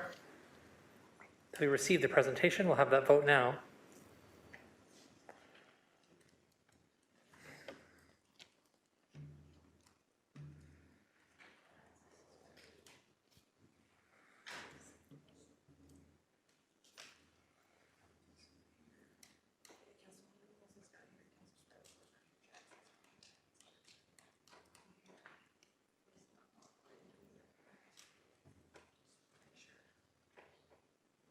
That carries 11-0. We're now on to the report. Can I have a mover and seconder to put the report on the floor? Moved by Councillor Alex Wilson, seconded by Councillor Danko. Comments on the report? Alex? Thank you, and through you, Chair, just a couple of questions for Appendix A and Appendix B. On Appendix B, which has the walkthrough of some of the non-core assets in the timeline, just a couple questions about that deciding level of service and what does that process look like, given that some of these projects are happening, Q3 2023 is quite soon. When it comes to, for example, our parks and trails, including the Confederation Waterfront Trust, just so I get a better understanding, will that include the forthcoming review of our active transit or active transportation master plan? Are those going to be sunk up together, or what does that level of service look like for trails, for example, because that work is starting next quarter? Yes, through the chair. So the first round of plans that are due by 24 are to current levels of service. So at that point, I wasn't sure, Councillor, if you were talking proposed or current levels of service. We are scrambling, to be honest with you, to make sure that we're incorporating everything we possibly can from the master plan perspective, what's all the great work that's going on for development charges, master plans. We are making sure that all of that, to the extent possible, is included in these plans.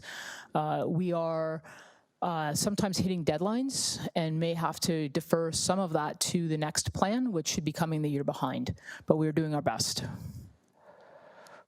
Thank you. And through the chair, that actually answers a question I probably should have asked first, which was a better understanding of the phasing. And so through that answer, I actually got that question, which is perfect, which is we're doing the phasing for current levels of service standard up till 2024.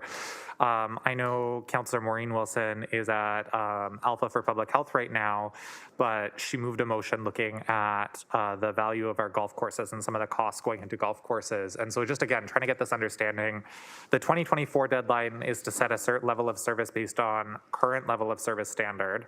And then for 2025, if there are changes made as a result of master plan reviews, motions like the one I just talked about, anything like that, between that 2024 July deadline and 2025 July, that's when that work to a new level of service would happen. Through the chair, that's correct.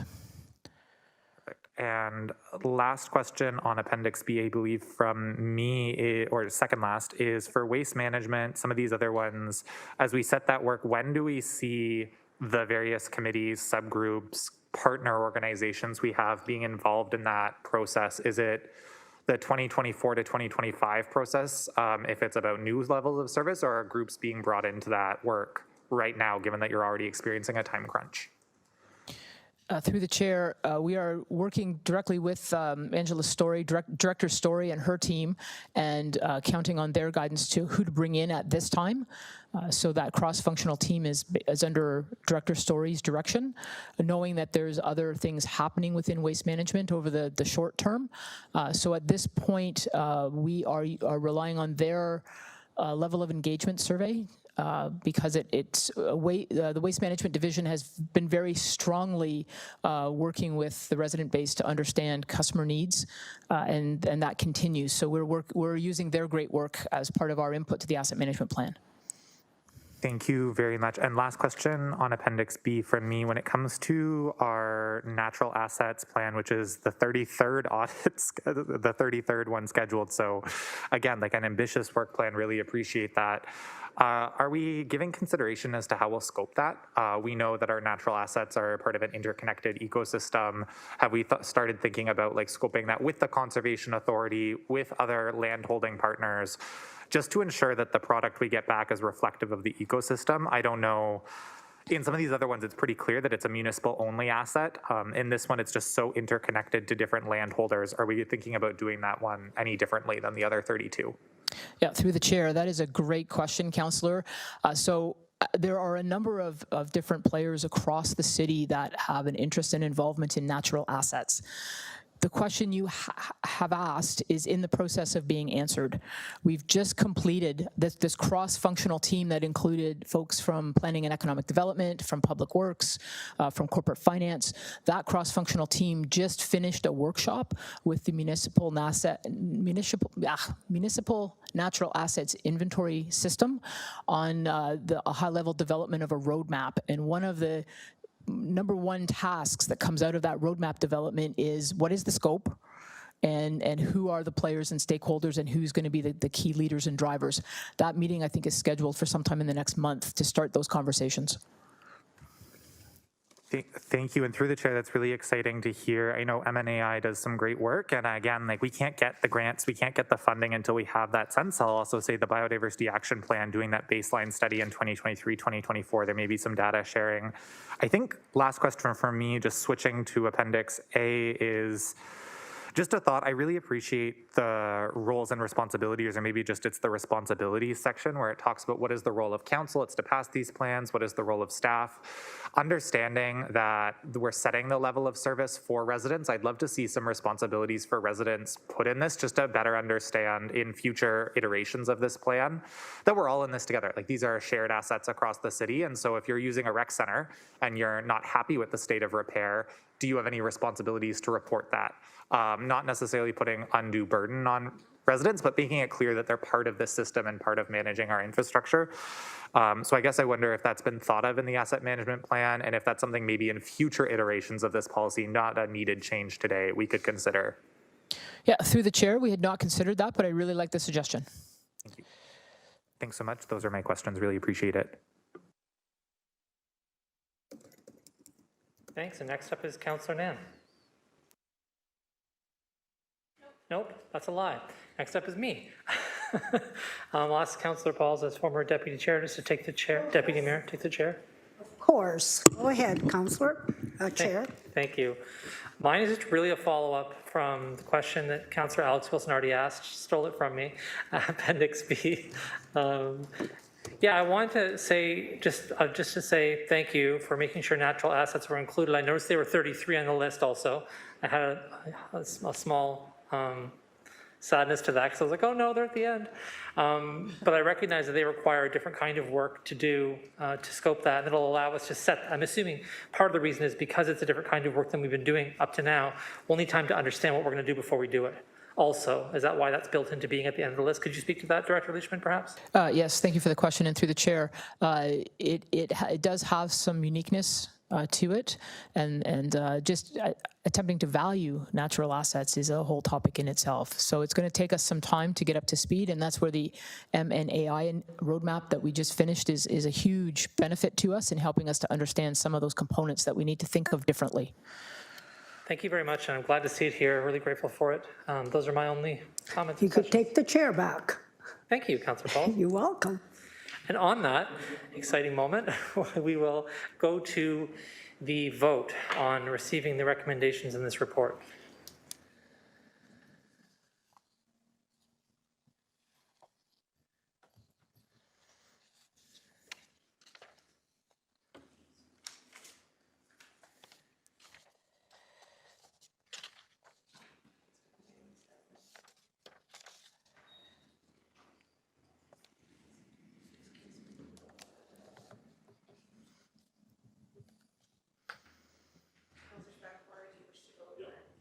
In favor? Councillor McMeekin, are you in favor?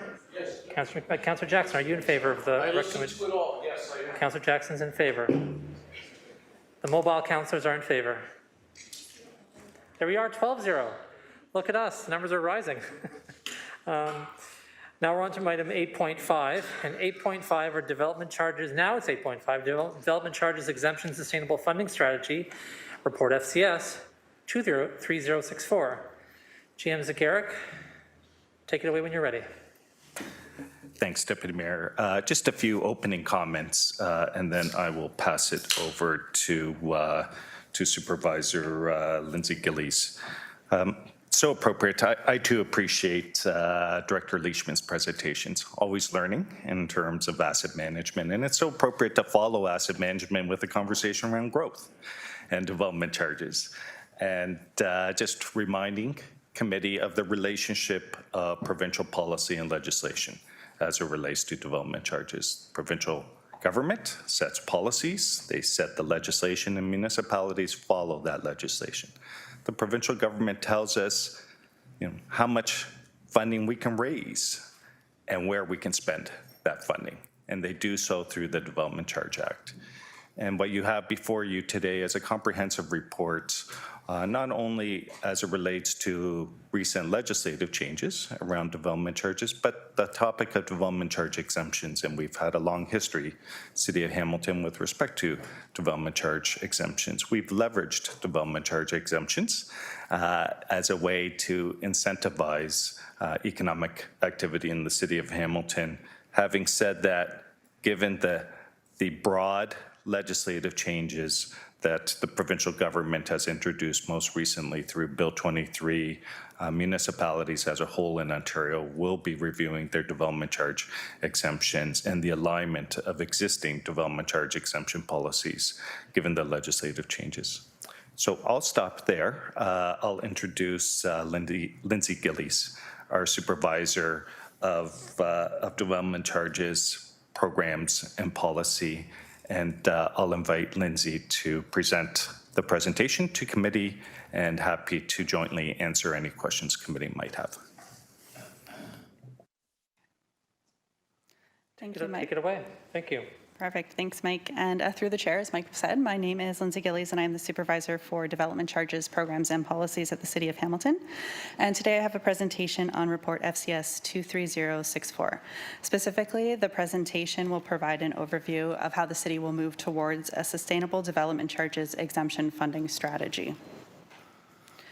My presentation will walk through an introduction. We'll look at a simplified version of how growth is financed and the current approach for funding development charge exemptions. I'll then review the increased recommendations to development charge exemption funding as a result of Bill 23, as well as what increases are required to fund the pre-Bill 23 exemption portfolio. I'll compare staff's recommendations to a couple of different scenarios, and I'll discuss the need for establishing a development charge exemption reserve. I'll close the presentation by ending with recommendations that are contained within the staff report. The need for a sustainable funding strategy has become more important as the province has passed several pieces of legislation which reduce the amount of funding that municipalities can recover from the development community to pay for growth. Some of these changes were made through Bills 108, 213, and 23. Bill 108 reduced the cash flow that municipalities can recover from the development community by establishing a development charge rate lock-in. Previous to Bill 108, the trigger date for calculating DCs was the date of building permit issuance. The Bill 108 lock-in locks in the DC rates and exemptions in place at the related site plan or site-specific zoning application date. Interest is charged to the time of building permit issuance. Bill 108 also expanded the exemptions for secondary dwelling units and reduced the list of services that development charges can be collected for. Bill 213 legislated a required DC exemption for post-secondary institutions. And Bill 23 made several changes to the Development Charges Act, which reduced the overall funding that municipalities can recover from the development community. These changes will be discussed momentarily. Before we move into the recommendations for a sustainable development charge exemption funding strategy, it is important to understand at a high level how the development charges regime funds the cost of growth. Just to draw attention to those looking at the screen, the square is blank, but we have the presentation up. You can view it, and this square is not blank there, so you can view it while we're doing it. It will not be blank as my next sentence comes up. Wonderful. Thank you so much. Excellent. So first, magic. Pardon me. Pardon me. The master plans and capital planning are used to determine the capital costs that are required to support growth. So everything within this square represents the cost of growth, and I'm going to go through each segment. First, ineligible costs must be removed. These include parking, airport, general administration of the municipality, information technology, and more. Next, the costs that developers pay for directly must be removed. The city's local service policy determines which costs developers pay for directly. This includes costs such as roads internal to subdivision, sidewalks, local water pipes, etc., versus which costs are included in the development charge calculation. And each municipality sets its own local services policy. The costs of growth also need to be reduced by any benefit to existing development.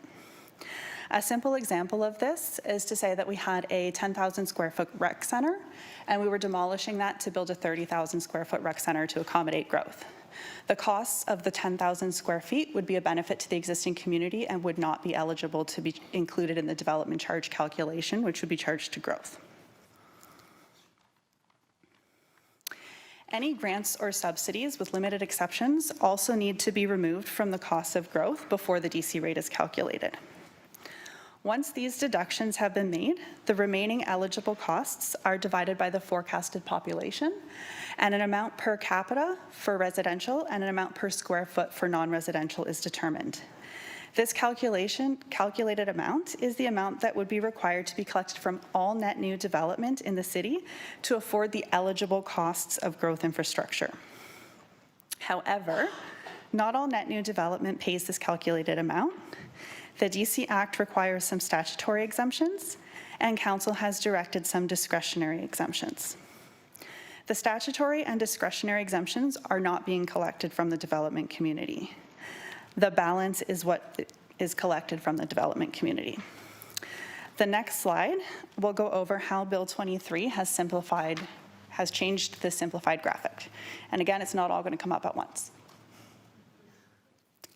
So Bill 23 was announced on October 25th, 2022, and received royal assent on November 28th, 2022. For those of you counting, that's a month plus 3 days. Many of the changes to the DC Act came into effect immediately. A few of the key changes will be discussed. So Bill 23 reduced the list of eligible services that can be included in the calculation of the DC rate. This change has led to an increase in the size of ineligible services. Bill 23 also increased the amount of required statutory exemptions. One of the new exemptions is a 5-year phase-in of the development charge rates. This means that municipalities are only able to collect 80% of the calculated amount in the first year of a DC bylaw, 85% in the second year, 90% in the third year, 95% in the fourth year, and 100% in years 5 through 10 of any DC bylaw. Exemptions were also legislated for nonprofit, affordable, and inclusionary zoning units, and the secondary dwelling unit exemption was expanded again by removing gross floor area requirements. And a reduction for rental units was included, requiring a 10 to 25% exemption. Combined, these changes mean that while the total cost necessary to support growth has not changed, the portion that can be recovered from the development community has been reduced. Before we move on, I'll take a moment to highlight some of the required exemptions that are not yet in force. The province has added that land costs can be prescribed for services, and those will not be eligible for inclusion in the development charge rate calculation. But the province has not yet prescribed any services. This means that in the future, the municipality may not be able to include the purchase of land for roads, storm ponds, rec centers, fire, police services, or any other service that the province may prescribe. If services are prescribed, then the amount of funding that the municipality will need to fund will increase. In addition, the affordable housing exemption is actually not in force yet, along with what is being called an attainable housing exemption. The province has not yet defined attainable housing, so this exemption has not been estimated. I'll now turn to staff's recommendations towards a sustainable development charge exemption funding strategy. As stated, the purpose of report FCS 23064 is to propose a step towards a sustainable development charges funding strategy. A sustainable development charge exemption funding strategy is recommended so that the city can provide infrastructure necessary to support the city's growth plans. Without a sustainable development charge exemption funding strategy, the city would need to defer infrastructure or reduce levels of service. The concepts of deferring infrastructure as well as reducing levels of service have been examined within the alternatives for consideration section of the staff report. Historically, the budgeting of development charge exemptions has been short, and allocations from the annual operating surplus have been relied on. As can be seen, the total development charges, in addition to the allocation from the annual operating surplus, has been insufficient to fund the total in-year exemptions for the years 2020 through 2022. And this trend is not unique to the years of 2020 through 2022. There is currently an unfunded discretionary development charge exemption backlog of approximately $50 million. Through the 2023 capital budget process, an annual budget of $6.5 million through to the year 2030 has been planned to tackle this backlog. The balance of this presentation will not discuss the unfunded discretionary exemption backlog, as there is a plan in place to clear this. Staff is recommending an overall tax levy increase of $40.5 million, or 3.69% on the levy, and a water and wastewater increase of $27.3 million, or 9.75%. Staff worked with our development charge consultants to forecast the development charge exemptions over the next 10 years. The consultants' forecast utilized growth plans that would see the city achieve the provincial growth targets by 2051. The model also included placeholders for DC rate increases as a result of the 2024 development charge background study process, as well as an estimated increase in a couple of years once the 2051 master plans are available and the city can update the DC bylaw for those services. Staff then used the consultant's model and adjusted it to arrive at the recommendations before committee. Specifically, one of the modifications that staff made was that we reduced the forecasted growth from 2,770 single detached equivalent units annually to 2,000 single detached equivalent units annually. While the city's planning practices are working towards achieving the provincial targets, the city is currently not experiencing that pace of growth. So staff are recommending an increase that is based on the current pace of growth.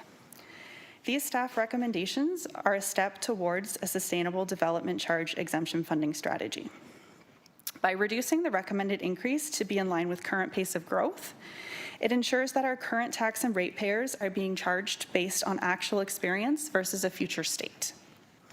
As the pace of growth increases, further tax and rate increases will be recommended to ensure that the funding of development charge exemptions keeps pace with the pace of growth.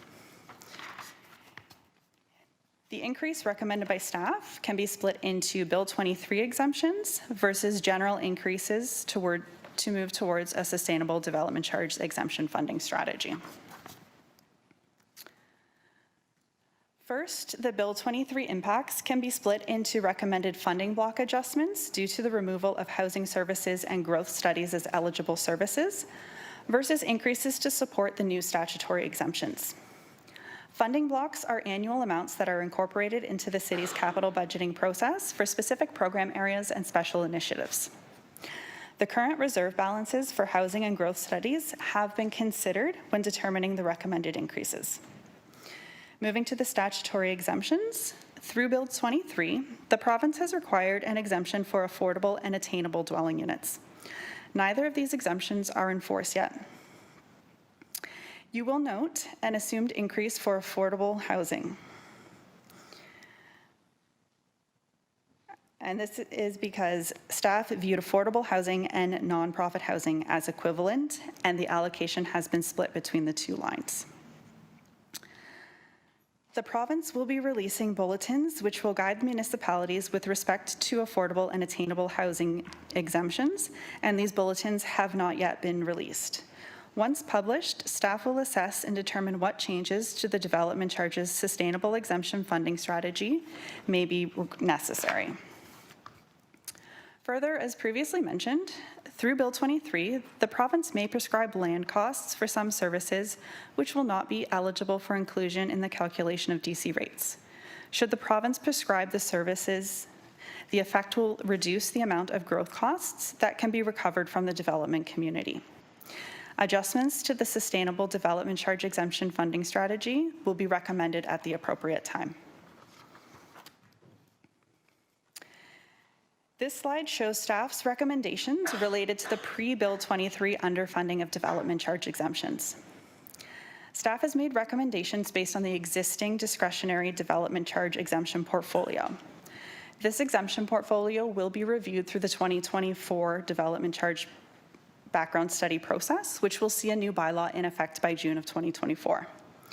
Since there is uncertainty about what the future development charge exemption portfolio will look like, staff has recommended only 50% of the calculated increase necessary to support the existing development charge exemption portfolio. It is important to note that if council were to eliminate all discretionary exemptions with the 2024 bylaw, that there would still be discretionary exemptions provided for several years.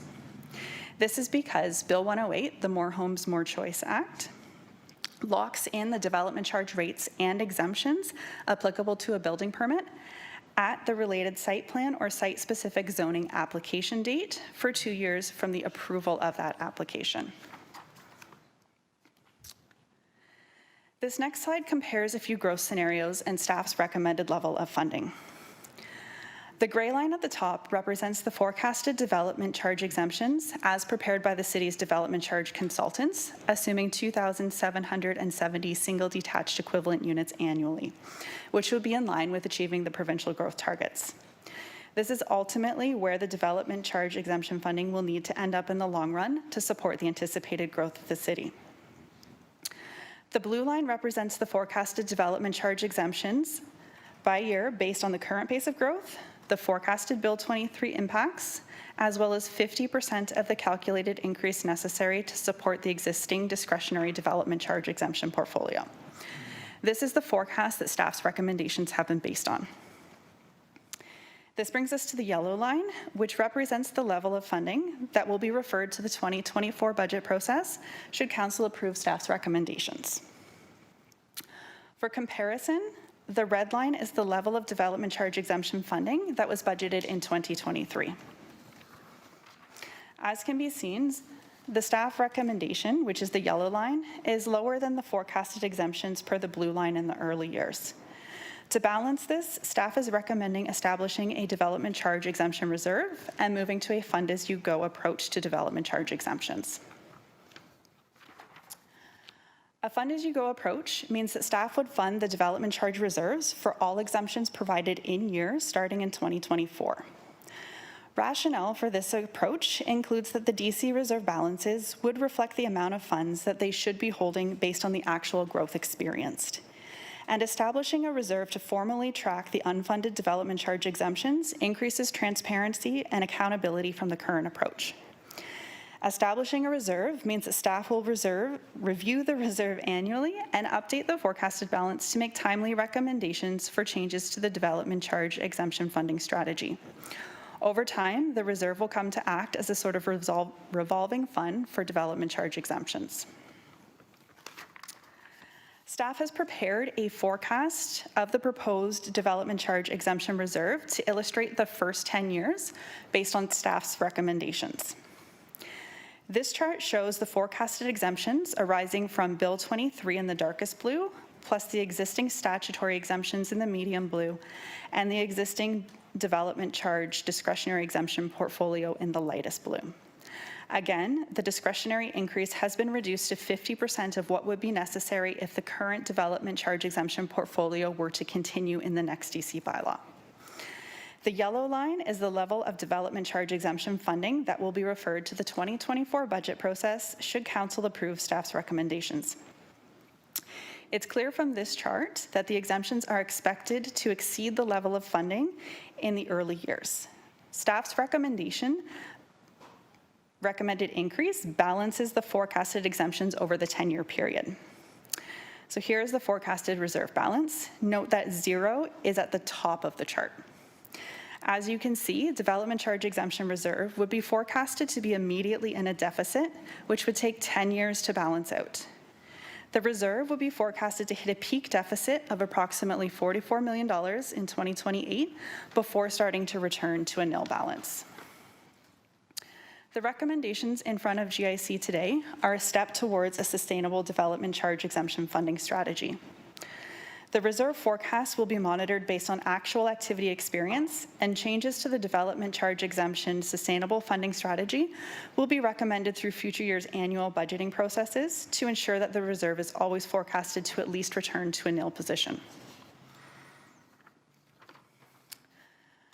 I've taken you through a lot of information in a short time today. We've reviewed the changes to the Development Charges Act over the past few years. We've reviewed how growth is financed. We've reviewed the current approach to funding development charge exemptions and the importance of moving to a sustainable funding strategy. We've also reviewed how staff's recommendations would impact the proposed development charge exemption reserve over the next 10 years. I'll close my presentation by leaving you with a summary of the staff report recommendations in front of committee today. The recommendations refer increases to the 2024 budget process. This means that final decision of these increases will be made through the 2024 budget process. So at this point, I'd like to thank you for your time today, and I welcome any questions. We're going to take questions of the presenter and of the presentation first. I have Councillor Danko. Thank you, Chair. Just quickly doing some maths, didn't quite finish it. So maybe staff can finish it for me, but I'm trying to differentiate the difference between our unfunded DC exemptions and the direct result of Bill 23. So just adding it up quickly for the tax levy increase, I think it works out to be $31 million out of the $40.5 million is directly because of Bill 23, 2.82% out of the 3.69%. And I didn't quite get my math done for the waste, the water and stormwater rate budget, but I think 2.9 million out of the 27 million, and just over 1% of that is due to the existing discretionary exemptions. So. Sorry, Councillor Danko, before you get to the question, maybe slide 7 would be helpful? Slide 7 or one of the appendices, I think it's Appendix A or B to the report, has all that information as well. So all of us can see it. Okay.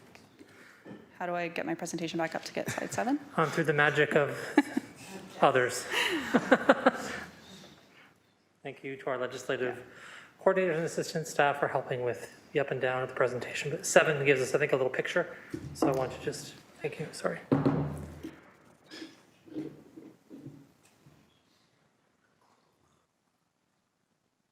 There we go. Yes, thank you. So I think the point that I'm making, Chair, and the question is that the vast majority of these increases are not at our discretion. They are imposed by the provincial government.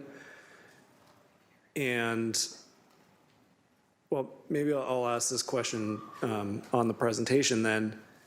The reason why this has to be directly levy financed and rate budget financed and can't be debt financed? So through the chair, what happens is these would be funds that would flow into the development charge reserve, and the decision of debt financing or reserve financing capital projects happens independently to this. This would make sure that the reserves are compensated the same as they would have been had the developers paid development charges at building permit issuance. The decision to debt finance is separate from that. Thank you. And under the provincial regulations, I believe the funding of development charges has to be levy.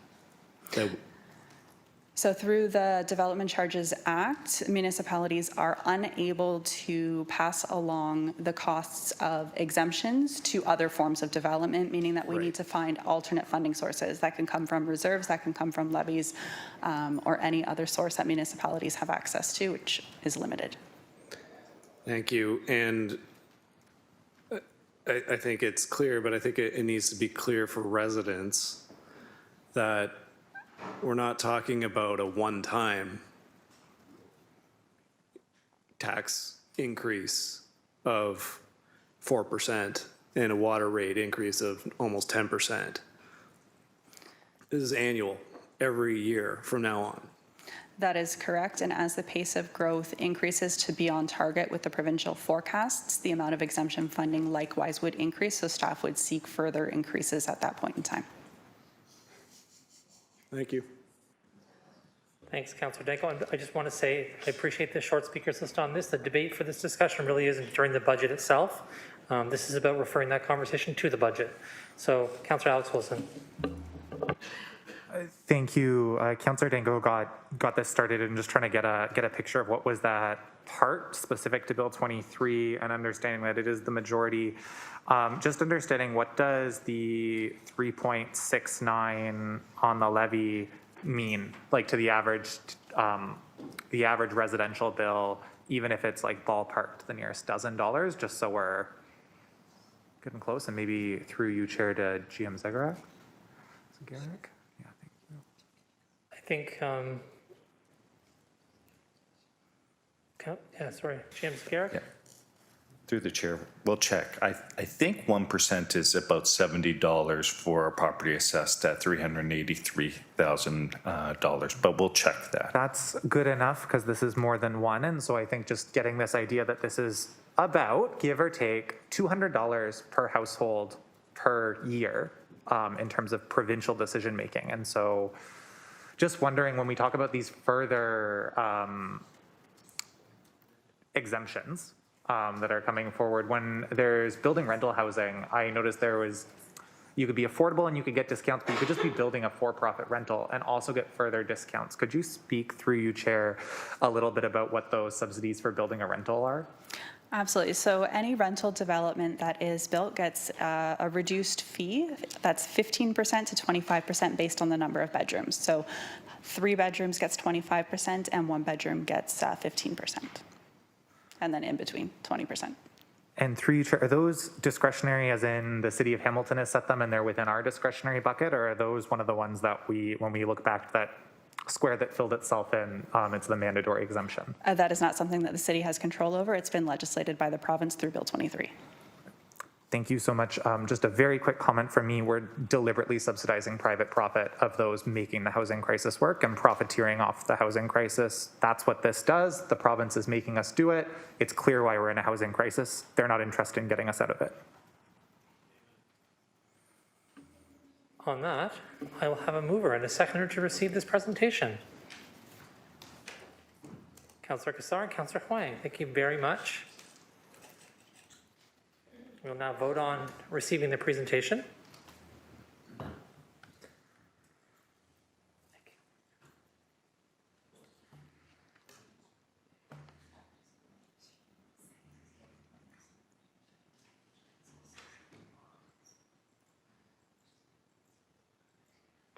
And that carries, and thanks so much to staff for the presentation. Appreciate it very much. And now we're on to the report. May I have a mover and a seconder to put the report on the floor? Moved by Councillor Alex Wilson, seconded by Councillor Spatafora. Any questions or discussion on the report itself, the recommendations therein? Seeing none, we'll go to, Councillor Danko. Thank you. Just a question on the discretionary DC exemptions. We're currently going through another DC background study update through the DC committee.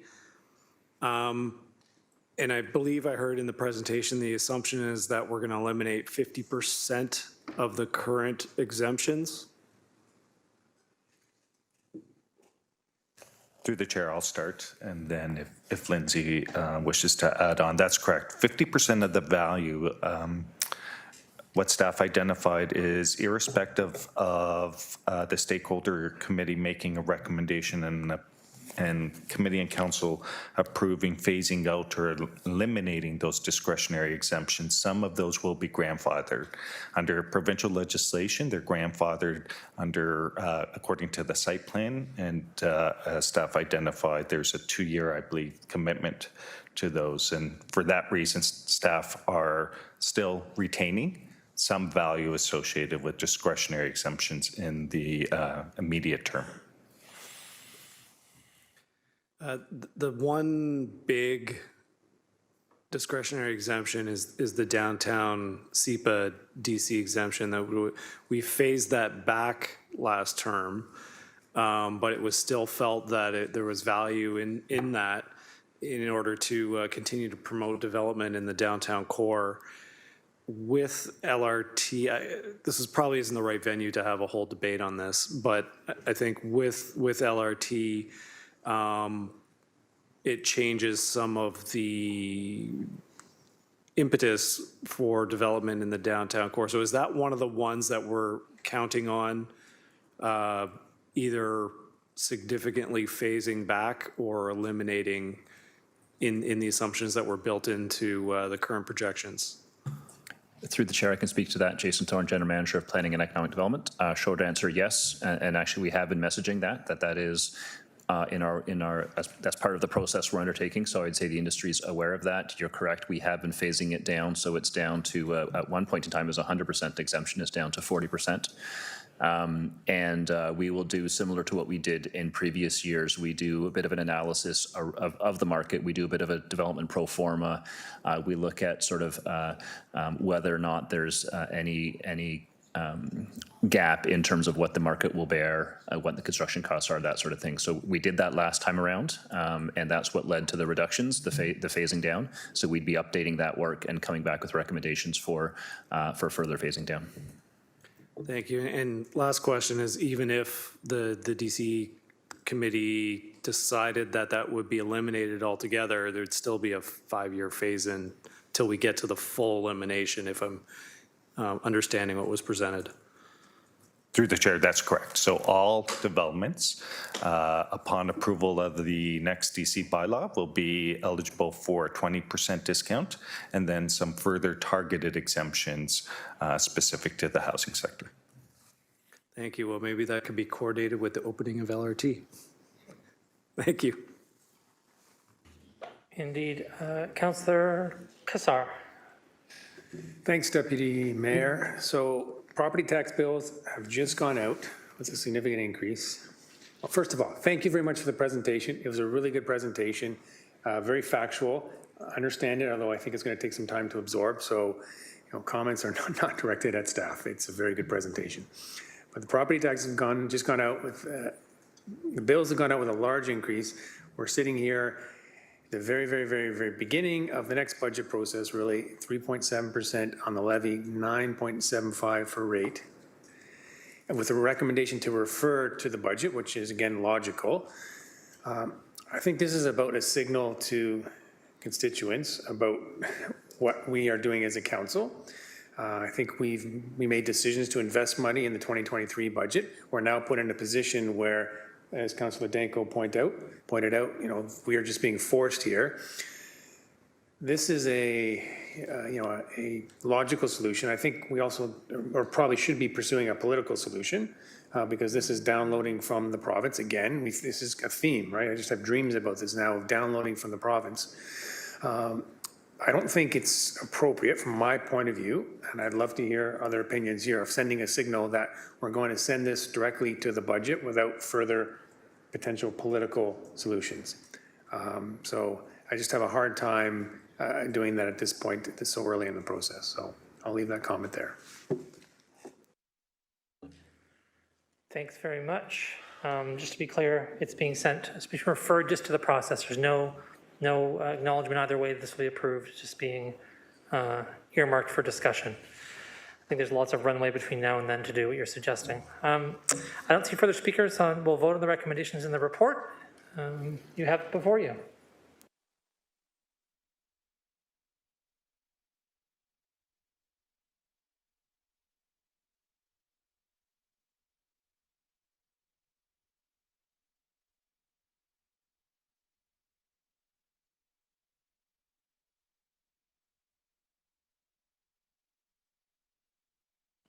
Okay, that carries 12-1.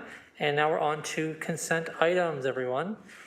Some will be quicker, some will be slower. We're on track still to try and finish by 5:30 in my heart. And so if we'll now do our best to get there. 9.1, revised Board of Management for the Ancaster Village Business Improvement Area. This is item for Ward 12. Can I have someone be a mover and seconder to put the item on the floor? Moved by Councillor Kassar, seconded by Councillor Nan. Any discussion on this? Voting shall happen. The gallop in our heart is beginning, Councillor McMeekin.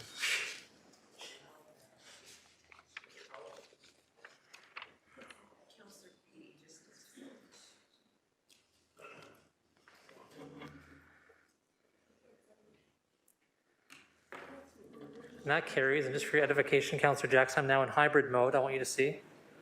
I'm in hybrid mode. Laptop has been returned.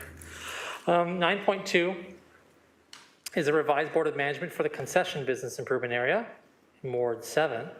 Moved by Councillor Esther Pauls. Put that item on the floor. Seconded by Councillor Spatafora. Not seeing the urge for discussions. We'll vote again on that.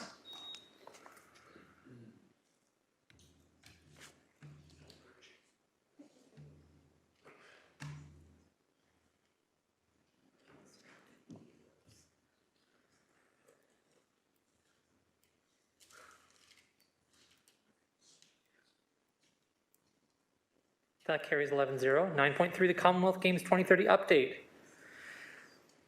May I please have a mover and seconder to put this on the floor? Moved by Councillor Pauls. I'll second that since I asked for the report. Besides myself, anybody else want to speak on this item? Councillor Pauls, go for it. Yes, I need to speak on it because when I was reading, we wanted to know how much it costs the city for the Commonwealth Game. That was the report, right? And I would love to ask, is Director Brooke Joyner here? No? Can I ask a question? Sure, okay. You can ask the question. General Manager Thorne is here and can answer the question. Or never mind, Director Herstag. Thank you. So the expense for the Commonwealth Game was $8,500 over the last 4 years, 4.25 years. And it was all to do with our mayor going to the games with a staff. They're going to Birmingham and New York City. So that was the expense. That's the only expense. What is our policy? Do we have a policy when a mayor could get, like, I feel like it has nothing to do with the Commonwealth Game. They did not say you have to come. So what's our policy on that? Chris Orstek, Director of Recreation, through the chair. I don't believe I know the policy on that. Maybe someone else has that, but I believe the policy or the travel request was just to get some background information on the games and the process being followed for the 2030 games. Right. And we did get the report. This is the report, right? Isn't it? It says that we spent... Just to clarify, maybe and simplify, I think what you're asking for, Councillor Pauls, is the policy around who should be paying for the travel is what Councillor Pauls is asking. So here, the city corporately paid for it, but obviously the mayor's office could have paid for it out of their own budget. So the question is, what's the policy say? GM Zagarek, do you have an answer by chance? Through the chair, I believe the mayor's budget did absorb the costs of the travel. There is from time to time where the mayor may accompany a provincial delegation, such as an economic development effort, and occasionally those costs are absorbed elsewhere. But in the case of the Commonwealth Game, expenses related to the mayor's attendance, those were reported in the mayor's budget. And that's good. I'm just wanting to know, we do have a policy that a mayor could go and it's covered under the budget, right? So my question is, because I think this came out, how much money did the city spend on the Commonwealth Game? And my point is that it wasn't the Commonwealth Games that say you have to come. It was our decision. So how much did we spend on the Commonwealth Game? Zero. Thank you. Thanks very much. No, thank you very much, Councillor Pauls. My comments will be brief since I asked for this report. Thank you for it. I think it gives us a baseline for the conversation, which is the whole reason I wanted this report was. Up till now, we had no idea what the answer was. Also going to say, what really gets flagged here in this report that I think we have to acknowledge also as part of this is there's a missing activity here. So while there may not have been any capital costs that we can identify or any specific operating costs that we measure, staff across the corporation, I'm reading from the report now, staff across the corporation, all kinds of departments, participated in the file to varying degrees as required, as Councillor Paul says, over 5 years. As directed by council, staff's tasks and actions included development, revision, execution of an MOU, meeting of MOU requirements, review and analysis of housing proposals. I'm not going to read the whole list. It goes on and on and on and on. That may not be captured here, but it exists. It's an expense. It's real. And so what do we have to do going forward to ensure we can actually capture these costs? Because this report gives me only a very small picture of the costs. If 5 years of staff time were spent on this, those are real costs to this organization in terms of FTEs we have to fund, things that come out of our capital budget to support this. If they're not captured here, how do we capture them?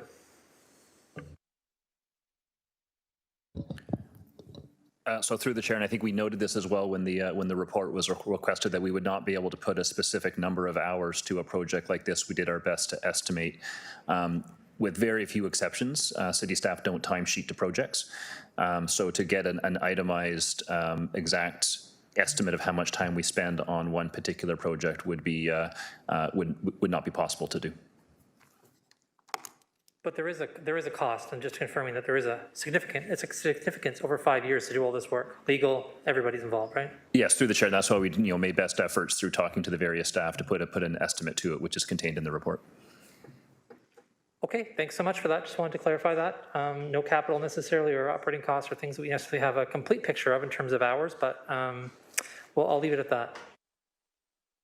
Thanks very much for the report. I think it gives us a baseline for the conversation. On that, not seeing anybody else on the list, we will have a vote to receive the report.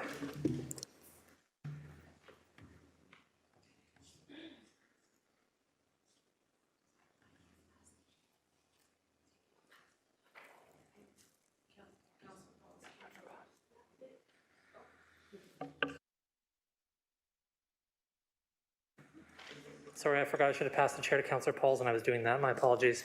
That carries 12-0. Now we're into 9.4, waterfront lands.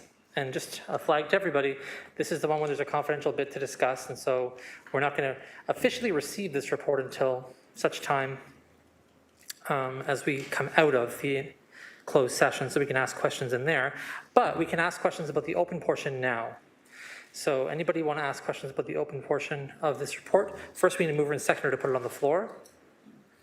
Moved by Councillor Cassar, seconded by Councillor Spadafora. It's on the floor. Anyone want to ask questions about the open session of this report?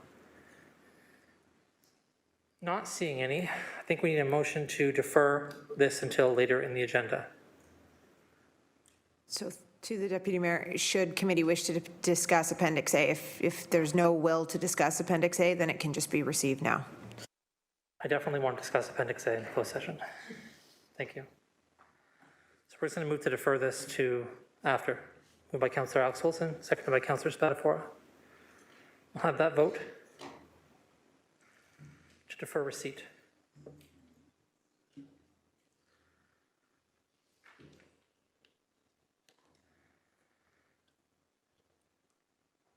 And that carries 12-0. Now we're on to item 10.1, which is the Downtown Hamilton Office Report, PED 23081.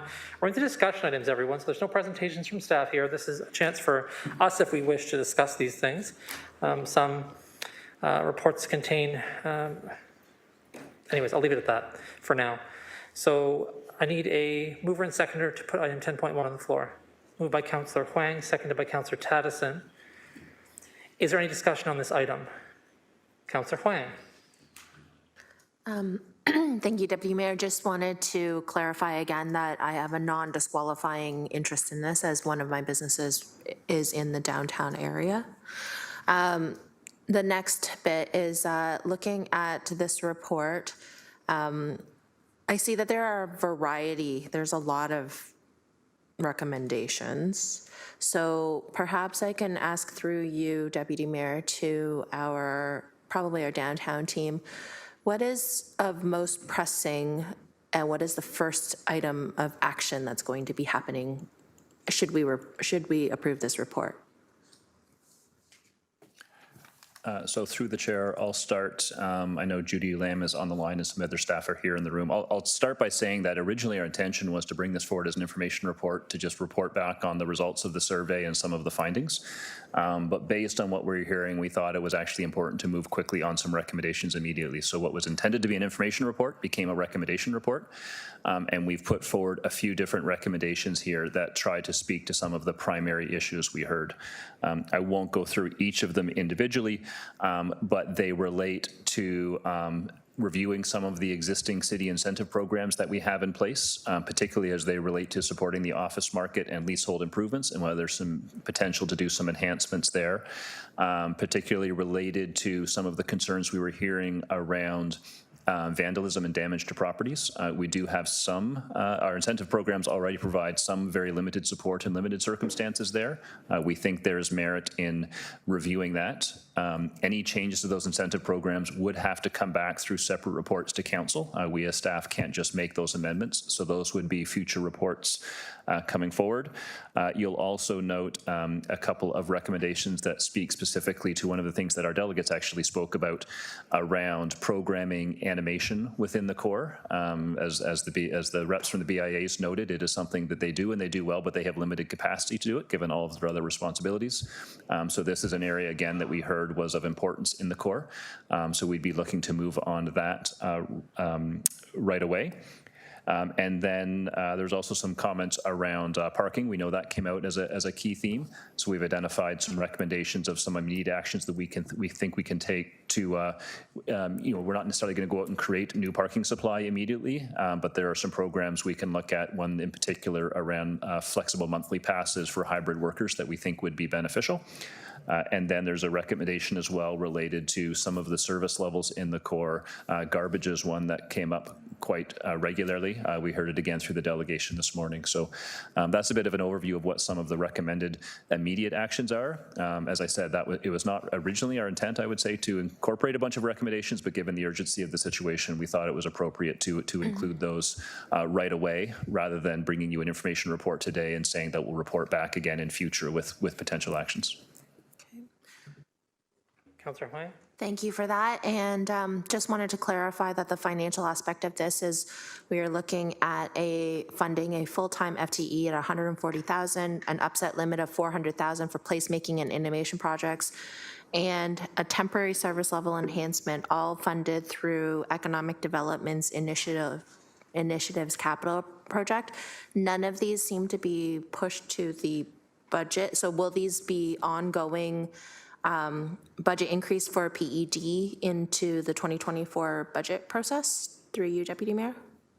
So through the chair, looking at the three items noted in the financial impact section of the report, the first item would be an annualized operating impact. That's taking an existing contract position and making it permanent. It is being funded off the Economic Development Investment Fund for the remainder of this year. That was already approved by council, so this would be building that into the 2024 operating budget for that division. The next two, the council is correct, those would be not ongoing impacts. Those would be one-time costs charged to the Economic Development Initiatives Capital Project. Okay, thank you for that clarification. Through you, Deputy Mayor. Last question is, our delegates today recommended that we have increased connection and liaising with, say, different organizations, including BIAs, businesses, Hamilton Police Services. Is that what recommendation 1, that the manager of commercial districts and economic development division act as a central liaison between departments? Is that what that's speaking to? That position will have increased scope in terms of liaising between all of the different organizations? Is that, perhaps you can just provide a little more clarity as to how that's going to work? Yes, through the chair. So I think that is responding to one of the issues that the delegates raised. This is to provide a liaison role between our BIAs, our business community, our chamber, neighborhood groups, whoever it may be, and providing that liaison role back to the city services that we provide. So whether it's identifying problematic areas or issues related to graffiti or vandalism or waste collection or street sweeping, Also, I would say liaison back to some of the positive animation programming work, some of the work that our tourism group does, et cetera. This would provide a bit more of a centralized contact back to those city services. And the individual sitting in that role is Judy Lamb, the manager within the Economic Development Division. I'm confused because I thought that that's what she's already doing. So I don't understand why we have to put this in here, because isn't that already part of her role? Through you, Deputy Mayor. Yes, through the chair, I would say it is, but I think we're looking to formalize that more, because I know we did hear that from the community that in some cases they knew to call Judy, in some cases they did not. They did not necessarily know there was a point of contact. Okay. And then I would just say, behind Judy, beneath Judy, we have sort of a developing in terms of reference for what that coordinating committee would look like, which divisions would be represented on it. That's something that has come to the SLT group. So there is a team of people behind her. So we're in some ways kind of formalizing something that has been informally done for a while. I'm sorry, because I have this prior knowledge, but don't we already have like a downtown West Harbor community liaison group that is already in like a task force type manner? Isn't that run by Lisa Browett? I'm trying to understand where the nuance is here.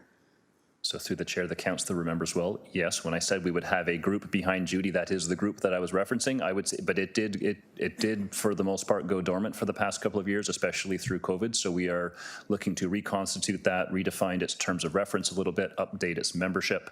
But that would be the group behind Judy that would that she would be able to liaise back with.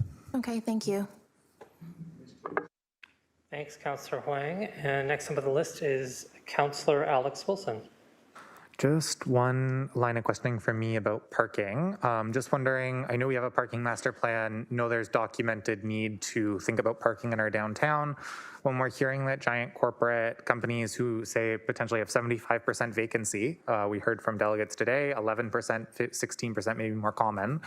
So massive vacancies. When we're trying to fill those vacancies, if parking is one of the issues we're hearing from folks, have we had any follow-up and offered what does a commune auto investment look like? What does an HSR pass? I'm just seeing that we're potentially offering a flex pass for parking lots. Are we offering a flex pass for HSR to employees, or looking at a commune auto membership discount or things like that to meet the same need through a variety of solutions to parking, not just the one solution? So through the chair, if you look at item 11, the recommendation talks about Smart Commute. That is a service that the city does provide through the Sustainable Mobility Group, where they make sure that employers are aware of the different options that exist and employees are aware of the different options that exist. I couldn't speak to, and we don't have anything here specific to offering discounts in terms of transit use, bike share use, and so on. So this is really about connecting those employees and those employers to what opportunities do exist. Item 10 in the recommendation talks specifically about the notion of a flex pass. This was something that was identified in the parking master plan. Where we see it adding value is for those employers who do have their workers working in a hybrid situation, rather than that worker having to buy a full monthly pass, which also then essentially sterilizes a space within our parking system. Offering flex passes that should be better for the employee in terms of what they'd be paying. They wouldn't be paying for a pass every day. It would also free up some of the spaces within our parking supply. So we're looking at it as a much more efficient way to both support businesses and to make more efficient use of our parking system. Thank you. Through the chair, really appreciate that.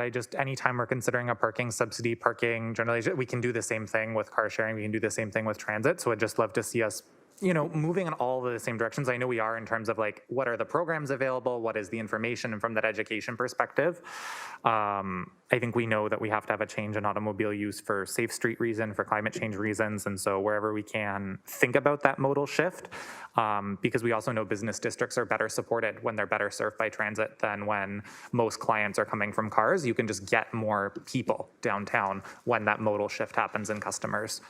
So really excited for that and support the recommendations in front of us. Thank you. Thanks very much, Councillor Wilson. I'll hand the chair over to future Deputy Mayor, Councillor Huang. Deputy Mayor. Yeah, just keeping it interesting, Councillor Pauls. Yeah. And just want to make a few comments myself. So, this is about the downtown office. situation. Downtown council, I have a couple thoughts on the subject, which are, we have a lot of vacancies. It's not great. And it's part of what's happening. But of course, like hybrid work is also part of this equation. Also, every single small business study that's been done on a massive scale says that the way that small businesses get fed is by people living within a walking distance of the small business. That's the primary way that they're fed. So I don't say this often, but I ran a small business for 5 years before. It was the last job I had before I was here. And part of what we did was some brick and mortar. We had an office space and we had some staff, and we dealt with all these problems, right? The similar issues that are going on here that I think every other small business has ever had to deal with. The idea here is that we need to have a concentration of density in our downtown. We all agree, check mark. Okay, that's going to help us in some ways with this issue of parking, with this issue of all kinds of other things, transit, because there'll be more people downtown who are accessing small businesses. It's not going to necessarily help with the office problem 100%, but I think there's a bit of a disconnect here happening, and I want to just clear that up. Like, there are some concerns, and they're very valid concerns, around what we're going to do to find places for people to park, what the downtown looks like and operates like in terms of a place to be, and a space to belong for everybody. We're clearly going through a huge transition in our city. Choices we make in this term of council, I would say, are going to define what that looks like, define who's able to be here, define who's included, define who's pushed out. So yes, everyone is, I think, frankly, jockeying for a position in this discussion, right? There's a lot of people being like, I'm really leaning heavily into this point I want to make about the fact that X, right? Other group is really heavily leaning into a point that, they want to make about Y. What I keep seeing, though, as someone who lives here and who spends a lot of time downtown, almost all of my time, I would say, is that all these things can coexist at the same time. Multiple things can be true at the same time. And I really want to reinforce that we can have a place where everybody belongs and is included. We can manage that. And to finish the theme from the previous discussion, all we're doing is managing these crises. That is all the city of Hamilton can do, is manage these overlapping crises. To go back to the delegates from before, this is $1 billion problem. Just basic math tells us if we have 8,000-ish, 8,000 people on a housing wait list, about 2,000 people who are living without housing, and it costs $600,000 to build a new unit, $200,000 to $300,000 to acquire a unit, and between $12,000 and $50,000 to repair a unit. At the cheapest combination of those things, it's still billions of dollars. And we do have this idea that we can solve that problem by just saying to people, you can move here, or you can do this, or all different kinds of things. It just is not going to solve the problem. We can manage this crisis. We can do it in the short term by providing things that are necessary. More waste pickup, like this is partly talking about. We can do it by providing more services, providing public washrooms, the basics that we've just absolutely neglected in the core. So I'm very supportive of this in general because it's pushing us toward getting some more of those basics. I can't stress this enough. There's parts of our city you walk through in their downtown areas or their central areas, and it's like a paradise as far as I'm concerned in terms of basic services. There are lots of places to put your waste. There's all kinds of beautification that exists in those spaces. And that's just not how the downtown has been treated. Right in front of our city hall for the last 10 years, there's been a placard saying, downtown Hamilton. And until I ask staff, what are we doing with these things? Why are they still around downtown? There wasn't even necessarily a conversation happening about them, but they contained rumpled pieces of burnt from the sunlight paper with a 10 or 15, 20-year-old picture of the downtown on them. And they were scattered around our downtown as placemaking. Just want you to have that image in your mind of that's the challenge we're faced with. And these things, I think, are acknowledging that problem, and we're starting to turn that around, right? We're saying, okay, this is where the density wants to come. This is where we want to have all the services. Great, we have to have places for people to be able to exist and receive these services. So grateful for it, thankful for it. So many harder conversations ahead. Let's focus on the solutions where we can. Thank you. You could have the chair back, Chair. Thank you for the gift. I appreciate it. Now, I think we have no further speakers on the subject. We will go to the vote on approving the recommendations in the report.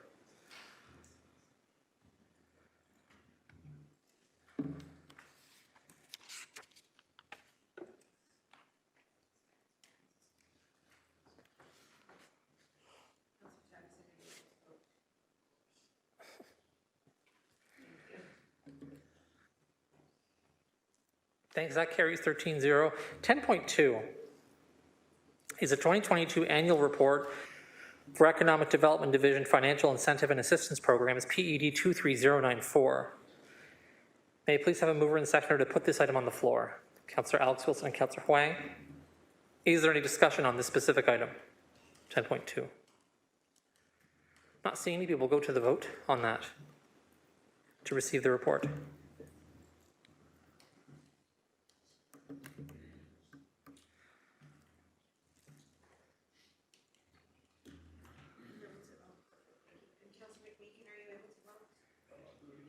Councillor McMeekin's in favor?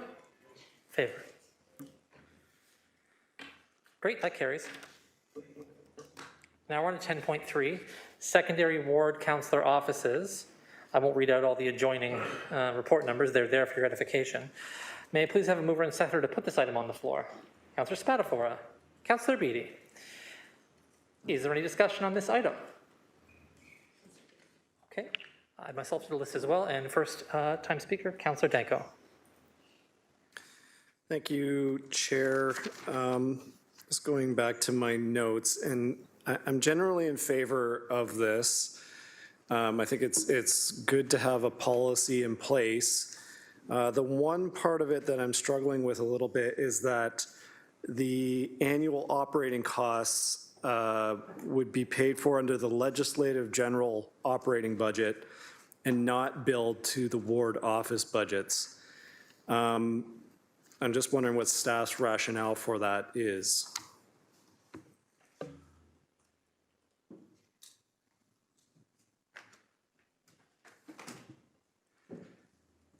Director McMullen, whenever you're ready.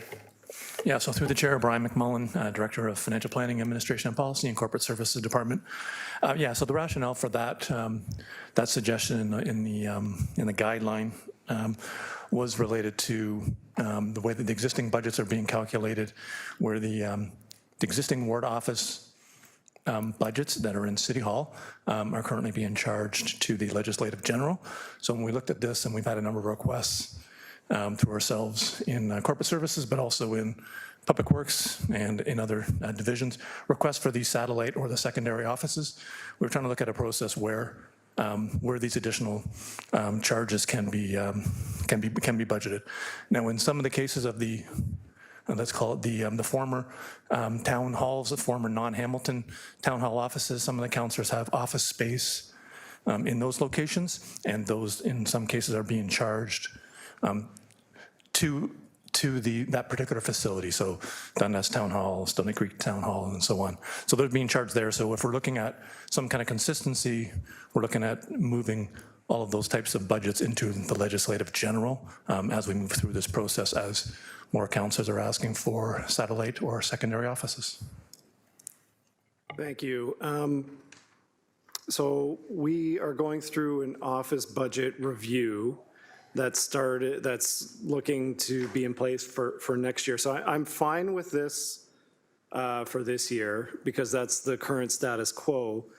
But perhaps I could put direction on the floor that that particular item be approved for this year, but be referred to the overall review of the office budget, because I think there's a little bit of inconsistency that exists now, and this would give us an opportunity to right-size the office budgets for everybody. Yeah, I got a nod from staff. I think that's exactly the intention. It's for this is a stopgap solution right now for current, and then will be through the office review, budget review, will be the discussion for how we actually fund these. This will be a consideration as part of that report. That's my understanding, based on the nods I've gotten. City Manager Smith wanted to add a comment, so go ahead, City Manager Smith. Yeah, through the Deputy Mayor, thank you, Chair. Yes, what I'll do is I'll take this report once it's ratified by Council, and I'll refer it to Human Resources and the external consultant that's doing this review, that this is an input about what we're currently doing, and that should be reviewed as part of the overall office budget review. Thank you, and I appreciate that, but it's also a policy. So today we'd be approving the policy and then ratifying the policy. So that would be set in the actual policy permanently. So I guess I have a little bit of hesitation in approving that policy without knowing for sure that there's explicit referral of that item to the office budget review, because the rest of the policy is fine. It's just that one financial component. City Manager Smith? Through the chair. So I'm fine if, you want to put a formal motion on the floor referring this report or particular policy to be reviewed in light of it. And then what could happen, even if council approves this policy today, that office review recommendations could be that this policy should be changed, and we'd bring that recommendation back to council. Thank you, Dan. Okay, thank you. Thank you so much. And next up on our list is Councillor Kassar. Thanks, Deputy Mayor. So just looking through this, and I think the answer to this is yes, but this policy is requiring those with existing offices to effectively reapply. Is that correct? I think so, but somebody else could say. So through the chair, we have Robin Ellis, Acting Director of Energy and Facilities on the call here as well. Thank you. Through the chair, just wanting to add that this policy is intended to grandfather in existing offices, but to do so with the formality of putting them through as motions. And of course, staff will assist councillors with those motions. Staff have, I think, struggled a little bit lately in terms of the equity piece in making sure that we're fairly applying policy. And so this would formalize it for everybody. The beginning of a term of council, councillors are looking at their office space, and a certain ward councillor may not want the same secondary ward office as the previous councillor. So we want to be understanding of that, and we want to work with councillors to identify the spaces that will help them for the uses that will help them in their wards, and put it through this policy. But the intention is not to change existing spaces that are in use. Through the chair, I hope that answers the question. Yeah, it does. Thank you. And that's reassuring. I'm supportive of having a policy and standardization, absolutely. I would not be supportive of attempts to remove satellite offices where there's value. I think there is a lot of value. And what I understand in here, and was just discussed previously, is that this would be to the legislative budget. However, potential change through policy on looking at the office budgets. So I'll leave that decision one way or another to when we get there.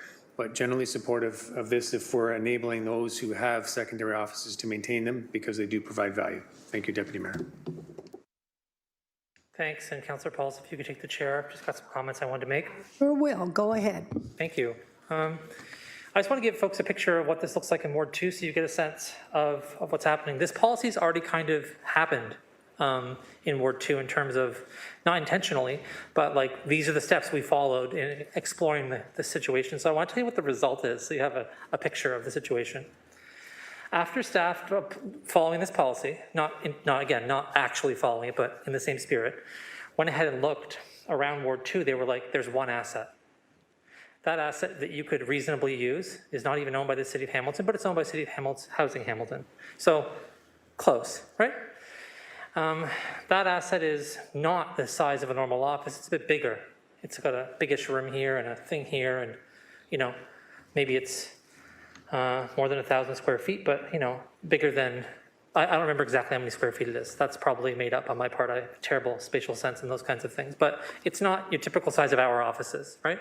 It's got like a place where you could have a table and other stuff. That's it though.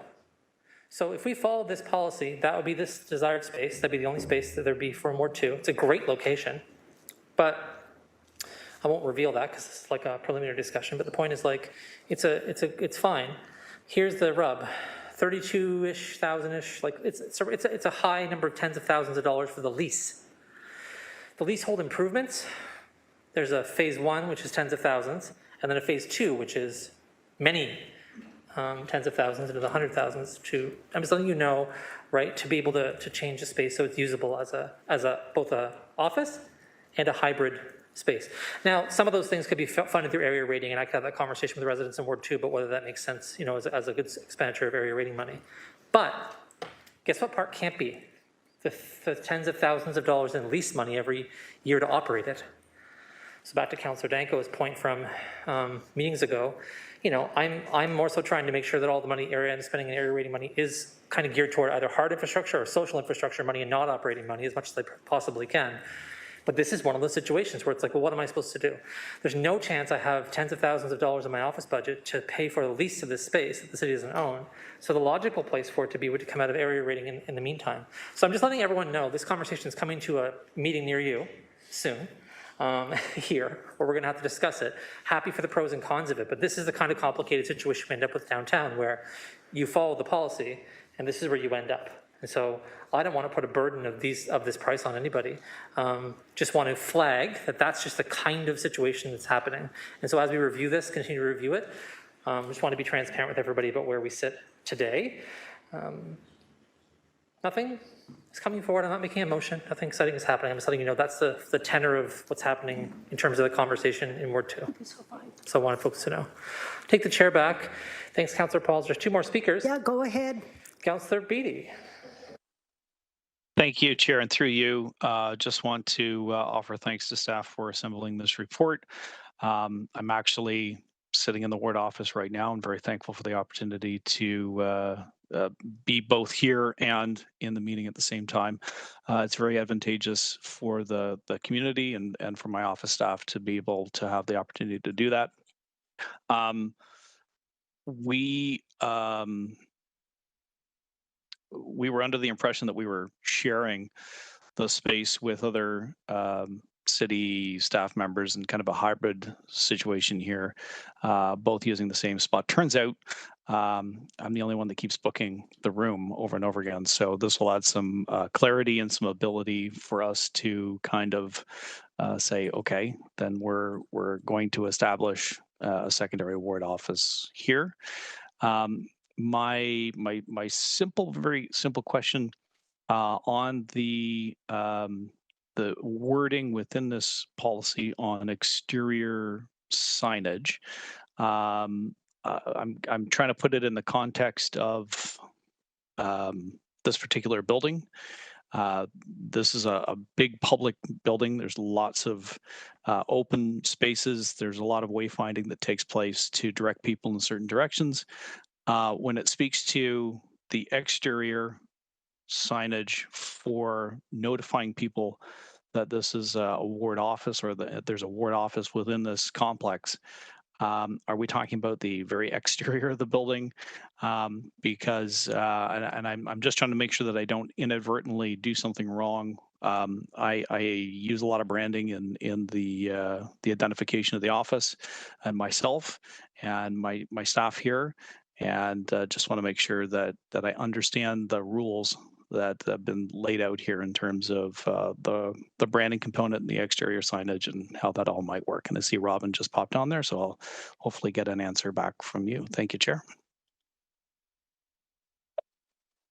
Thank you, Chair. Robin Ellis here, Corporate Facilities, Energy Management, Public Works. Through the Chair, in response to the Councillor's question, we will, you can work with staff to make sure that staff are going to be able to advise you on how to be compliant with not only this policy, but potentially when it comes to permitting, sign permits through the building department. So we're well versed in assisting in developing signage. So we'll make sure that whatever signage that the councillor would like to put up is compliant with this policy, as well as any permitting that may be required. Through the Chair, hopefully that answers the question. Excellent. Yes, thank you so much, Robin. Really appreciate that, and looking forward not only to formalizing the arrangement that we have here in Stony Creek, but I would highly encourage my colleagues, if they have the opportunity and the desire, to establish ward offices. I can speak from experience that it is extremely beneficial for the community. It is well utilized, and a great experience for all.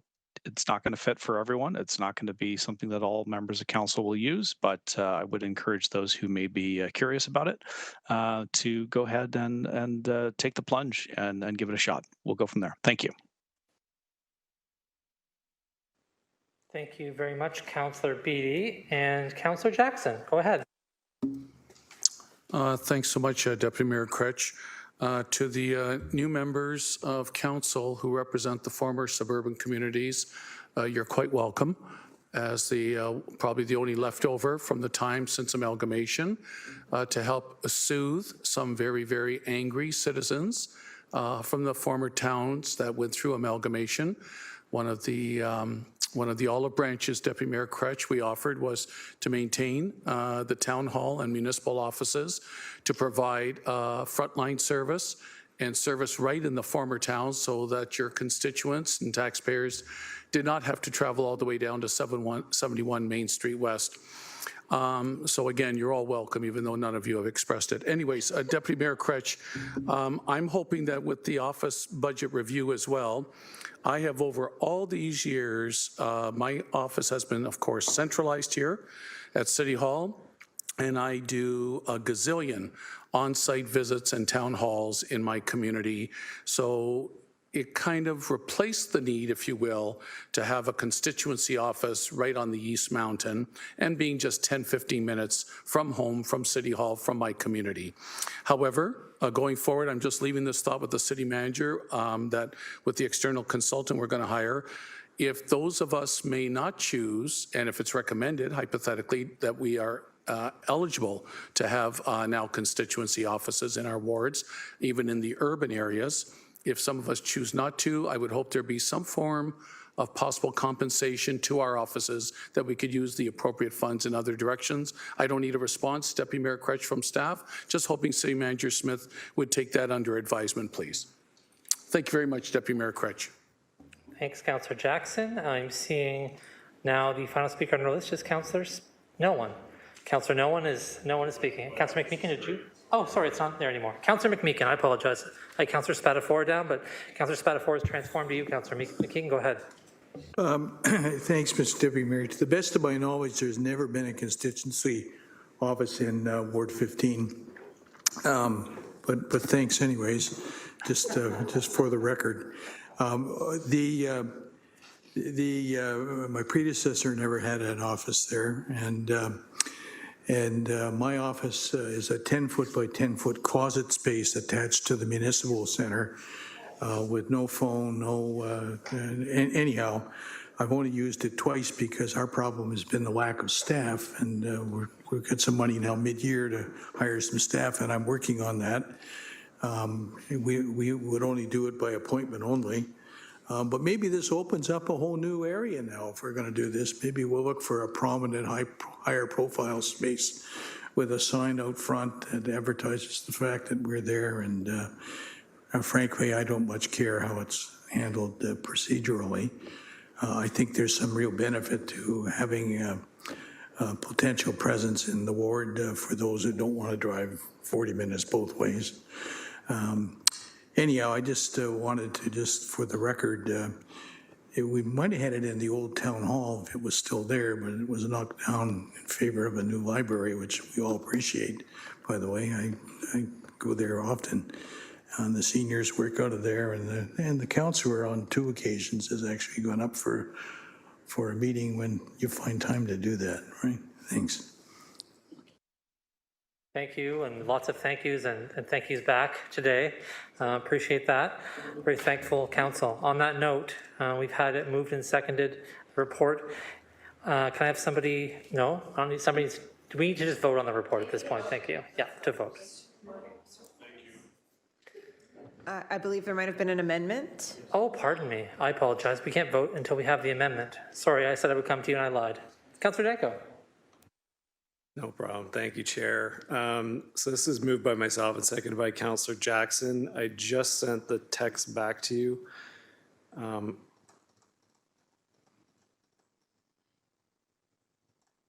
on the screen. Yes. So that basically just to formalize that during the office budget review that we include in the cost of any secondary offices in with the total office operating budget versus the legislative budget. And if I can just speak to that, I'll be very brief. Don't want to talk about the validity of having a second office or not, or the history of it, although I appreciate that, or the total office budget. I think just from my perspective, for transparency of what we are individually funding in order to provide the services that we do, I think it's important to have that all in one bucket. So that each year when we report what our office expenses are, that's all in the same place so that taxpayers can then see. And I think, I really appreciate, talking about some different ways of how you can bring services to the community. And I think that might differ between wards. I know Councillor Nan does some really exciting like pop-ups and things like that. So there are different ways that we might be able to utilize what would otherwise be a static office. But again, just from a transparency perspective, if it's all in one bucket, then we all have the same amount and everybody is then responsible to their spending. Thank you. Makes sense. Thanks, Councillor Danko. The seconder for that is Councillor Jackson. Councillor Beattie, were you wanting to speak on this item in specific? Yeah, on the amendment. Great. So Councillor Beattie, go ahead on the amendment, please. Thank you, Chair. And through you, I'm going to be voting in opposition to the amendment. My reason being is this. Particularly, there's a group of suburban councillors, and I think that Councillor Jackson highlighted, and I sent him a text to say thank you for the so-called olive branch. But this movement of expense line puts, in my opinion, the suburban councillors who have had offices in their communities for over 2 decades into the position where we now have to explain to our constituents why we're asking for more for our office budgets.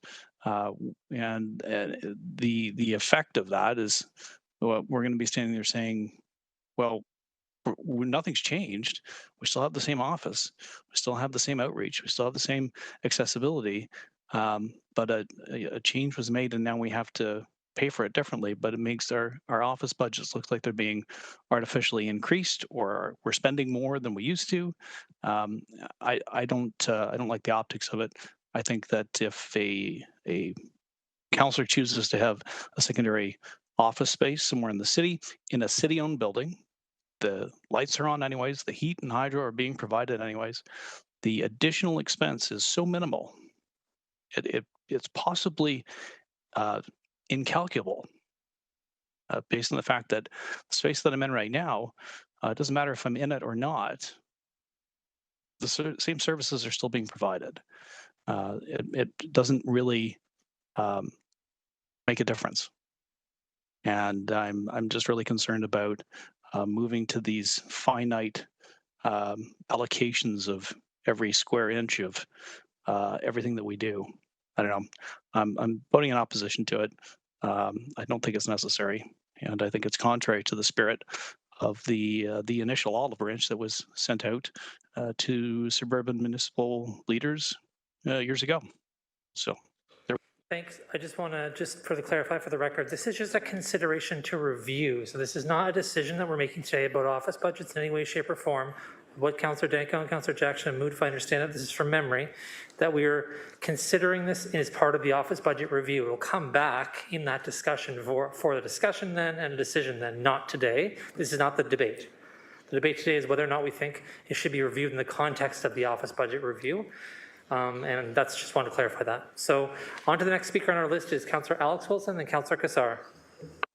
Thank you. I think just one or two questions from me through you, Chair, to the city manager. Does your budget, when you have, because you have spaces on City Hall, is the hydro, the electricity, the utility for those spaces charged to your individual budget, or is it charged to the building budget?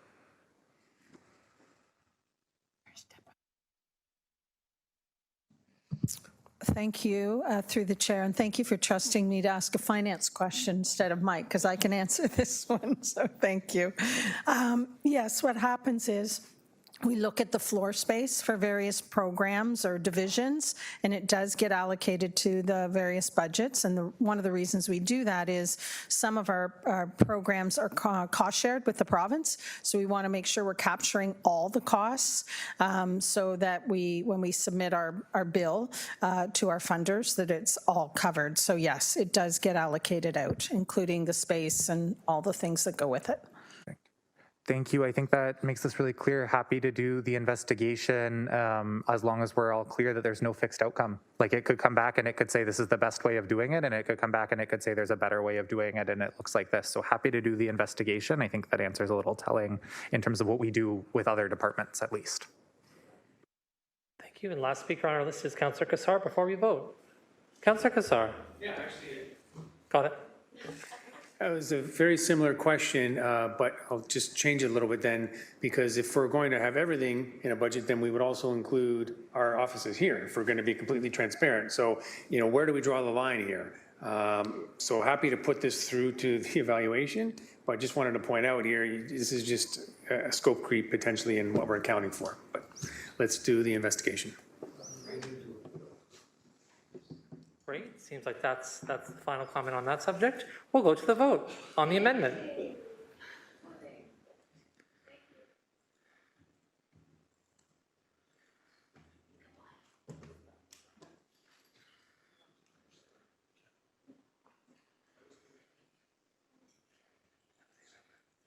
Okay, that carries 11-2. Now we're back to the original motion as amended on the report recommendations that are on the floor and have been already moved and seconded by somebody. For the record, I don't need to know that. That'll be in the minutes. We'll have that vote now. Councillor Nan's in favor.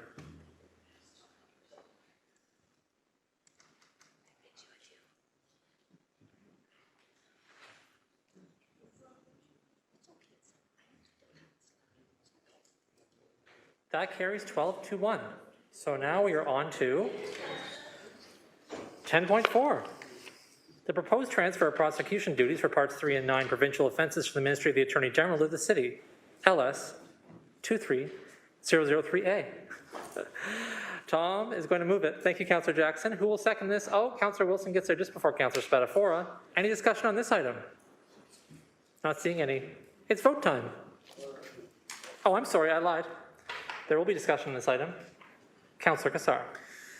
Thank you, and I apologize for the question, given the amount of reading over the last few days. I didn't get as deep into this as I wanted to.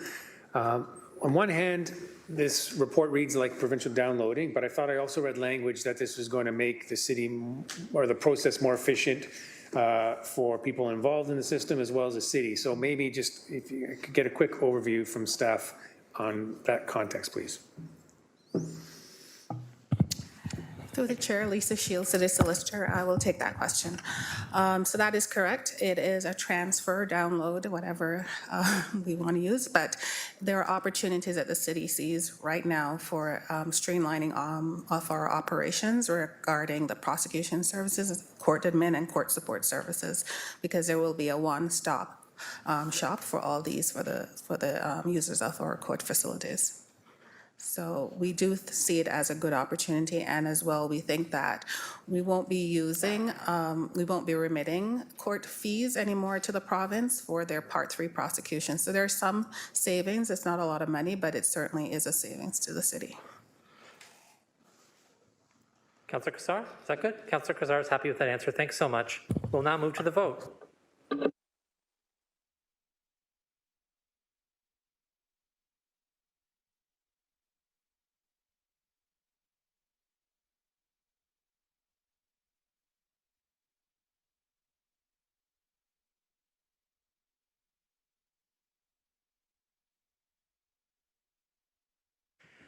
And that carries 11-0. I'm just going to sketch out what's going to happen next real quick. So now we're at notices of motion and there aren't any. And then we're going to go to general information and other business where there's OBL items. And then we're going to go into the closed session. We're going to talk about we're going to do the minutes before we do that for the closed session. And then we're going to go into the closed session to discuss the 2 items that are there. Come out. We'll receive the report or vote on receiving the report from earlier about the waterfront lands. Also receive anything that was said in camera that we can't discuss out of camera and adjourn our meeting. Does everyone understand what's going to happen next? Seeing nods. Okay, great. So we're going to go on to 13, general information and other business. Have a mover and seconder to approve the amendment to the outstanding business list. Councillor Alex Wilson, seconded by Councillor Mike Spatafora, and we'll have that vote if there's no discussion.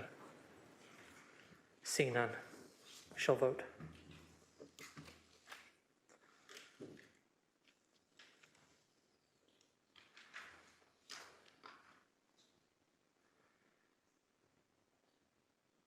And in a nail biter, it passes 11-0. Now we're on to private and confidential, and we're going to do the closed session minutes before we do the long speech about why we're going in. Councillor Alex Wilson, seconded by Councillor Mike Spatafora, on the closed session minutes from May 31st, which is item 14.1. Any discussion on those minutes would have to be in private session, so we can't have it now. Please vote.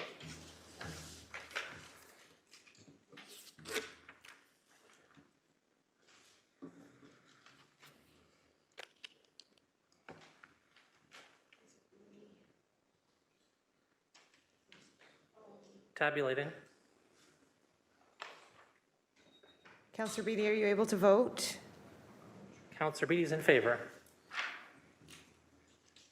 Fortunately, the robots were stopped by a manual process. Carries 11-0. And now we are to we'll require a motion to go into closed session. And I'm going to ask for a mover and seconder, and then I'll read the thing out. So mover. Oh, I'm going to take Councillor Cassar for a change, and seconded by Councillor Alex Wilson, that we go into closed session. And I'm going to read out the thing now.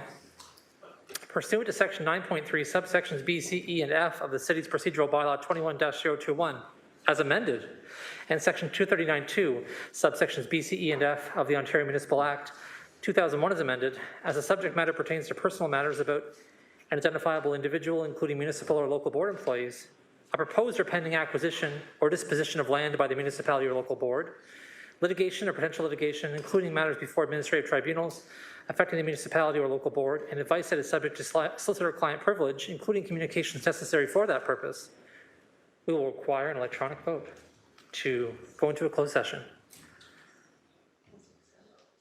Councillor Cassar is in favor. Councillor McMeekin's in favor. And we're off to be, please tile the doors, we're off to the closed session. Oh, I have to read the remainder out. Sorry. Yes, please. We'll have, 5 minutes. Members of the public are advised that during the closed session portion of the meeting, the live stream will broadcast a closed session in progress screen. The broadcast will resume when the closed session portion of the meeting is completed. As we are now moving to the closed session, I'd ask all members of the public, delegates, and external participants to please now exit the WebEx meeting and exit here in City Hall as well. As well, any staff that are not directly related to the in-camera items are also now asked to please exit the WebEx meeting. Keep going? All right. A reminder to all present in this closed session that under section 8.7 of the procedural bylaw, B, the use of electronic devices, closed meetings is strictly prohibited. C, staff from the office of the city clerk are exempted from subsection 8.7B when using electronic devices for record keeping purposes. Now that's it. So please magically tile the doors.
there again in the open land.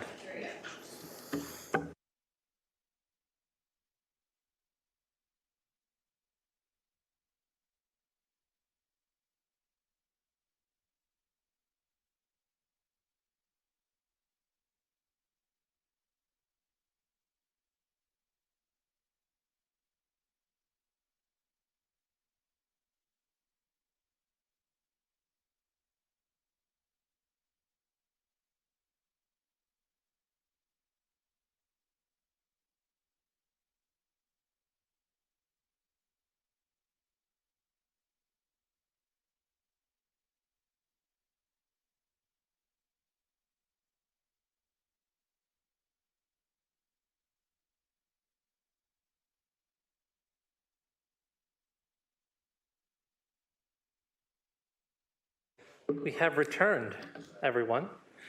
And so we're back, and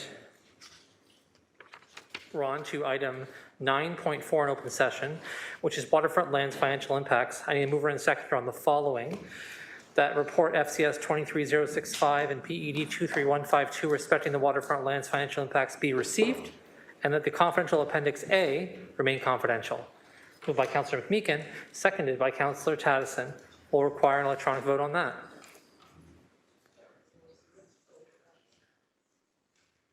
Everyone go back to the open session if you're in the closed session to be scribed like I am. I see that Councillor Jackson's in favor, Councillor McMeekin's in favor, Councillor Francis is in favor, Councillor Huang is in favor, Councillor Pauls is in favor.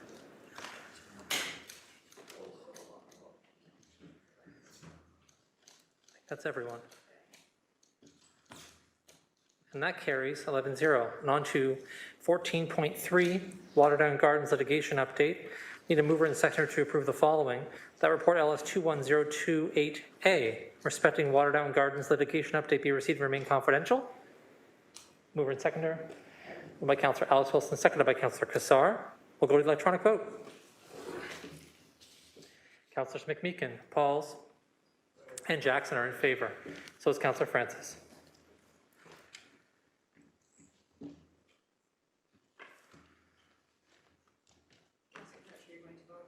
Oh, I'd love to vote. I'm in favor. Yeah. Thank you.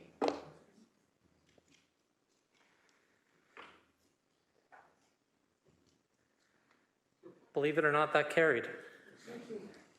Now we're going to move to adjourn. I saw Councillor Alex Wilson first, and then Councillor Taddison. Unfortunately, Councillor Taddison, your timing was a bit slower there. All those in favor of adjourning, please indicate on the electronic vote. I see Councillors McMeekin, Jackson in favor, and Councillor Francis in favor of adjournment. A fine job today, Deputy Mayor. Sincerely, fine job.